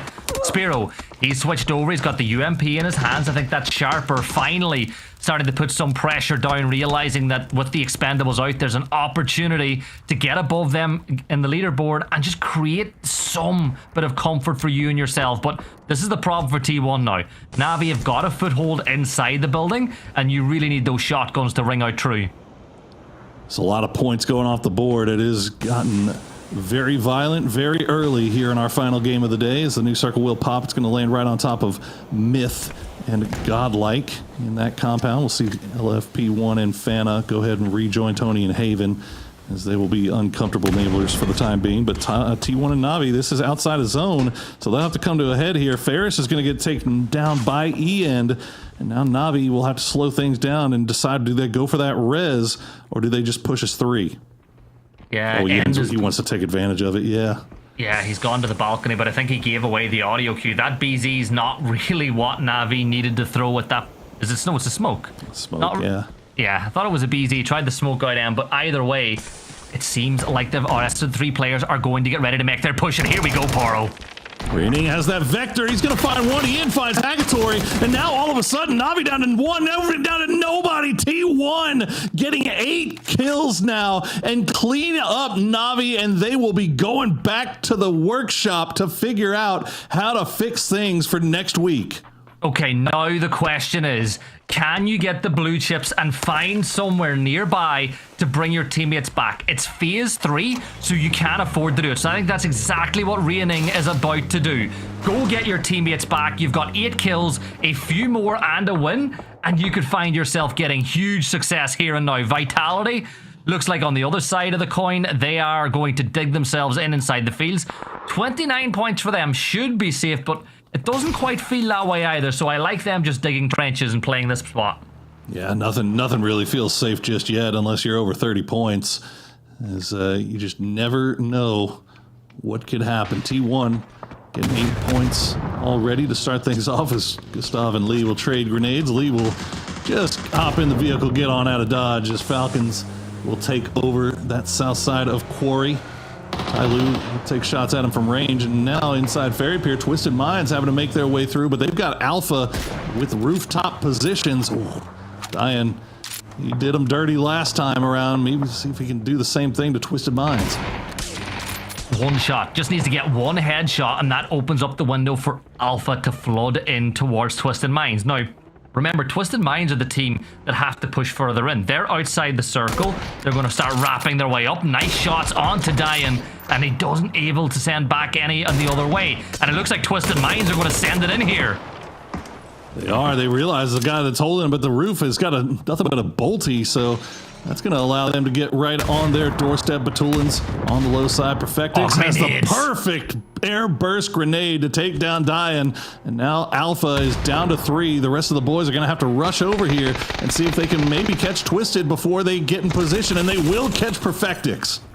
Simon finding that kill, so we're back to a 3 versus 3. Alpha on 16 points. Make that 17 as they confirm one of those Twisted Minds players. Batulins walks on in and loses the fight with level 3 gear, leaving it all down to example. And can he set the tone here for this side? Alpha moving up to 18 now. Can they get closer and closer to that cut line? They're going to step inside and regroup for a second, and that might allow Twisted Minds to go for the res.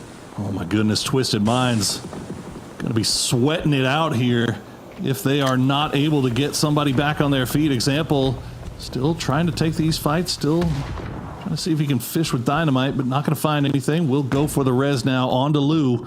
See if they can get back up to 2 strong, but you see Alpha already on the move. A good grenade will get him low, but it's not going to be enough. Simon T, though, that flanking angle, he might see him, but the smoke's going to conceal him for now.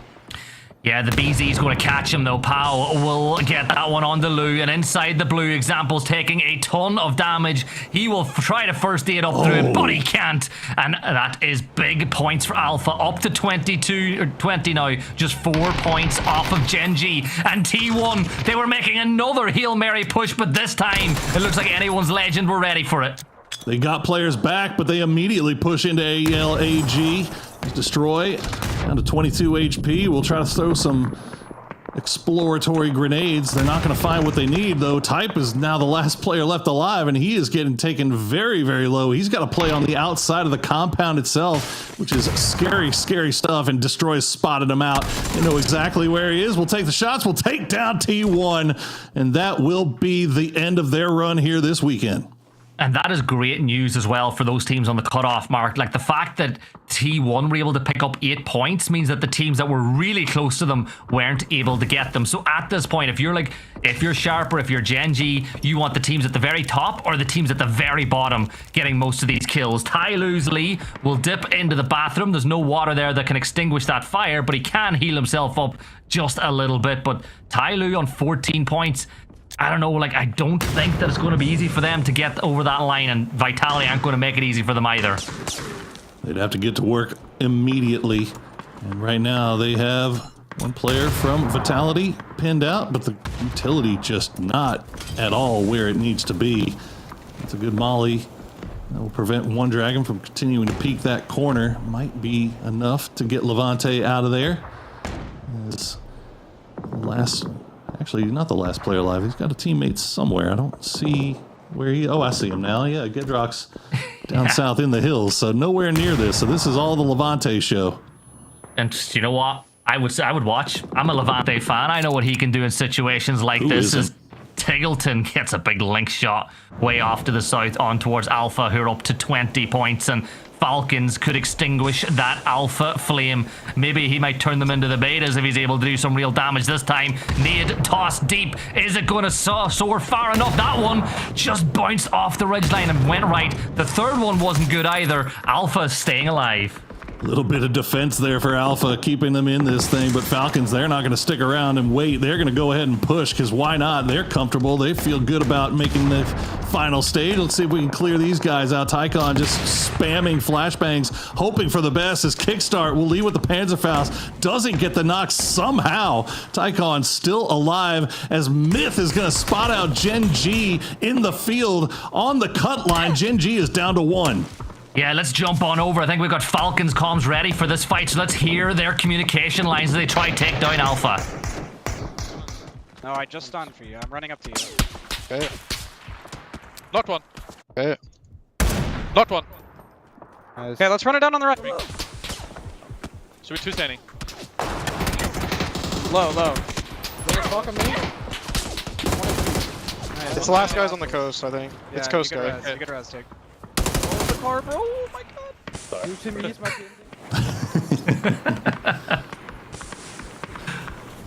Hey, the things you can do with confidence when you know that you've made the cut. As Sharper, they're going to take advantage of this beautiful play here from Sharper. You're going to send it immediately before the reses can come through. Tickleton, the last player left alive for Falcons, will hide through the smokes. Is going to cause some damage, but won't be able to get the knock to start things off. Yeah, information being passed by the down player. The Molly onto Jedi is going to do a ton of damage to him, so he's out of the fight temporarily. Tiggleton confirms out Thanawat, but Sharper have made a play that should secure them into the finals weekend. But Tig is not done yet. He's peeking over the side. They're above him though. 22 damage found. Pre-fires round the side. Tiggleton is just better, and LFP helped them out. America's helping America's, and Falcons pick up 4 kills, but there's one Alpha player left. And Mortar's filing from nowhere. Simon T down to half HP, tried to make the run across the road. He had a little bit of time to do that. Tiggleton will just drop the flashbang in there to keep him confused for the time being. No offensive utility in the bag as Tiggleton is just on the clock right now, having to deal with Sharper, and now having to deal with Simon T. Will spot out the head, won't be able to get the shots in, pushes through. Tig will win it. 5 kills now for Falcons, and that cut line is starting to look really low.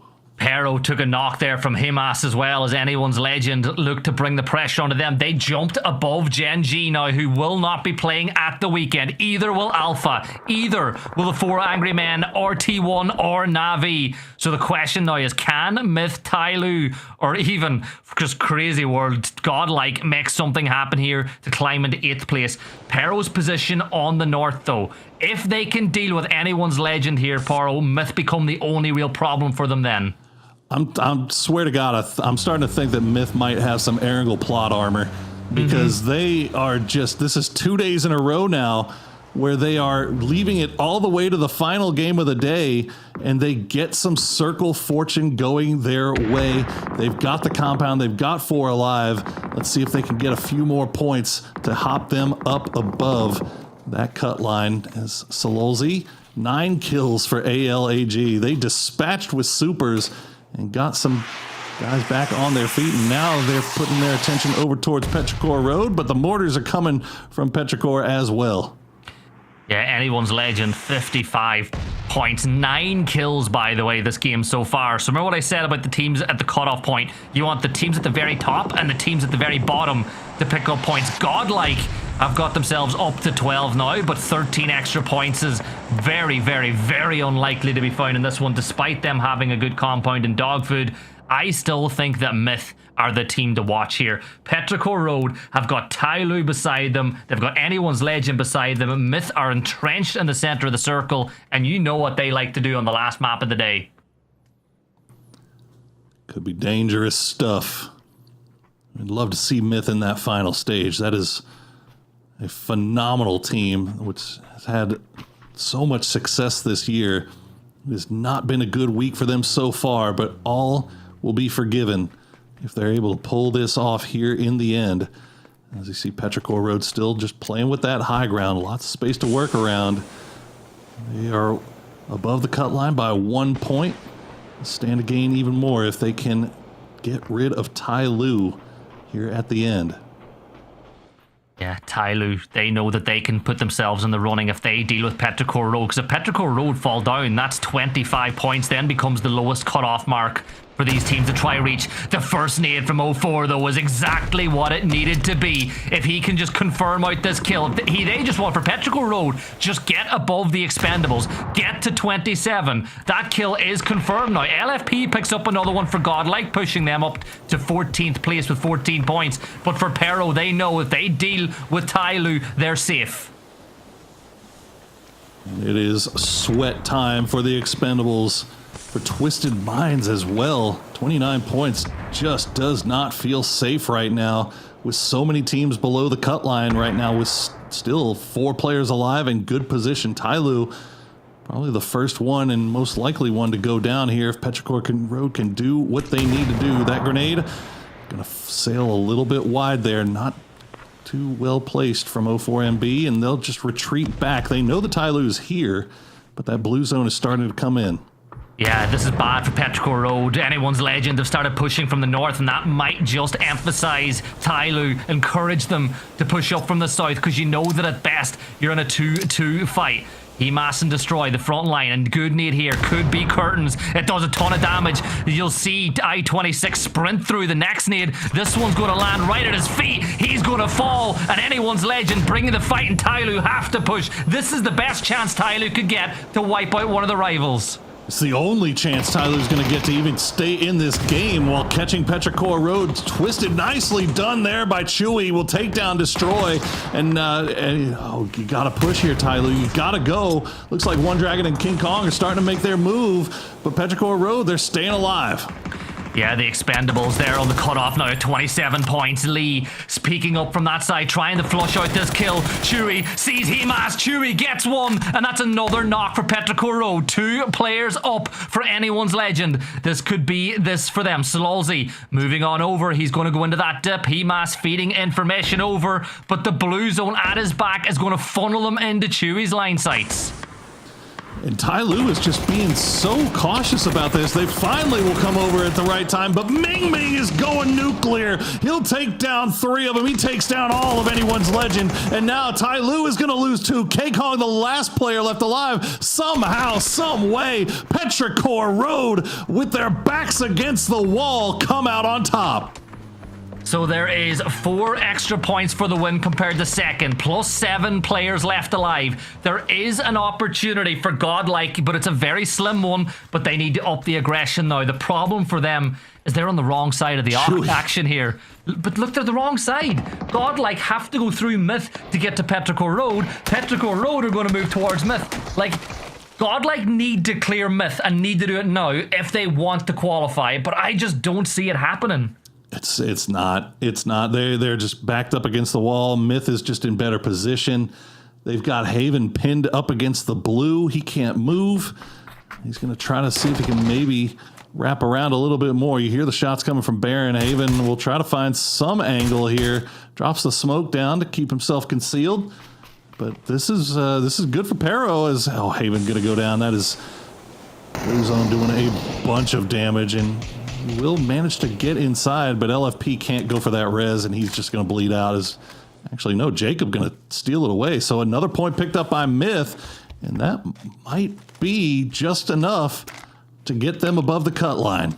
Yeah, the Expendables just sweating right now. 1 more point will tie them level with the Expendables, and with Myth finding a lot of placement points on their day, they might just get across. Petrichor Road crashing in. If 1 player falls here, it's over for Godlike. Jacob gets Chewy. Kiss gets Ming Ming. There's 1 player left for Petrichor Road, and made in Thailand, they're going to Saturday. Godlike can no longer make it, but can they at least get a chicken dinner to finish their day?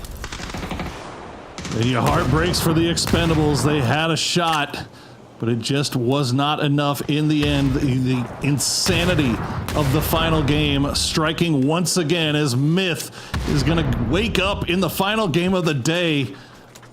Just like yesterday, it's deja vu all over again. Myth coming in big when it matters most. The clutch gene is in their blood. The big difference with this one, though, is it will be enough to get them through to playing at the weekend. Yesterday wasn't Fana will take down Jacob, but made in Thailand take the chicken dinner. They advanced to Saturday and they left it late. Speak about the clutch, Gene. Some real Eli Manning level performances there, Toffees.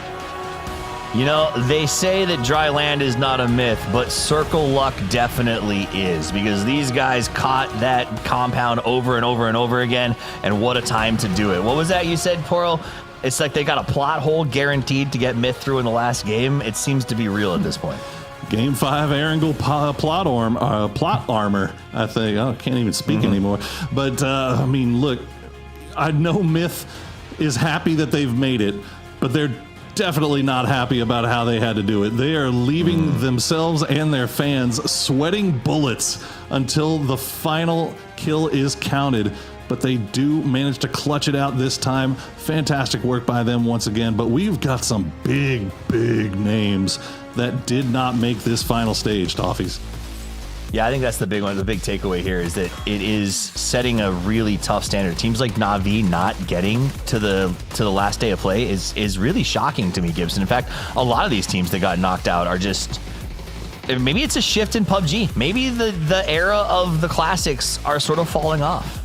Maybe, but like in the last 18 months, have Na'Vi always felt feast or famine? Like they're either challenging to win the event or they're kind of sitting back watching everybody else do it.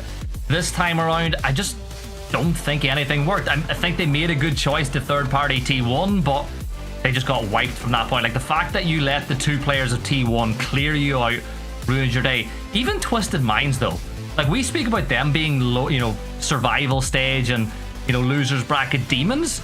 They squeaked into the weekend. Like they were only a couple of points away from going out. All right, let's take a look. I keep waiting for the leaderboard to update for me so I can see this. I know Myth got through, but I need to know who's on the bottom because there are some really big shocks in terms of how today went, who got to advance. Teams that were absolutely dominating over the course of EWCs or PGS in the first round are barely making it through. I mean, yes, Myth gets through, but Poro, if you compare this Myth to the last section of PGS's Myth, it's like a night and day. Yeah, it's really weird. We're not seeing the consistency from Myth that we saw. It feels like they're a lot more at risk to these hard shifts and just bad circles. Like it felt like for a while there we were seeing them whenever they were in bad spots, they would still somehow manage to fight their way out of it and still just get a boatload of points. But it just hadn't been the case so far. They did find success in the final games of these last 2 days, but we haven't seen that translate into any form of consistency. Speaking of fighting your way out of a hard spot and finding points, matchup, that take play was sick. True.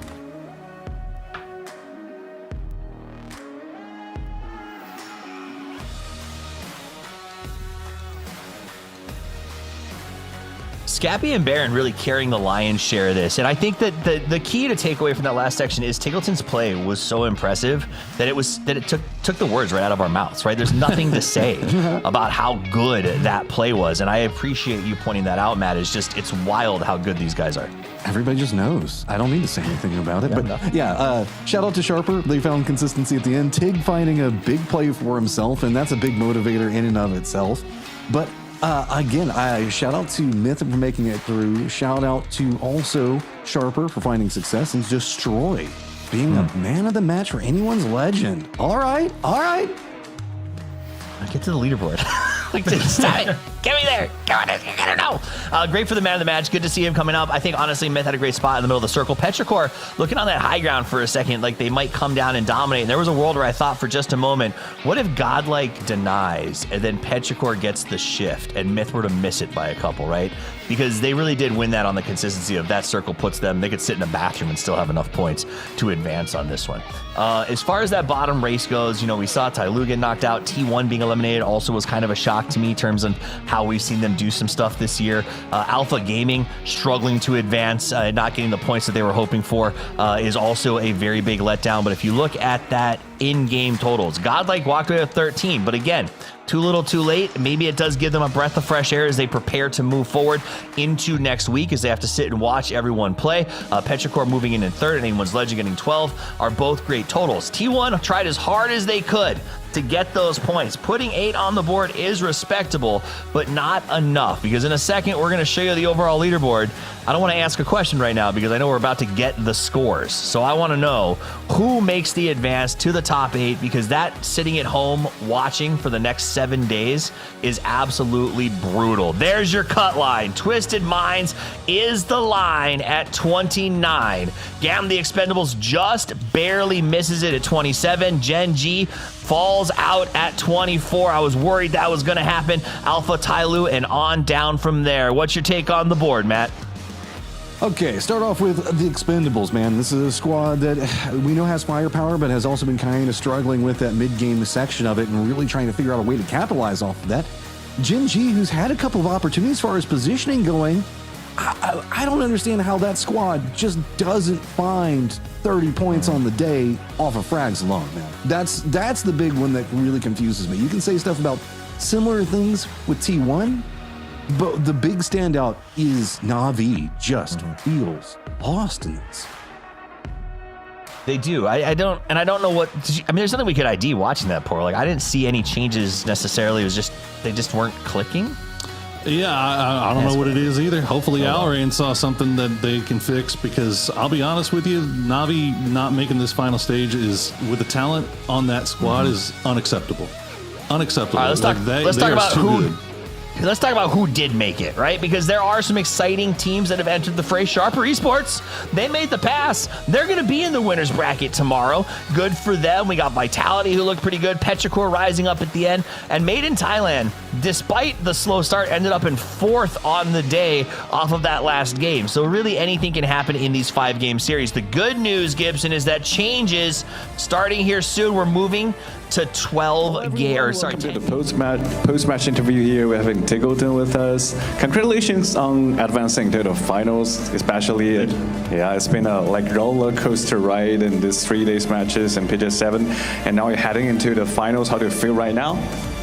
We're feeling really good. Obviously, we got 16th yesterday in the winners bracket, but I think PUBG has a lot of variance, so that type of thing is going to happen. Yeah. Gustav last night was kind of like, guys, I think you're just not giving me good feedback because you like me too much. You guys need to be honest. And we were like, just keep going the way you are, man. Like, it's going to go better. And I guess that was today. Yeah, real man comms. This helps a lot. And the next one is about what was the biggest turning points for you over these 3 days? Maybe the Gustav talk is turning point. Any turning point in games? The results don't really reflect it.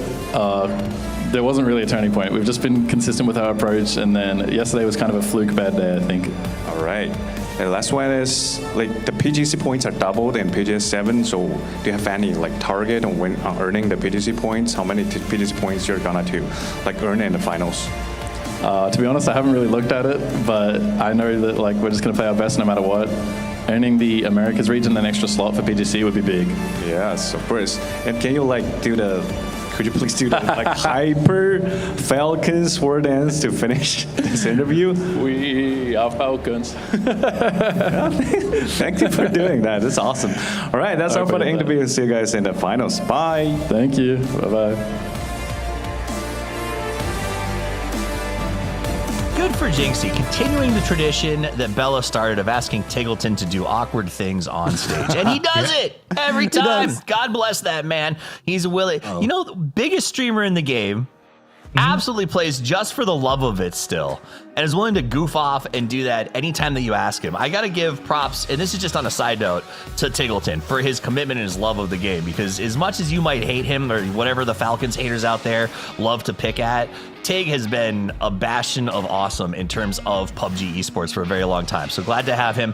Wonderful when he came over. Great to see the Falcons having a good game. But let's talk about it. End of the day has come. We've seen a lot of big teams drop to the bottom that we didn't expect to be down there. And a lot of teams surprised us as they moved up to the top. I think we can all agree Na'Vi is a pretty big disappointment that they got to get fixed together. Let's focus on surprises, though. Gibson, who are you excited about seeing go into the finals tomorrow? I think I'm excited to see what Supers are going to do. Like, they had a really bad start to this week. I think both them and Sharper were the bottom 2 teams in groups. Things looked really bad, and they really turned things around. I think Supers did a lot of good things today. Yes, the lobby gets tougher tomorrow, but I think for Korea, they want to see their teams do the best they possibly can, particularly whenever they go to China. So I want to see if Supers can turn up the action and continue to find form tomorrow. Nice. All right, I'm getting word that it's time for us to wrap up, and it's early in the morning, so I'm sure a lot of our folks would love for us to get gone. The production team probably pretty tired right now. So I like to do final thoughts before we call it. We're going to be back tomorrow with even more action, but before we get there, Poro, what you take?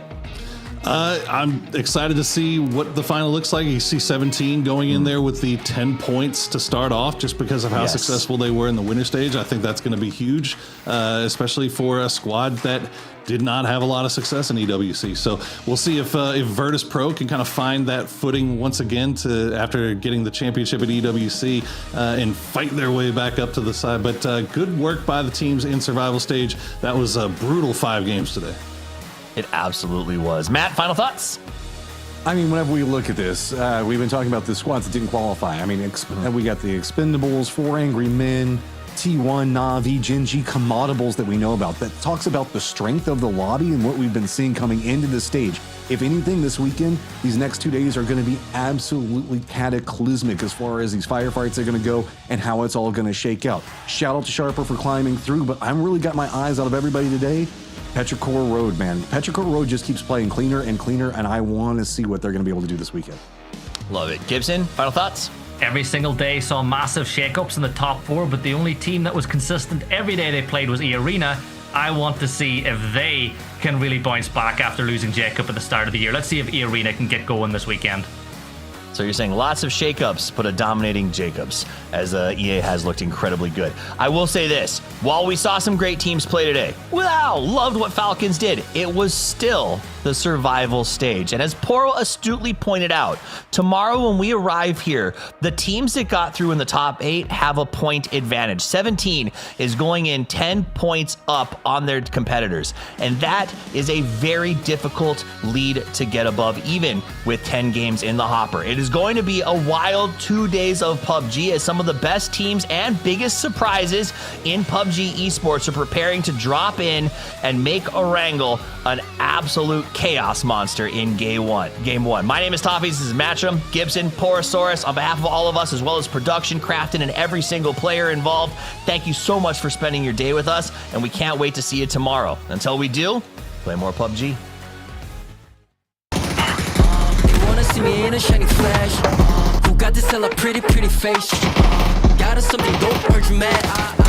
I don't really wanna understand. Got a missile aim, got a pretty face. I don't partake with them fakes. I don't like that, you heard me say. Repeat again. I don't partake.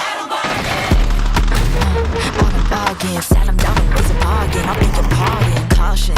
No flake, I make it nauseous. I'm all in this, my homie, never auction. One up, I'm breaking next week, I'm about to double take. When I dictate, so straight, no debate. The pressure elevate, ain't got no time to negotiate. Never chase, I set the pace. I'm a 5-star click, from the quick to the great. You wanna see me in the shiny flash? You got to sell a pretty face. Gotta sell them dope, heard you mad. I don't really wanna understand. Got a missile aim, got a pretty face. I don't partake with a face. I don't like that, you heard me say. Repeat again. 열심히 뛰어봐 나는 놈이 구며봤지 앞에서 해줄게 인사 반응도 못해 다 쓰러져 dominant 원인 I'm fair game yes I'm a 신성 기상 pack it up 팀상 힘좀 shoot it up 비상 산책하듯이 누르 티타임이 판이 so boring 내가 할 말은 peace out Locked and loaded like my gun, I told it. Take me to the battle, my team, you know it. Sky's pitch black till we pull up and glowing. I'm all day with it, no, I never get off it. Everywhere I go is drama, all the boys I give the trauma. Diamond spoon stir up the pot, pretty face, don't let it fool ya. They say I paid making me really wanna. Now gotta pave the way, they'll never walk Got on. a missile aim, got a pretty face. I don't partake with them fakes. I don't like that, you heard me say. Repeat again. I don't partake.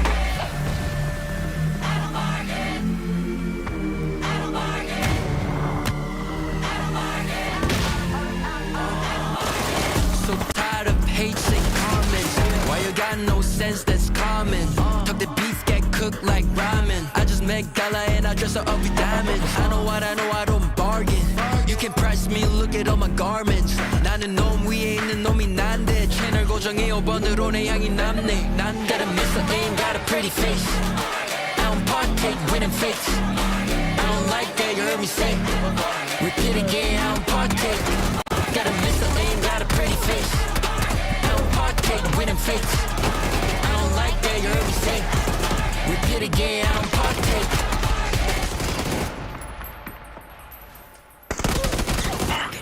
They wanna see me in a shiny flash. Got to sell a pretty face. Got a something dope, heard you mad. I don't really wanna understand. Got a missile aim, got a pretty face.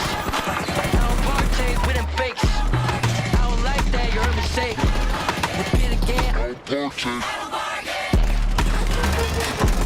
Said I'm down and raise a bargain. I beg your pardon. Caution, no flame, I make them nauseous. I'm all in this, my homie, for action. One up, I'm breaking necks, make them get the double take when I